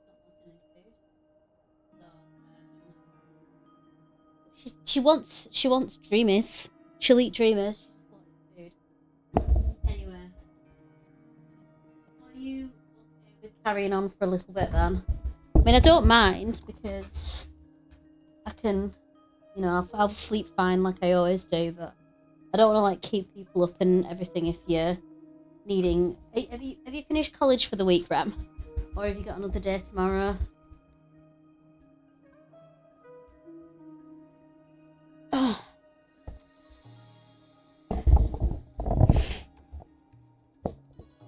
Okay, that's fine then.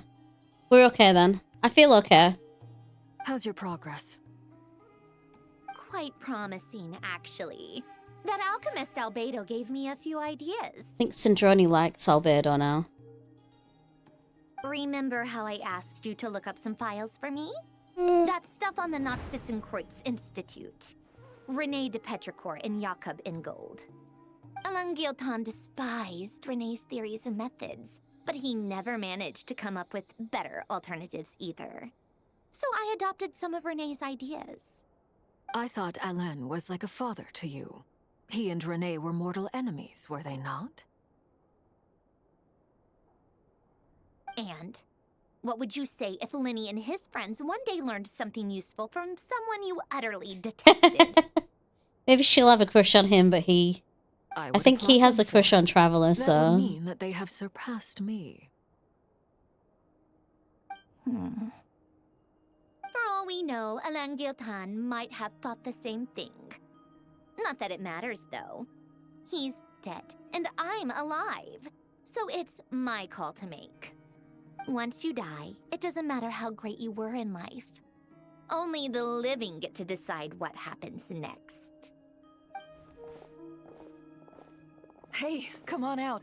They're back. Huh?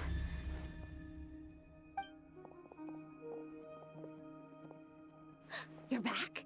And your head's still screwed on? And you still have all your limbs? What does it look like? Way to keep your composure, madam.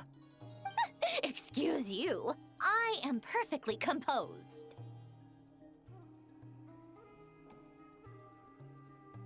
Glad you're okay.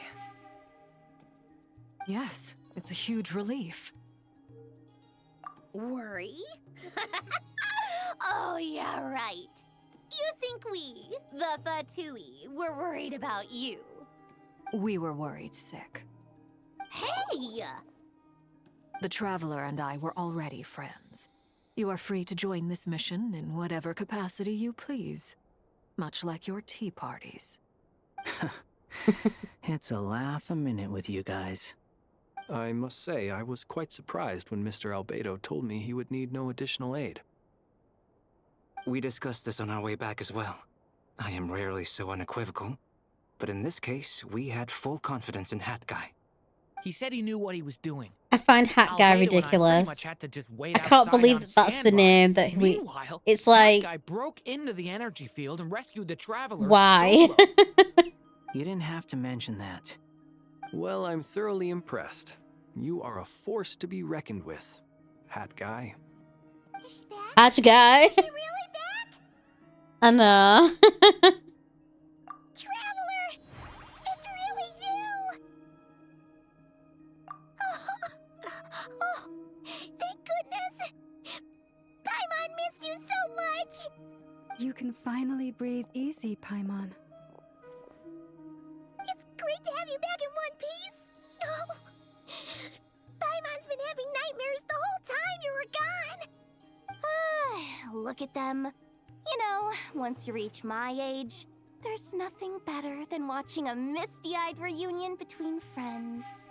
It's nothing. Same goes when you get to my age, too. I bet Ino and Anefa would be tearing up as well if they were here. Varka, I'm not sure Anefa can cry. Oh, yeah, good point. Hey, your eyes are looking a little red and puffy. Come here, let's hug it out. What? Ew, no. No, thank you. You're not my dad, okay? Knock it off! That was weird. Everyone, I'm sorry for all the trouble I caused you. But the silver lining is, I didn't come away from this ordeal empty-handed. While I was being held captive, I learned a lot about Dottoro's current capabilities and what he plans to do with them. Allow me to explain.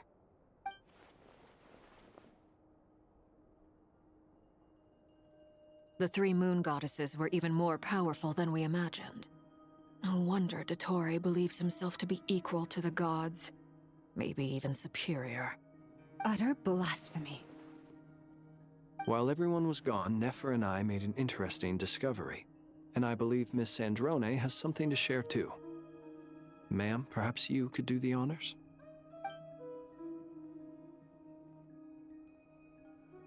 Called it.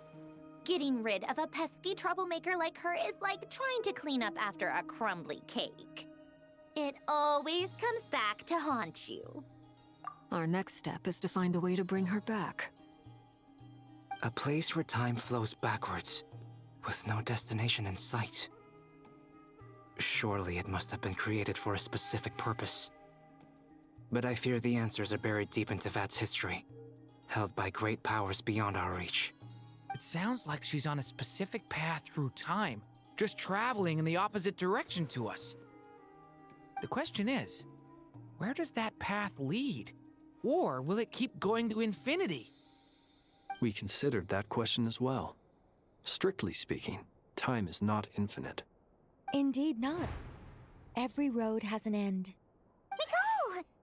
You sure loved quietly sneaking in mid-conversation. I do, in fact. It's something I've always done at our mages' tea parties. Quiet, mysterious, and persuasive. You wonder what lies at the end of her road. Well, just as the world has a beginning and an end, so too does time. And so, the end of the road is the moment that Tevat was born. But where Miss Columbina will end up along this road, that depends on where this particular river of reverse time began. What about the original moons and the moon goddesses? Do they have a beginning too? All things do. In the beginning, no moons adorned the sky. It was the Dragon King Nibelung who raised the three moons into the heavens, and thus were the moon goddesses born. They were shadows of the planet, born to wield Nibelung's authority and oversee the world on his behalf. They were extensions of his will, manifestations of his majesty. But then one day, they disappeared just as suddenly as they had once been brought into being. Nobody knew where they had gone.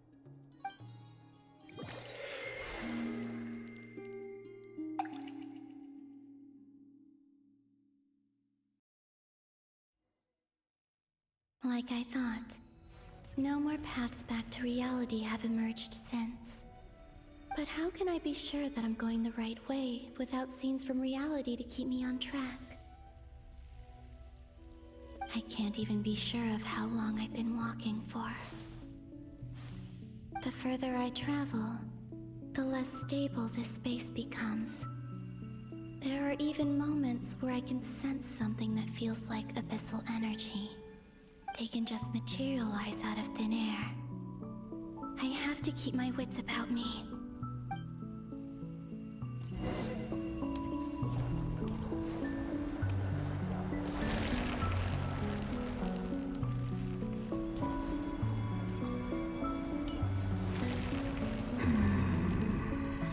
Oh, it's Maria, I think.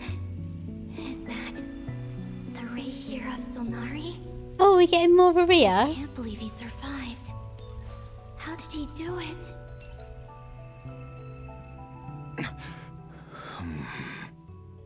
You are the moon goddess. But how? Please, there's no need. I'm not interested in fighting anymore. I find that a little difficult to believe. Yeah. Honestly, so do I. The way you used my own power against me was It was a brilliant strategy. And then, in the final moment before I was thrown into this space, I got to see an old friend. Mr. Dainsleif. Right. It was so long ago now. But we were friends once. And when I first got here, I was filled with hatred, remorse, and rage.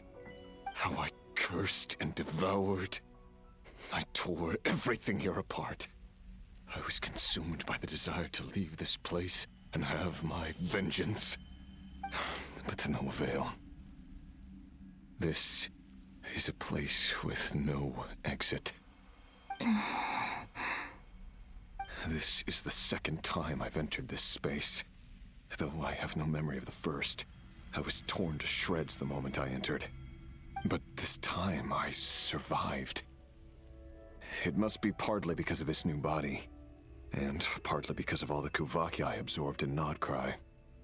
Are you the source of the abyssal power in here? Not all of it. Some is from when I first arrived here and tried to destroy everything. But there was already a degree of abyssal power here, before I entered. And like a venomous snake baking in the merciless sun, it tried to slither into my shadow. Tried to? So, you rejected it? Yes. Because after that, the world suddenly became silent for a moment. What do you mean? The voices in my head, they were gone. And then I saw her. Her? Thelindis. My former lover. Never mentioned that she saw a memory of Thelindis leaping into the moon's reflection. More precisely, I saw her afterimage. I'm sure the real her is long gone. She was just an ordinary Conrian. She couldn't have survived here for very long. Anyway, why have you come here? Didn't you know it was a dead end? If I hadn't escaped through the moon gate, my friends would have been in far greater danger. Oh, I see. Because of your power. The power of a moon goddess. What? You'd like to know how I know, wouldn't you? The one who resurrected me said so. I could hear a deep lust for power in his voice. Do you mean... Dottore? Dottore. So that's what he's called. He'd been collecting fragments of my body for a long time. All so that he could resurrect me at the moment of his choosing. I had no interest in his research. But being as corroded by the abyss as I was, we were aligned as far as hunting the moons and recovering my strength were concerned. So that's why the Wild Hunt suddenly became so active in Nodcry. When I left the Fatui in my weakened state, Dottore must have felt that his time had come. Moon Goddess? Could I ask a favor of you? What? I know this is a lot to ask, especially from someone who tried to kill you. If you refuse, I won't fight it. But this is the only thing I desire now. Nothing else matters. What do you want? I'd like you to take a message to Thelindis for me. Thelindis? But... Yes, she's dead. But like I said, I saw her afterimage. I can sense that some part of her soul remains here. Far, far ahead. Why don't you go and speak to her yourself? I can't. I don't know why, but I can't move freely in this space as you can. All I can see is a glimpse of her, walking away. Just like the moment when I last saw her in life. In return, I will clear these abyssal obstacles for you. No, not in return. I'll clear them for you, whether you want to help me or not. It feels like something I ought to do. Why? Yeah. Why, indeed. I've been asking myself that question a lot recently. Why did I do the things I did? I'm tired of it all. Tired of the person I became. People used me. And then I turned around and started using others. I hurt a lot of people. I think I grew tired of it long ago. But I wouldn't admit it to myself. And ultimately, that's how I ended up here. What do you wish to tell her? All of it. My past. My mistakes. Everything that happened after we were separated. Is it okay if I give her the abridged version? Yeah, I'm sure there's plenty you can skip over. Just tell her the important parts. Whatever you think that means. Like the part where you relentlessly tried to kill us? It's up to you. Love demands honesty. But my relationship with Thelindis was built on lies. We hid too much from each other. But after living my whole life in the shadows, I don't want to hide anything anymore. I will do my best.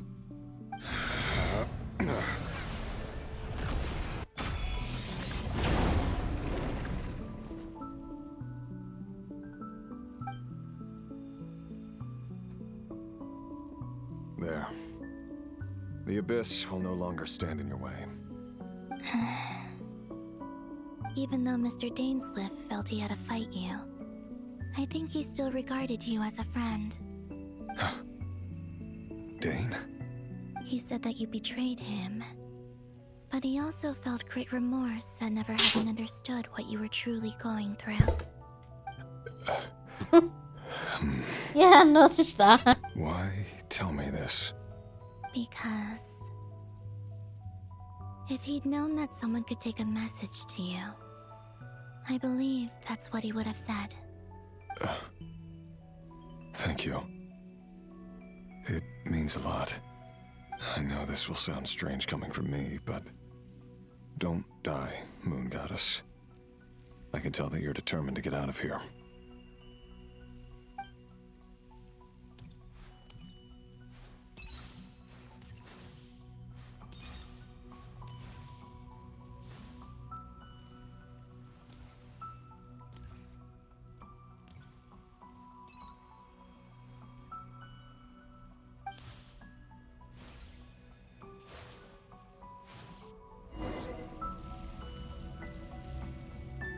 Kind of liked that. He kept his word.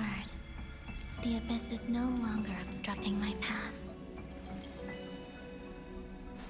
That's kind of what I expected, because you can't have like you know, so much red in your ledger and expect, you know, a change in perspective to undo all of it. You still got to live with that for whatever, you know. They're just not called a sinner for no reason. But there's that awareness of wrongdoing and remorse in what you've done. You can't undo it. You can't change it. You can't, you know, you can't turn back time and change the past and not go down that path in the first place. But at least you can kind of sit in what you've done and go, okay, that was wrong. No.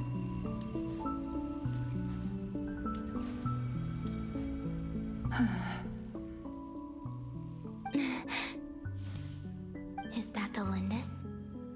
She wasn't far off at all. And yet, they can never meet. Hello, Miss. And that'll be his eternal punishment. Who are you? How do you know my name? I've never seen anyone else here before. You can call me Columbina. I promised Rerir that I'd bring a message to you. Rerir? My Rerir? Is he well? He's doing better than he was. Better than he was, huh? Sounds like he's had a pretty rough time. Others have had a rough time on his account too. In many cases, their time ran out because of him. And I'm not just talking about the children of the Crimson Moon. So, things got worse before they got better. Could you tell me what happened, Miss Columbina? Are you sure you wish to know? Yes. This is my opportunity to learn the truth. No matter how hard it is to hear, I have to know. I admire your courage. However, time is short. I cannot stay here for long.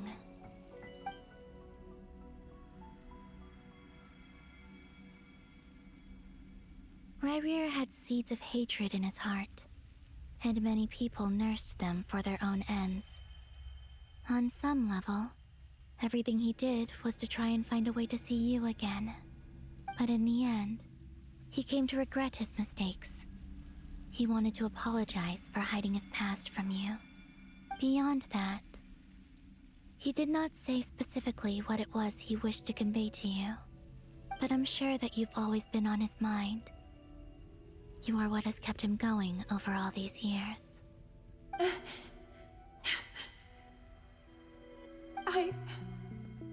I'm sorry, Miss Columbina. This is so upsetting. I'm not sure how to put my feelings into words.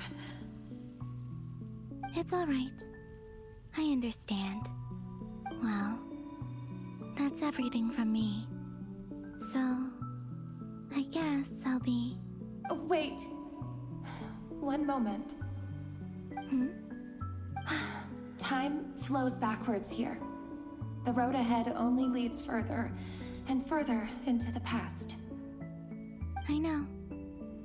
I intend to reach the end of that road. Without a moon marrow, without the 3 moons' power, you won't make it far. Wait, unless... Are you one of the moon goddesses?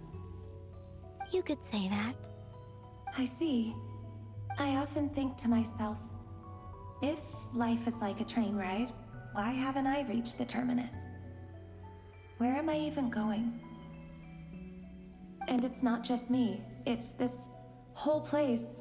Wherever it is, it seems like it's existed forever. It's such a mystery. Where is it going? I must seem so ridiculous. I can't answer these basic questions, and yet I jumped right in here without hesitating, only to be torn apart the moment I entered by powerful energy currents. Only my soul remains now. Thinking back, I was suddenly overcome with fear and terror in that moment. Perhaps I too became bewitched by the abyss. I may have been the leverage it needed to control Rerir. I used to be a researcher at the Universitas Magistrorum in Conria, researching the iridescent moon's marrow. Eventually, I came to the conclusion that time in here flows in reverse. Rerir was one of the Vinster King's retainers. With me, he was in an impossible position. It plagued him constantly. I wanted to help him escape his lot in life. I wanted him to be happy, so I thought I'd use this place to return to the past. At the time, I thought I could just go back to the day that the Vinster King first found the prince. It was only after meeting the prince that the Vinster King started going too far with his research into the abyss. That was the day all of our woes began. I thought I could stop the king from ever meeting him and solve everything. I couldn't kill the Vinster King himself, so I had to find another way to save Rayrir. That's why I wanted to go back, to kill the person who had brought new possibilities to our realm. Why has the voice just changed? I'm sure it was a futile endeavor, but the Abyss probably enhances the basest human desires. That's really weird. So I naively hoped I could change everything. Hmm. But I was simply too weak. Not just me hearing that, like was a it? speck of dust against the whole universe. Look at me. I didn't even survive the journey here. Not physically, at least. I know I'm never getting out of here. But you're different. You can make it, and I want to help you. I owe you that much. How do you plan to help me? Have you noticed the golden energy that exists here? Based on my past research and my observations since coming here, I believe they carry you forward faster. I can share what I've learned, and help you understand the pattern in which this energy appears.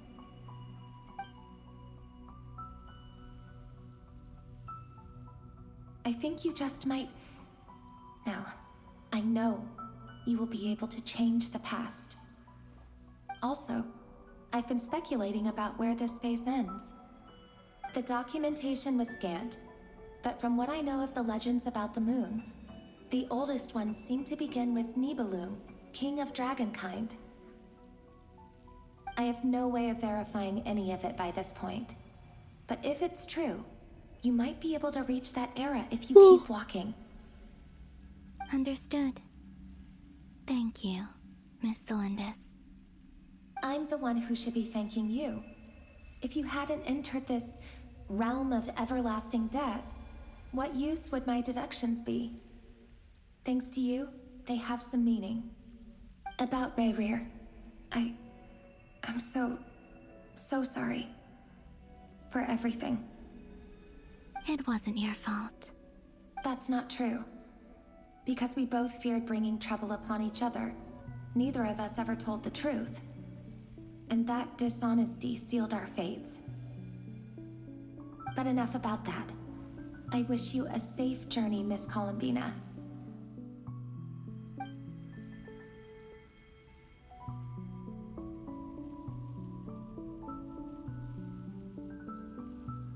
And may the outside world never have to experience pain like this again. Rayrir, you're there, aren't you? I cannot see you, because you exist in the future. I expect we'll be trapped in this prison of space-time for all eternity. But please, gaze upon the past, and then sit for a while. Let's find a place to sit down together, just like we did when we first met.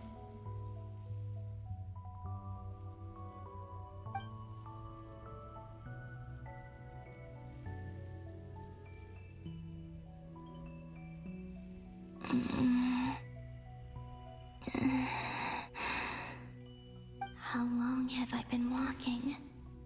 How much further till I reach the end? I'll be comfortable with those shoes.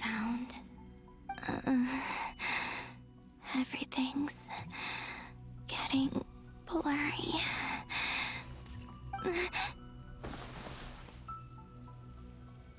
Huh? Are you all right, little sister? Have you come from the distant future?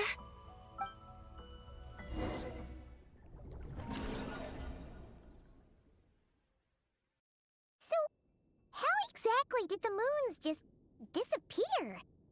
Shouldn't it be a little harder to get rid of major creations like moons? The world is a vast and ancient place. On a certain scale, all life lasts for but a fleeting moment. Miss Nicole explained that the moon goddesses likely perished in the War of Funerary Flame. The moons themselves were also destroyed at that time, save for the Frost Moon, from which a new moon goddess was later born. Am I missing something then? 'Cause the stories say that the moon goddesses were born on the moon, but doesn't Columbina say she was born in Nodcry? Huh, you're right. Why do their birthplaces differ? What's the difference between the two generations of moon goddesses? Also, remember what Sandrone said? Her scans detected 4 moons. In other words, 4 moon marrows. Technically, the result of the scan means that 4 moon marrows were detected and positively identified as moons in that moment. In other words, this piece of information alone isn't enough for us to know how Miss Columbina is doing right now. Yep, we have no way of staying up to date on whether she's dead or alive. She's on her own for now. But at least she's trying her best to get back to us. Yeah. She's a tough cookie. And a sore loser, too. We have to trust that she'll find a way. Because we really need her power. As much as it pains me to say it, we've got no chance of beating Dottore in a straight-up fight. He's much too powerful. It wouldn't even be close. That maniac is going to devour everything in his path until he reaches us. We need to find someone or something that can stop him before he does anything worse. I'll be frank. Our only hope of defeating this false god is with a real moon goddess on our side. I'm not just saying this because Columbina's a friend and I want her back safe and sound. It's just the truth. And I know that even she was no match for him when he attacked, but I don't have a better solution. We're not giving up on saving her, whether she can defeat Dottore or not. Right. Don't worry, Miss Sandrone. We're all aligned on saving Columbina. No one's trying to argue that we can only justify saving our friend because it will help save the world. This is about multitasking. We want to save both. So, she's more than just a moon goddess to you guys? Absolutely. Duh! She's part of the gang! And you are too, you know. Yes, I know. You don't need to labor the point. I knew that the moment I came running over with my documents that I was part of the in-group. I mean, if Arlecchino can fit in, I certainly can. Anyway, as for how we get Columbina back, I've been working on it constantly. But I think I'm still lacking certain information about the moon. I'd probably get there if I could continue my calculations, but the problem is, I've run out of computing power. Computing power? You mean, you need more energy? No, the issue isn't energy, it's processing power. There's so much data to get through that the whole process has just ground to a halt. That's a tricky problem. René de Petrichor of the Nazissenkreuz Ordo once foretold the fate of the world. But I don't know how he did it. My guess is that he used the primordial sea's power. However, that won't work for me. His methodology was vastly different from my own. What's worse, they're incompatible. And to top it all off, we can't even leave Nodcry. Ugh, this is so annoying. If I'd known we'd run into a bottleneck like this. Well, no, the design bureau's a bust as well. Curse that Dottore! Couldn't have made this harder for me if he tried. Oh, what do we do then? How about we grab a bite to eat and take a break? Maybe something will come to mind after you've cleared your head. You don't get it, do you? I'm trying to calculate the fate of an entire world here. And I need accurate results, not vague prophecies. Where the heck am I gonna find the computing power for that? Ahem. Anyway, time to shelve the discussion on technical difficulties. Being a killjoy isn't very ladylike, after all. Either way, we've done what we can. Rest well, everyone. Remember to let us know if anything new comes up. Hawkeye? Is he hinting that we should talk outside? Let's go somewhere a little more private. It's smooching time. That guy's like, right. You know that Dory went back to Sumeru, right? Yeah. She mentioned she was planning to head back.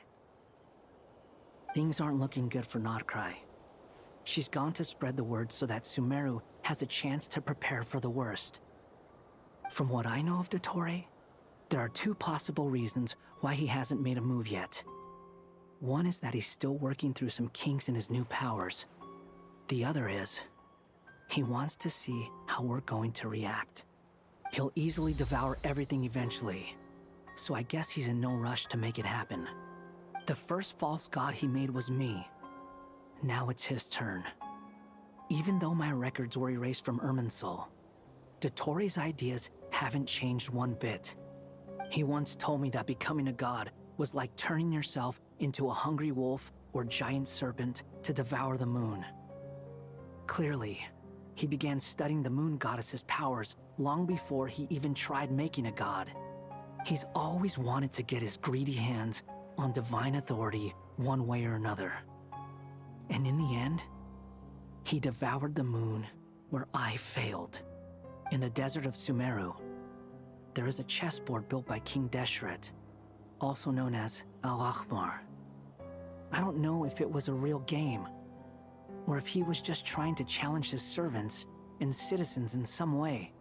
But creating games and setting rules, gods do that as a matter of course. That's the kind of power Dottore craves.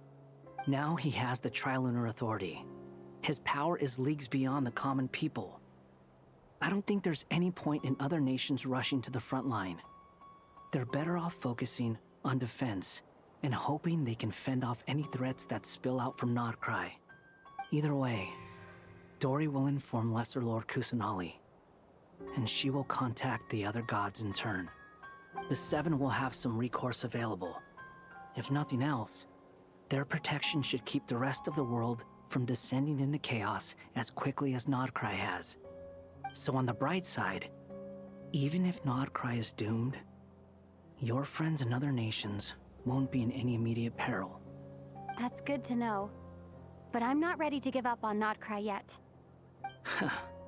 There's a word for people who refuse to let anything go. It's called being greedy. Maybe it sounds greedy to you, and probably naive too. But whatever you call it, that's what gives me the determination to keep fighting. Battles are fleeting, but the will to fight is a long-term commitment.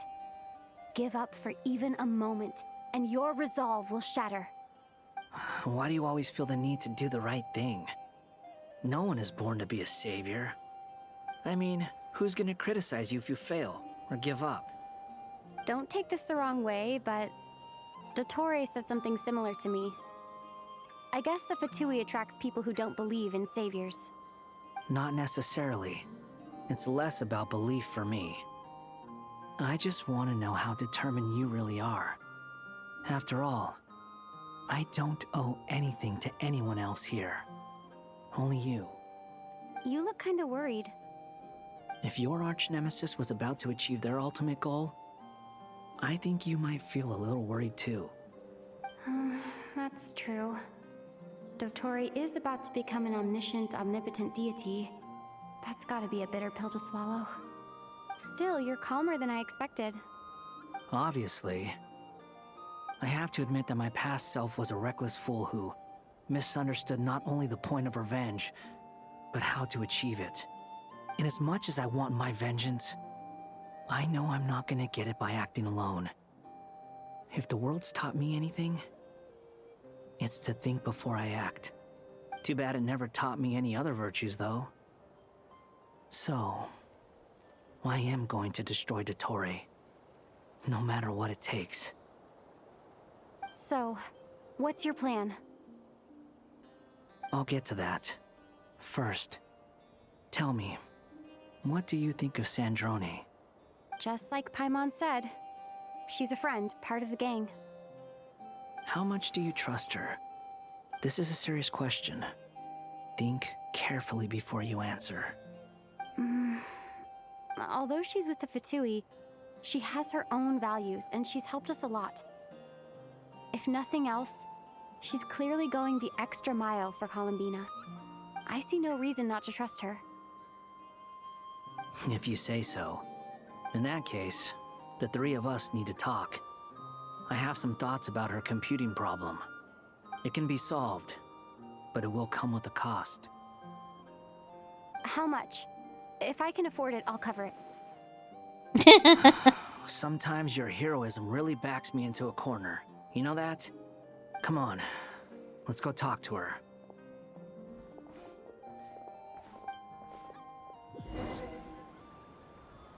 Oh my god! Holy hell. We've got our wheel back. And I've got the Valette back. Oh my god. I can walk! I can jump! I can look at the bottom of his shoes. Oh look, his shoes have a different pattern on them. Yay! Yay! For 0.1 sec. As soon as we talk to Marionette, we're locked straight back in again. God, that was long. That was insanely long. Oh my goodness.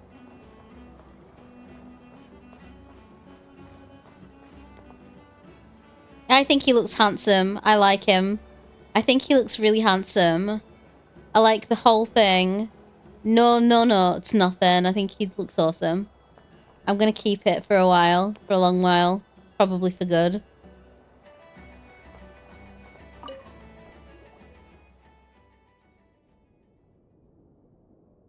Miss Androne, Traveler.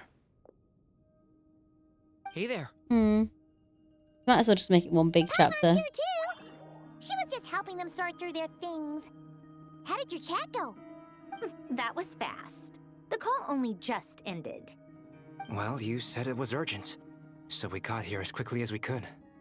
Albedo, I have some alchemy questions for you. I see. Looks like my knowledge proved useful after all. Ooh.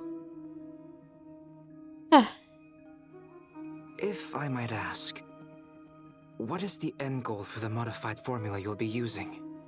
I needed to predict the future of the entire world. But I've run into some teething issues since trying to implement Renee's theory of the 4 Orthians. Maybe I should have stopped there. I'll have a look at it. Still, It is computing power 11 is the real o'clock. issue here. How do you plan to And it solve would probably be good to give myself something to do tomorrow. It's been sorted. Oh, with the Traveler's help?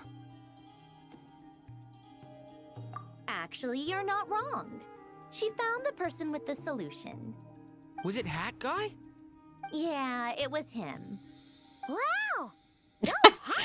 How enthusiastic was Durin then? Was it Hat Guy? Big time. But where is he? Wasn't he the Was one it my who asked best friend in the Albedo how to whole wide come here? world? Come with me. My bestest friend in the whole wide world has an idea. I'm so happy. Hat guy? What's happened to him? Hat Guy! Can you hear us? No response. I guess he's in hibernation. Hat Guy mentioned that he was a puppet. It seems that his functions are currently shut down. I presume this has something to do with the solution to your computing problem. That's right. He and the Traveler came to see me. Okay, how many... What? You have a solution? How many people? How many people in this group are not people? How many of them? We've got... I'm taking it... From what I understand, Sandrone is like a human automaton. Hat Guy's a puppet. Albedo's a synthetic human. Durin's a human dragon hybrid person. Flint is a fae. I don't know what's Lauma. Lauma's not a person. She's like a deer person, isn't she? Yeah, I think you're right. Varka, Aino, Nefer, and Yehoda. Everybody else is not human.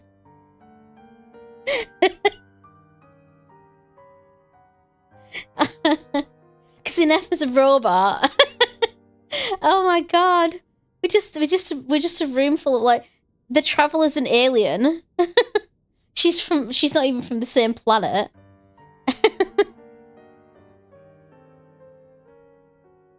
Would you calm down? Why do you always react so hysterically to everything? Excuse me? How would you know? You shouldn't be so quick to judge complete strangers. It's very bad manners. Oh, please. It doesn't take that long to figure out that you have a temper. Where does a mere student get that kind of confidence? I've actually published more papers than you. Not that status counts for much. Even Paimon's applied for academia admission. Really? Paimon's applied to go to the academia? Are you serious? See? This is why I can't be bothered to explain myself. She recognizes no one's skills but her own. Okay, fine. I'll hear you out. So, tell me, how do you propose to solve my computing power problem? This world itself is constantly processing all kinds of information. If it's the world's future you're trying to calculate, you need a processing device that's designed to cope with that volume. Easier said than done. Only Irminsul can handle that kind of...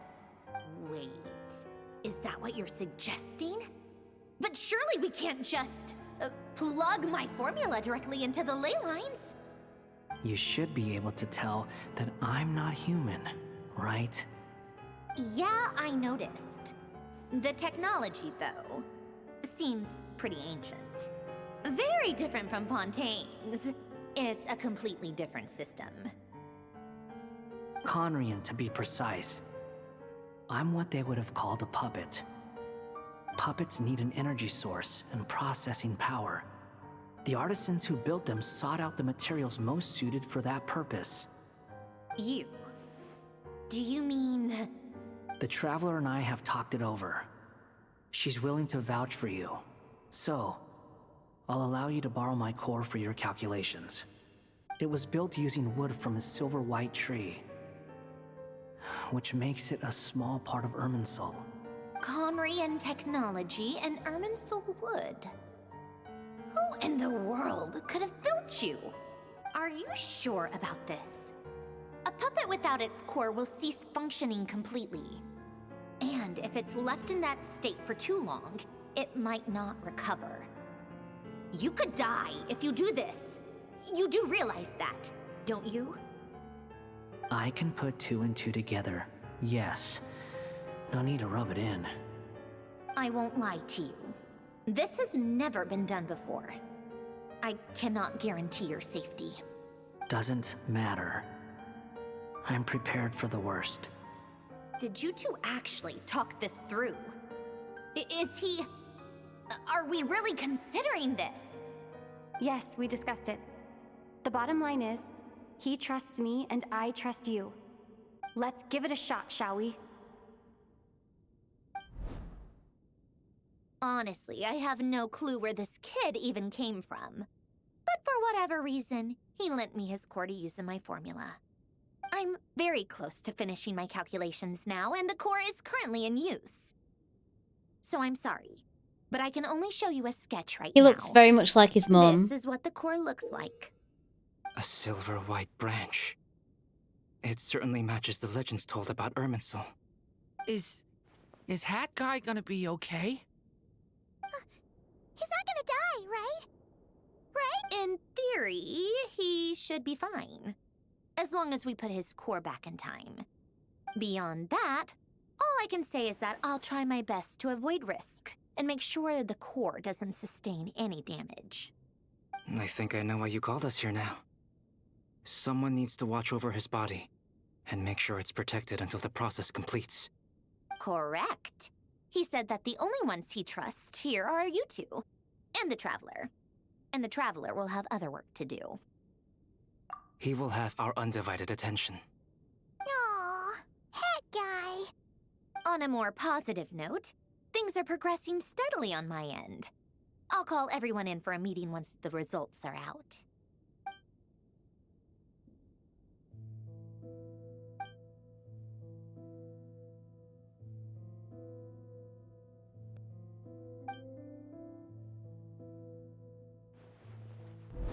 worst case scenario with the core removal is either a system reset or a total loss of function.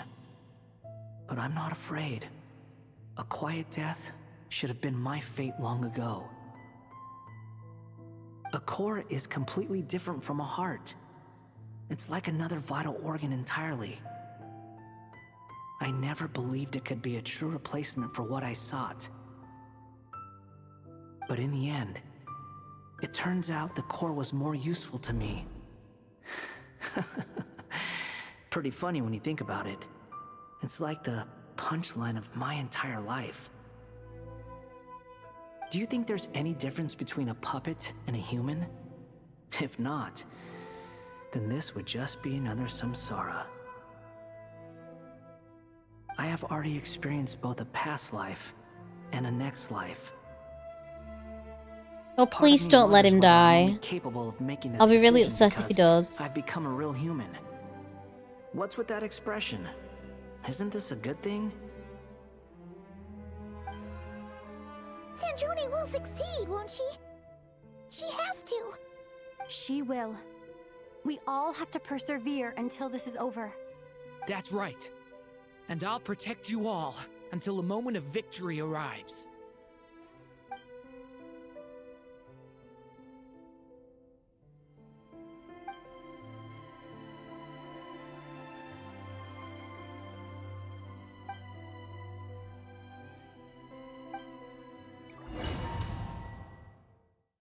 Please don't let him die.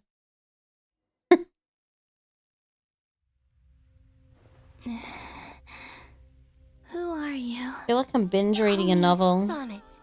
Sonnet. You have the same power as Canon. Sonnet. So, you're the goddess of the iridescent moon? Oh, goodness. You recognize me? Well then, what's your name? Columbina. Columbina Hyposelenia. Hyposelenia? What a lovely name. Did you choose it yourself? It was a joint effort between me and my friends. Friends? You mean your friends in the heavens? Huh? Oh, sorry. You must be exhausted. I apologize. Hang in there. Let me introduce you to my older sisters. Do you mean the other two moon goddesses?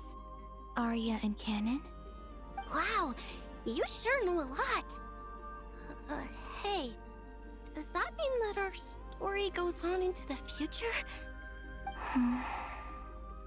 Oh, I guess that wasn't the best question to ask. It's alright. We were prepared for that possibility. You could say we were too prepared. I can't even remember how long my sisters and I have been here by this point. When did you get here? How long has it been? I can't say for sure, but it feels like it's been forever. I see. Are you feeling alright? You look a little unwell. I can hold out a while longer. Yeah, I'm really unwell. We don't have far to go. The place where my sisters and I are based is just up ahead. Don't worry, they're both really nice. I'll introduce you.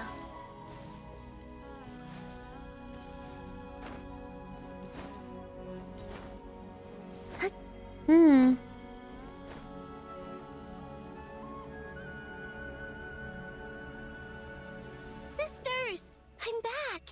And look who I've brought with me. Why does she sound like Nahida?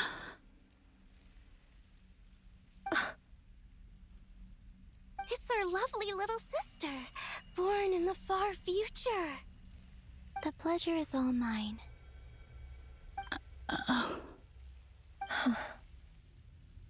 Allow me to introduce you to Columbina Hyposelenia. This is Arya, the goddess of the eternal moon. And this is Canon, goddess of the frost moon. Canon, don't you think Hyposelenia's power is similar to yours? Hello, Columbina. I apologize for our startled reaction just now. And please, forgive our little sister if she's been annoying you. She tends to talk a lot. It's fine. You seem shy. Don't worry, Columbina Hyposelenia. No one can hurt you here. Could you tell me where here is? Please. I must know. My dear sister, this is where Tevat's original ruler, the Dragon King Nibelung, imprisoned the moon goddesses. What? You're scaring her, Canon. No, I'm fine.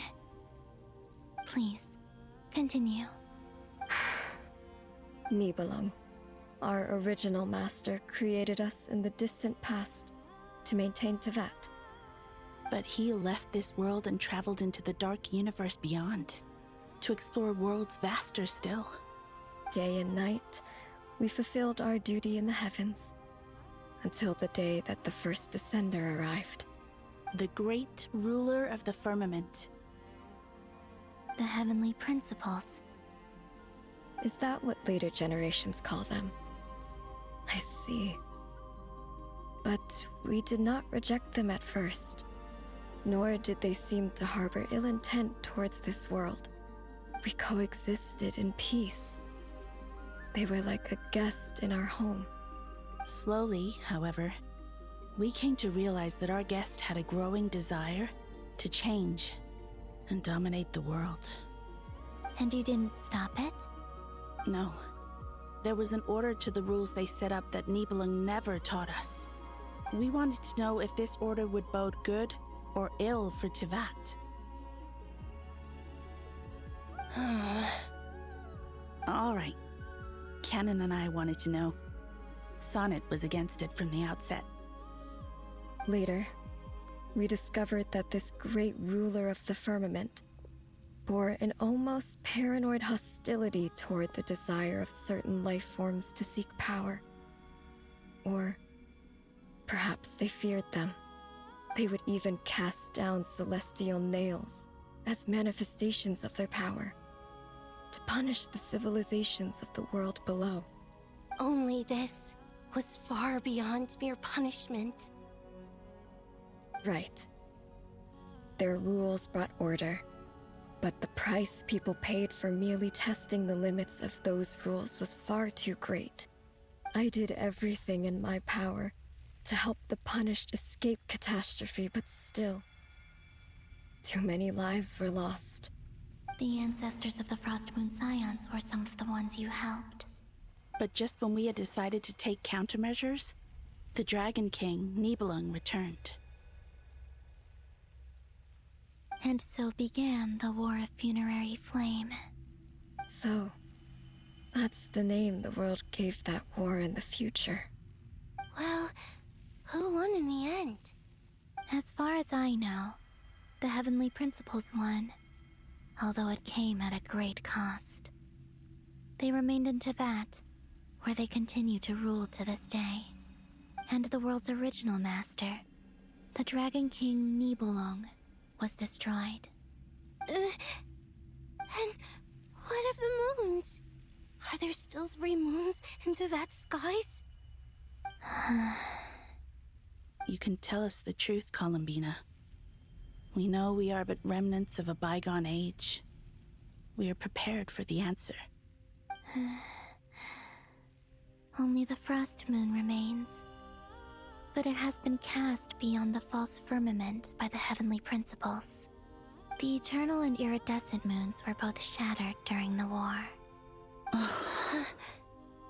So death finally came for us in the end. Sonnet. But you're still here, aren't you? A moon goddess cannot live. Why do I feel like we're going to be taking down the Heavenly Principles in the end? She's right. The tyrannical god. That's why I began to disappear. Because the Frost Moon is cut off by the false sky. How much worse it would have been if it were outright destroyed. Our souls may endure within this lunar palace, but if our moons are destroyed, then we shall disappear the moment we depart from it. I'm sorry. There's no need to apologize to us, dear sister. If anything, we owe the world an apology. If only we'd decided to act sooner, rather than arguing amongst ourselves. All the more reason not to spend this time in regret and repentance. Instead, we should focus our efforts on how we might help our future sister. I will in a minute, I think. Sorry? Don't you see, Columbina, your story is not yet over. Is that not why you are here?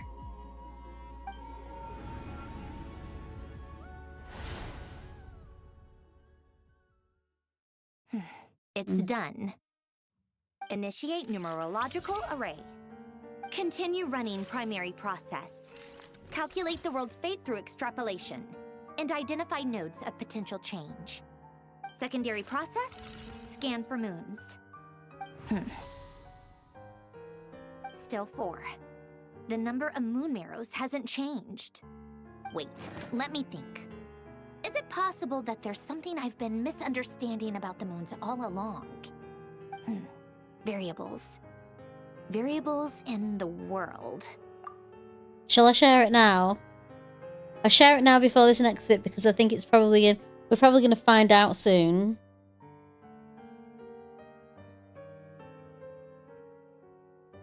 Yeah. Okay, my guess, the 4th moon is obviously Columbina. The Welcome Moon. Simple as that.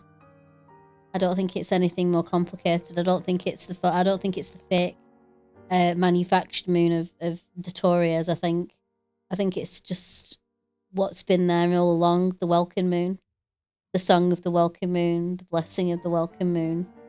You know, we kind of know that that's happening, so yeah. Yeah. So I think that's probably. I think she's the 4th. She's the 4th moon. The Welcome Moon.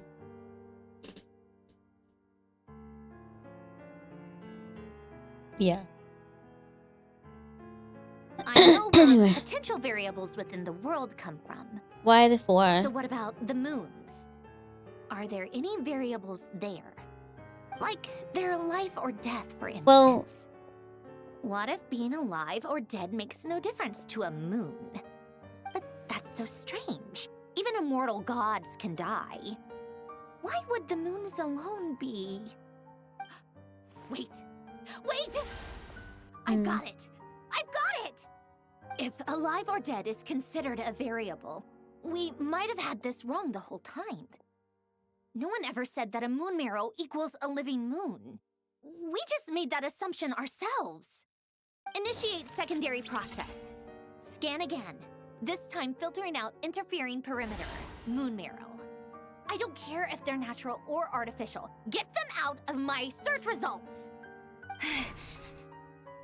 Why?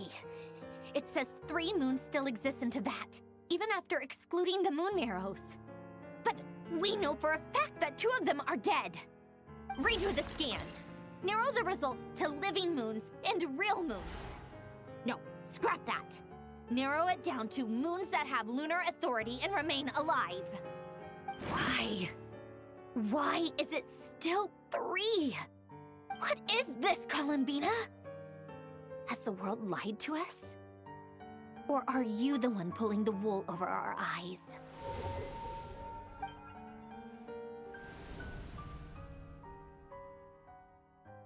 So, you think that the moon's reflection might be where Nibelung imprisoned the 3 moon sisters? Yes, it would explain a lot, such as why that space would respond to a moon goddess's power, opening the moon gate at her command. It would also explain why Miss Columbina has been unable to leave, and why time flows in reverse there. In the messages she sent, Columbina promised us she'd find a way to return. But we have no way of knowing how, when, or where this might happen. The fact that she still has yet to reappear in this world indicates that returning from that place is no easy feat. We cannot afford to simply wait for her. So you're saying If she could return by her own power alone, she would have done so long ago. Yes, she certainly wouldn't leave it to this late stage when it's so touch and go. I've been giving this some thought, and I've come to believe that Luana's Har might be an anchor that she left behind, as a sort of future waypoint. This could also explain why Luana's Har is always by the Traveler's side. Sounds like a plausible theory. If that's the case, there must be some criteria we need to fulfill to allow Columbina to return to the present. The question is, what could they be? Hello? Listen up! This is extremely important!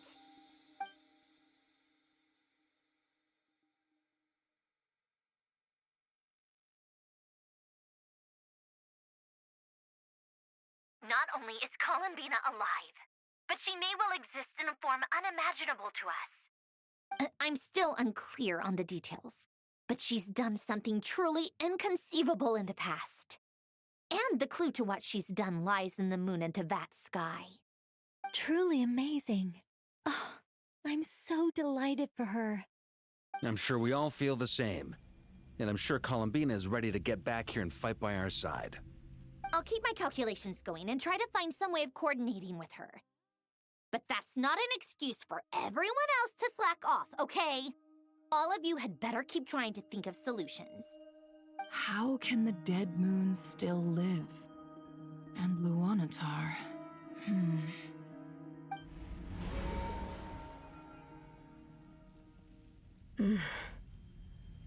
It's hard to believe that's what will happen in the distant future. Our authority is linked to the most fundamental rules of Tevat. I suppose it's no wonder that many would covet that power. I didn't realize that when you said friends, you meant people who live down in Tevat. That's so lovely. I always wanted to go down there and have some fun. Have you ever tried leaving this prison? Of course. Between us, we've tried everything. But no matter where we go, this space will eventually bring us back here. It's like the center of a whirlpool. Everything ultimately converges here, at the moment when Nibelung imprisoned us. In that case, have you tried using any of those pathways that connect this space to the real world? Sorry? What are those? They're passages through which you can make small-scale changes to reality by using Kuvaki. Or am I the only one who can use those passages? Because part of my soul remains in reality. Kuvaki. What is that? You don't know? It's a unique kind of elemental energy found only in Nodcry, the land from which the moons arose. Oh. Well, it's true that the moons first rose up from the part of Tevat you say is called Nodcry. But there is no difference in the elemental energy between there and anywhere else. What? Could you show us some of this Kuvaki? Hyposelenia? Maybe if we see it, it'll make more sense. Okay.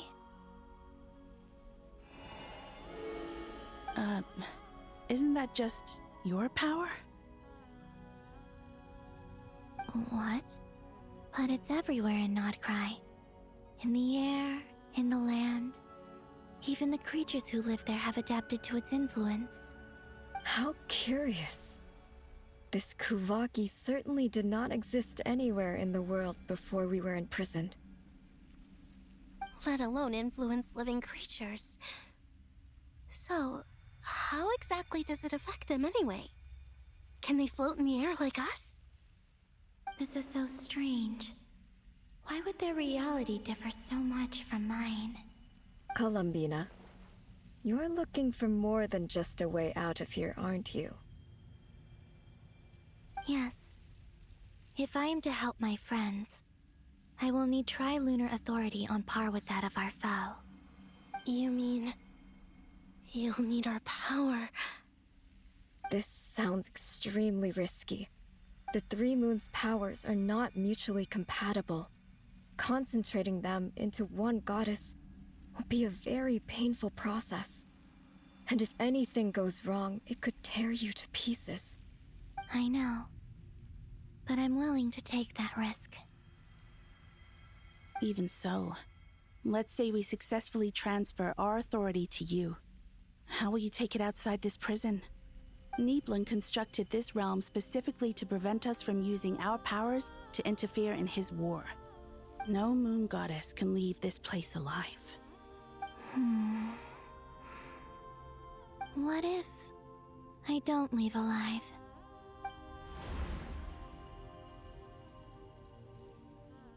Where do we even start? How are we supposed to figure out what we're meant to do to help Columbina?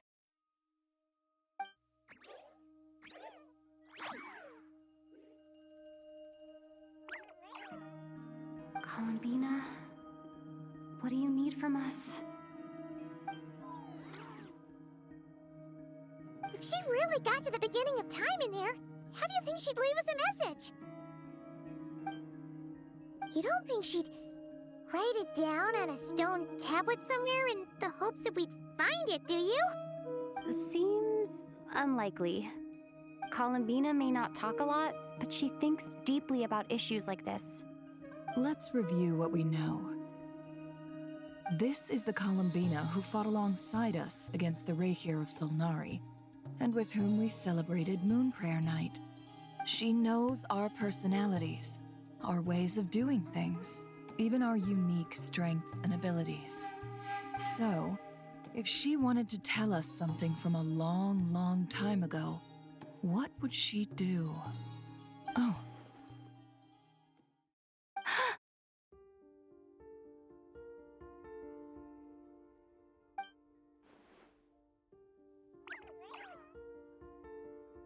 Traveler, you once said that those golden ripples also appeared when Luanatar was born. What if Columbina left Luanatar here, not just as an anchor to the real world, but for some other purpose? If she is part of Columbina, and Columbina knows that I can see past events through her... Oh yeah! Like when you peeked into Rare's past through his heart! Nefer, wait! If you're right about this, and you can really see past events through Luanatar, your eyes, they'll... Oh, I know. Looking at Rare's past in Conria was already enough of a strain on my eyes. Looking this far back into the past, it'll surely blind me. But it's our only chance. This is the only way. Boss. We spoke about this once, a long time ago. Do you remember what I said, Yehoda? The day I lose my sight, the Curatorium of Secrets will be yours to run. But... What's wrong? I'd be overjoyed if I were you. This day's come a lot earlier than either of us expected.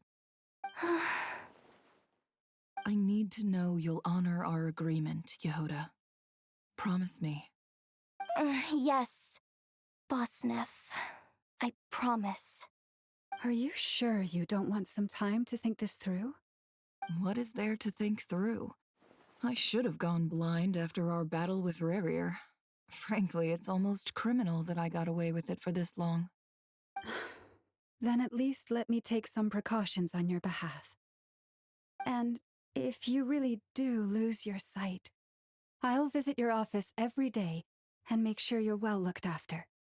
Oh, please, anything but that. I was actually ready to go through with this. Are you trying to scare me into backing out?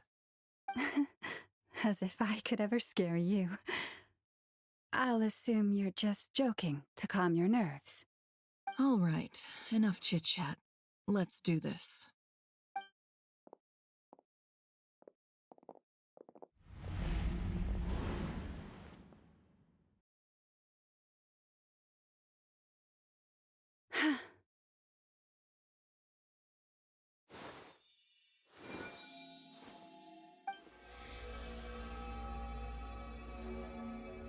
done. Good. Now give me some space. Come on then, little one. Show me what happened in the past.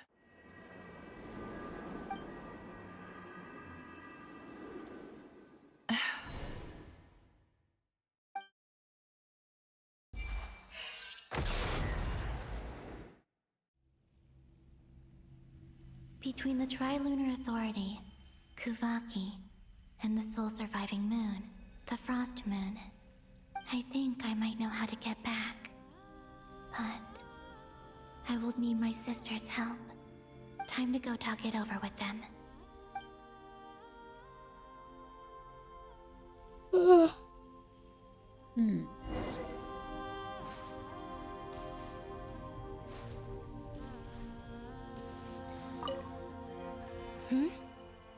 Have you decided what to do? I hope it's not too dangerous. You really scared me when you said that thing about not leaving here alive. Come on, let's go find the other two.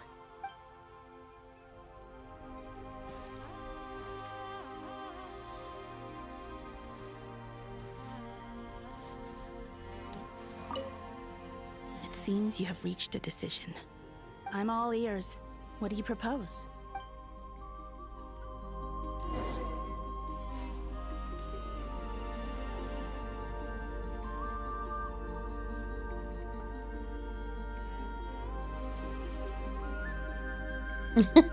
Have you figured it out, Columbina? Tell us, how do you plan to leave this place? I intend to die here, in this moment, and then be reborn in the future with the help of my friends. What?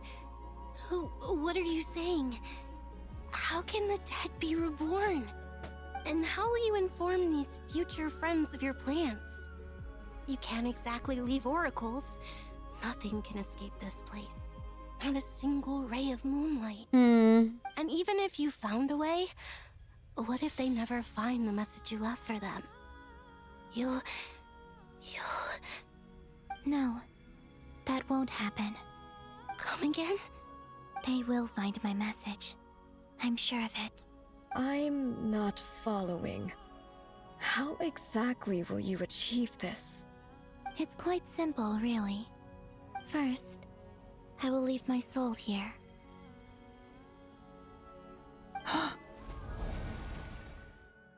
I see it. Your soul?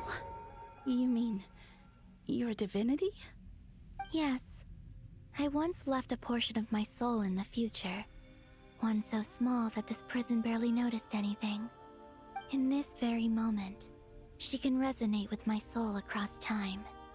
When the time comes, I believe that she can serve as an anchor to pull my soul from here back to the future reality. Just as gravity connects the world to the moon. Exactly. In the future, where I came from, the moon has been cast beyond the false sky, but I can still feel that it is there. In a similar way, I can feel a connection to the soul fragment I left behind even now. My friends can use it to detect my presence. But how do you just leave your soul here? Is that even possible? On my way here, I met an ordinary mortal who entered this place long before I did. Her body is long gone, but her soul remains. And before that, I encountered an old enemy whose entire soul survives here intact, while the power that once corrupted his body has faded away. So, perhaps this space is specifically designed to imprison divinity and authority, but not the physical body. Still, even if your body can escape, would it not just be a lifeless husk without the soul inside? Wait, is that what you meant when you said you wouldn't leave alive? Yes. I shall turn my body into moonlight and pour it over Nodcry. That power shall protect the land and quietly blend into it, awaiting my soul's return in the future. However, I cannot do this on my strength alone. I would need your help to do this, so I'm humbly asking for your assistance. Oh, dear sister, you need not be so formal. As I said before, we are but remnants of a bygone age. You, on the other hand, were born alone in that distant future, and you have walked a long and lonesome road since then. How could I bear to let your story end here in this dungeon? Don't forget, we are your sisters, your family.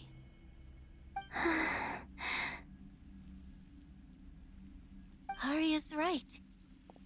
Actually, I've always wanted a little sister. Can you imagine how it's been for me? Getting nagged by 2 older sisters all the time. Now, I finally get to be the big sis. And not just that, but I get to help you return to your world, too. How could I say no to that? Sonnet. Canon? I'm sorry. I know this is a bold request. The Frost Moon is rightfully yours, and it remains intact. Oh, no, please, don't misunderstand me, Columbina. I was just thinking back on the years that the 3 of us once spent together.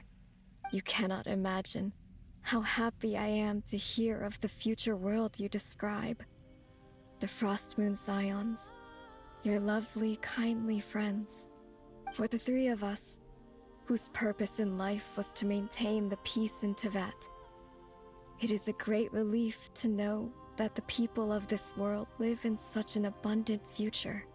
If your plan can save them, and save not cry, I will gladly give you all that I can. Besides, the 3 of us have been together since the day we were born. I could never abandon them to live on alone without them.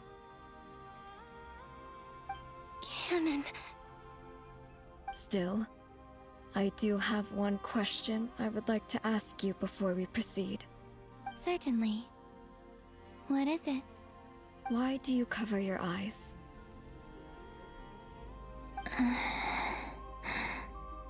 Yeah, I was curious about that too. But it seemed personal, so I didn't want to intrude.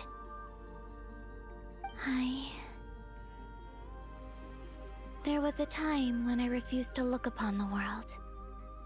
I believed it was full of nothing but lies and falsehoods. I wished to hide my feelings, seal my heart, until I could return to my true home. I see.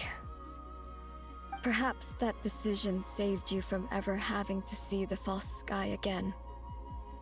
But at the same time, you likely missed out on many true and precious things, like the smiles on your friends' faces.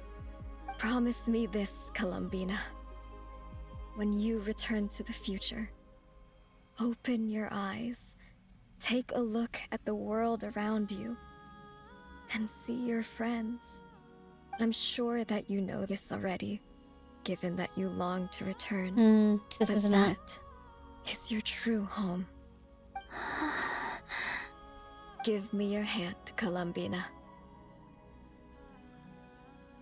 Arya, Sonnet, you too. Okay. All right.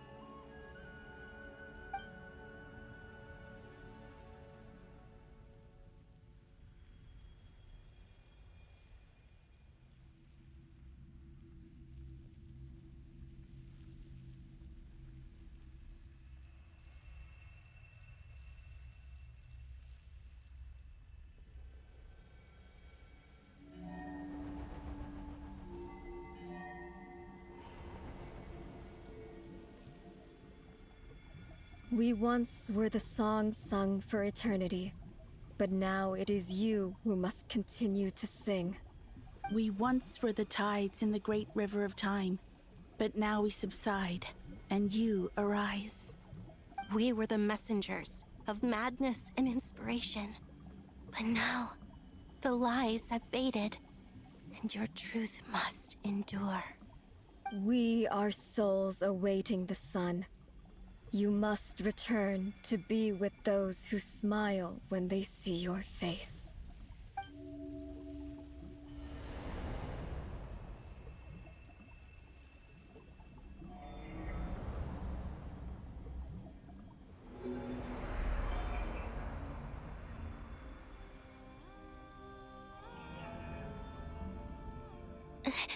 Is it done?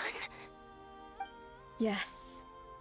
We have transferred the authority over all 3 moons to Columbina Hyposelenia. From this moment on, she is the Tri-Lune Goddess, the one and only moon goddess of this world. It's kind of very nice and also very sad. Thank you. Thank you, my sisters. Now go, and do what you believe is right, Columbina Hyposelenia.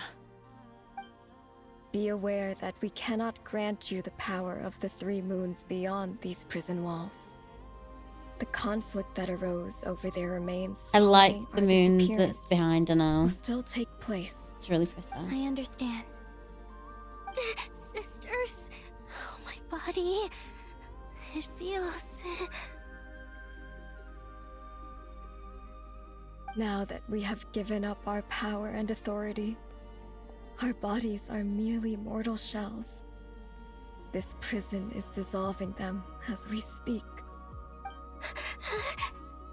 It's okay, Sonnet. The end must come for every god, just as it does for every human. That's all this is. The final destination of our lives. Canon and I will be by your side the whole way.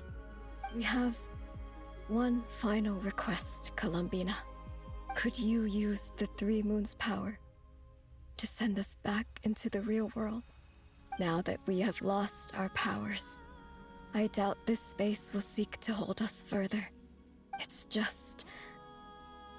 we would like to spend our final moments together in the only place we ever called home.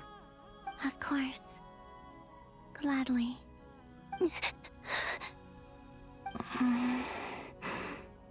Sonnet? Yes? Don't... I wish I could tell her not to give in to the abyss. Not to be afraid. But is this really what I should say at this moment? Don't forget. I'm so glad to have a big sister like you.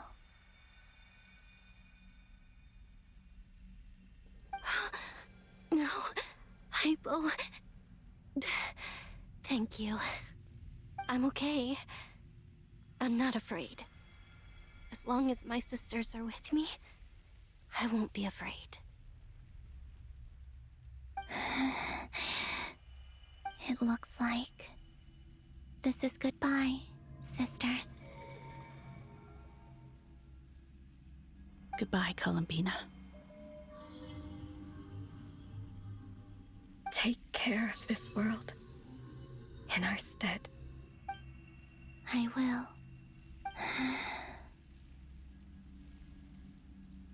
And now, it's time for me to bid farewell to my body, too.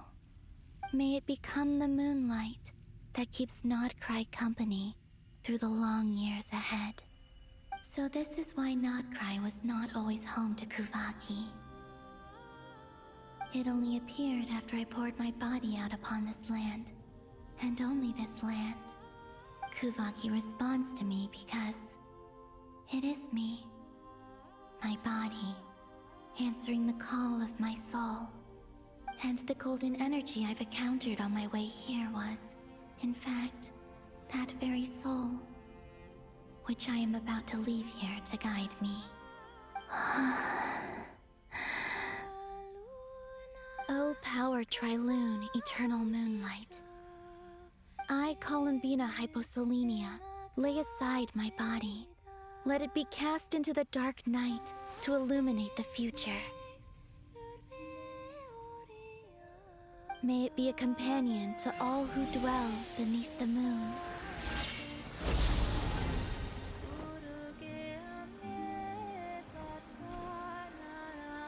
Until the time comes for me to return home.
Oh.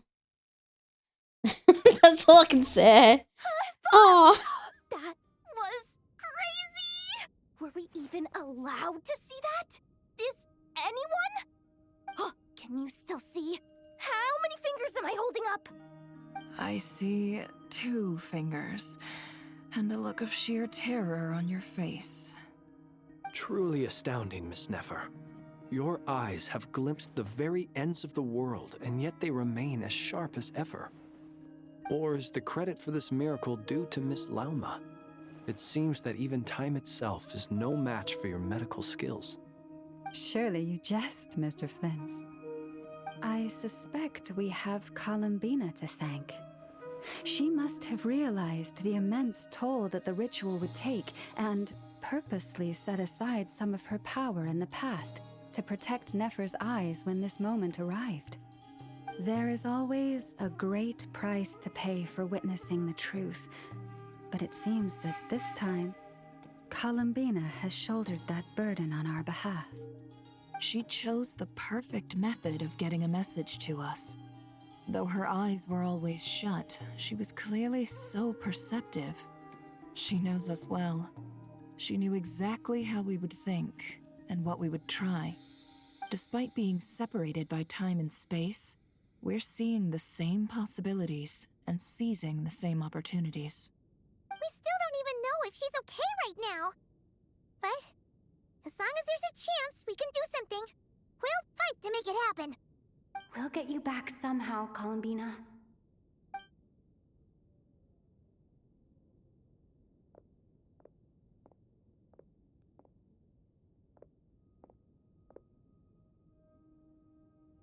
Well, based on the information we now have, let's figure out our next moves. Thanks to these gentlemen, we have a much clearer picture of the situation with Dottore.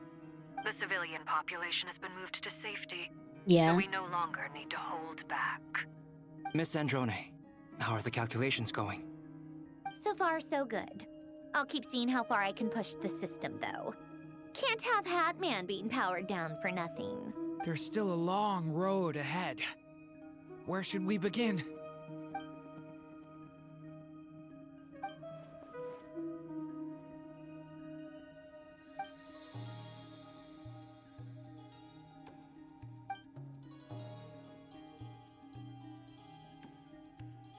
Our plan is clear. Time is short, so let's get moving. There's just never enough time, is there? Time is the bane of my existence. Ugh. Anyway, I'm gonna get back to work. All right, we'll do our part too. Yeah.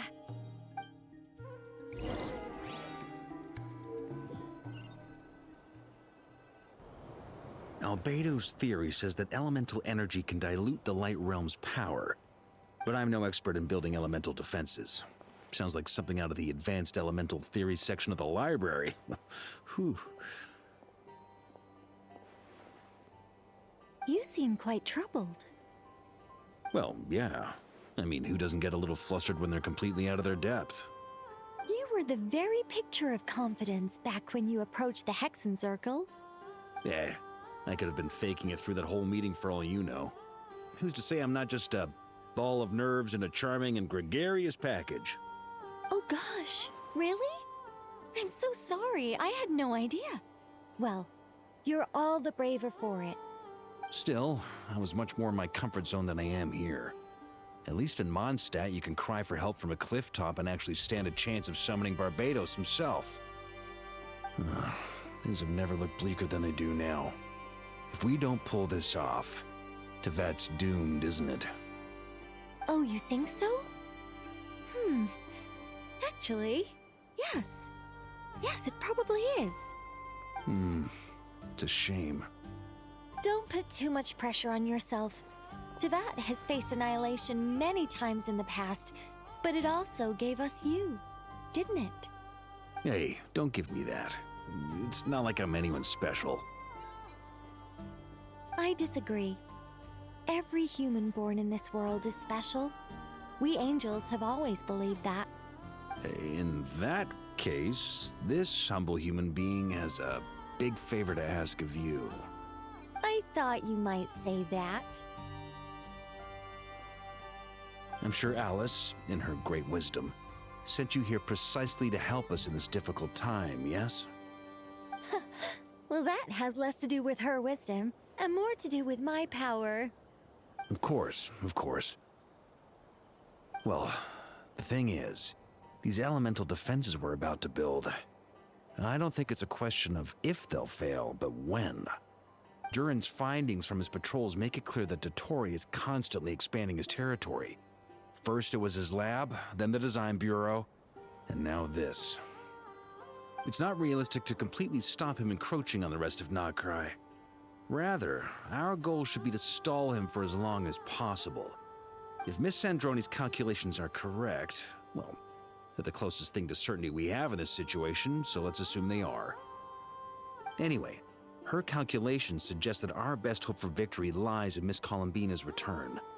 It's up to us to slow Dottore's advance and buy time for her to make a return. Are you asking me to help you with building the defenses?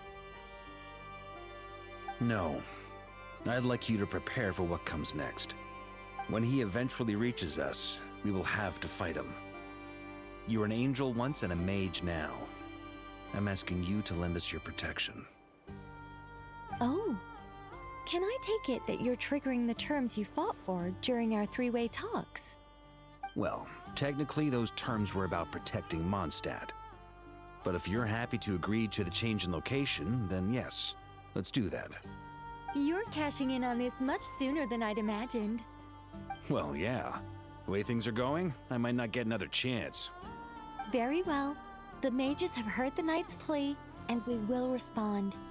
To tell the truth, Alice and I had already discussed how we might help you all, so I didn't come empty-handed. I always like to be prepared.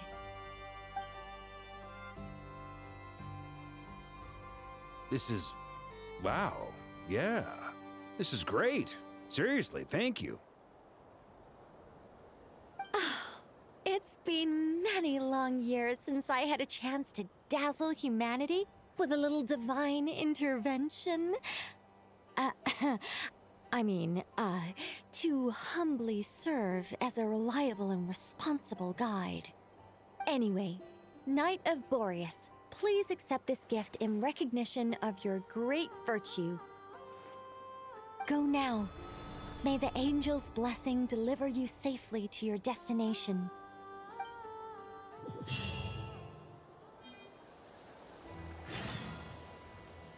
Oh.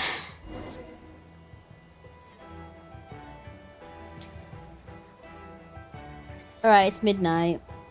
Midnight Phantasmagoria. I think. Hello. I'm thinking it's probably a good idea for us to call it a night and come back tomorrow.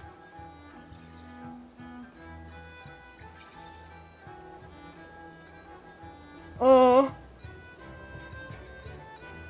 Because I'm falling asleep. And I probably should. I probably should have done before the last big long cutscene, to be fair. And now I've got an opportunity. I think I'm going to take it. Yeah, I'm very tired too. It's late. All right, let's do it. We can just park it here for now, can't we? I don't know what I've got in here. Oh.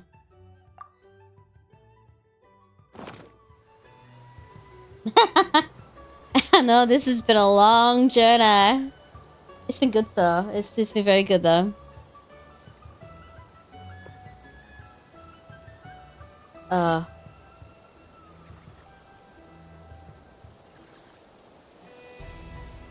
Have you enjoyed it? It's the most important part. Oh, excuse me. It's been amazing, yeah. Yeah, and I'll come back tomorrow and do it.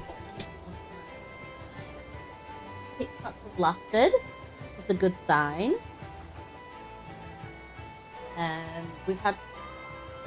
I've definitely. No, me neither.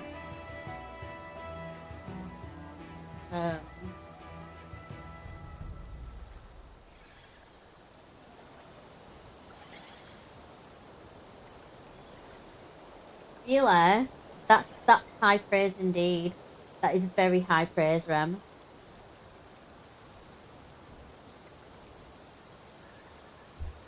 Oh.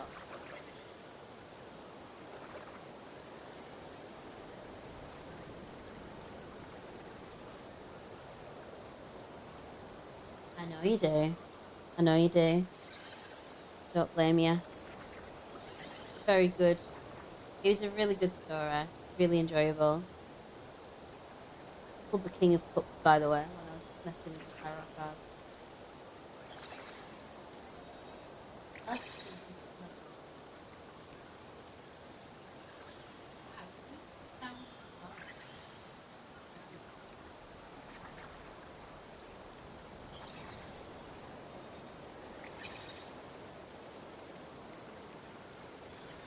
King of Cups represents emotional control, balance.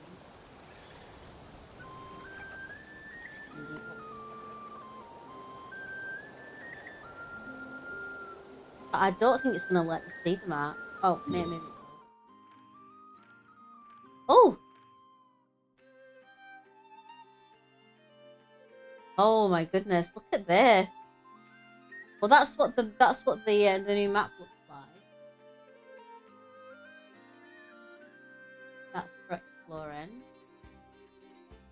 It's only about as big as Lempo, actually. Look at that. And I don't know what that is, though. Is that another island in the middle there? Or is that like... I don't know.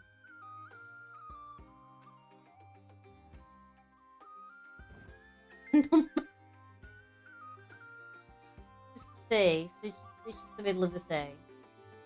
Nowhere else is affected. Nowhere else is affected on that. Yeah, boy.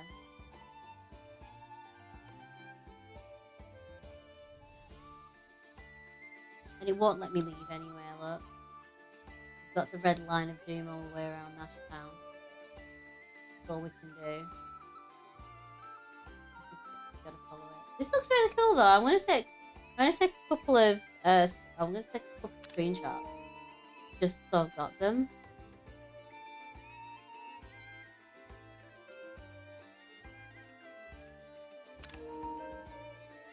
These are really cool.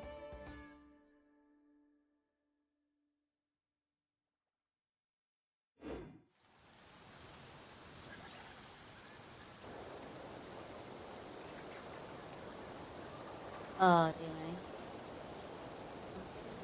Feeling that itch, I'm like, I always do a pull at the end of the stream, don't I? I want to do that tonight though.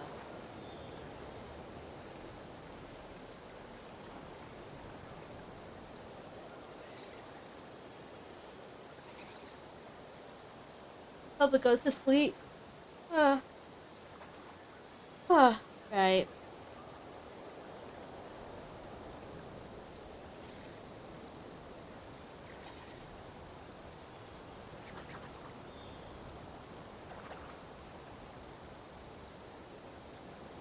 doing that thing with my hand there. I was thinking.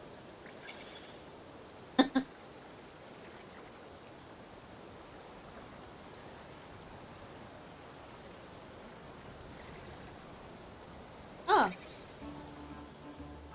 Let's go put the stamp here.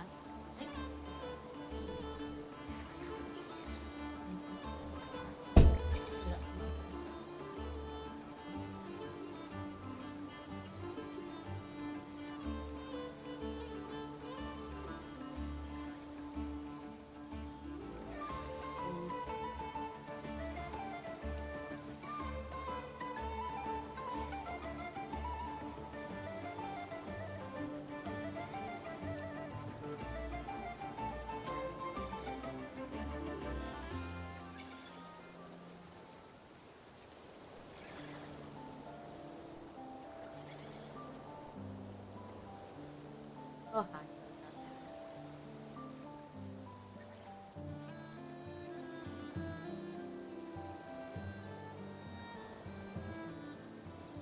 Okay, I should say goodnight. Thank you so much for watching, as usual. Thank you for the 22,500 likes. And I'll see you tomorrow, and sleep well. Good night. Good night, Rem. Good night, Pan. Good night, everybody. Sleep well. Have pleasant dreams of the moon. And I will see you tomorrow.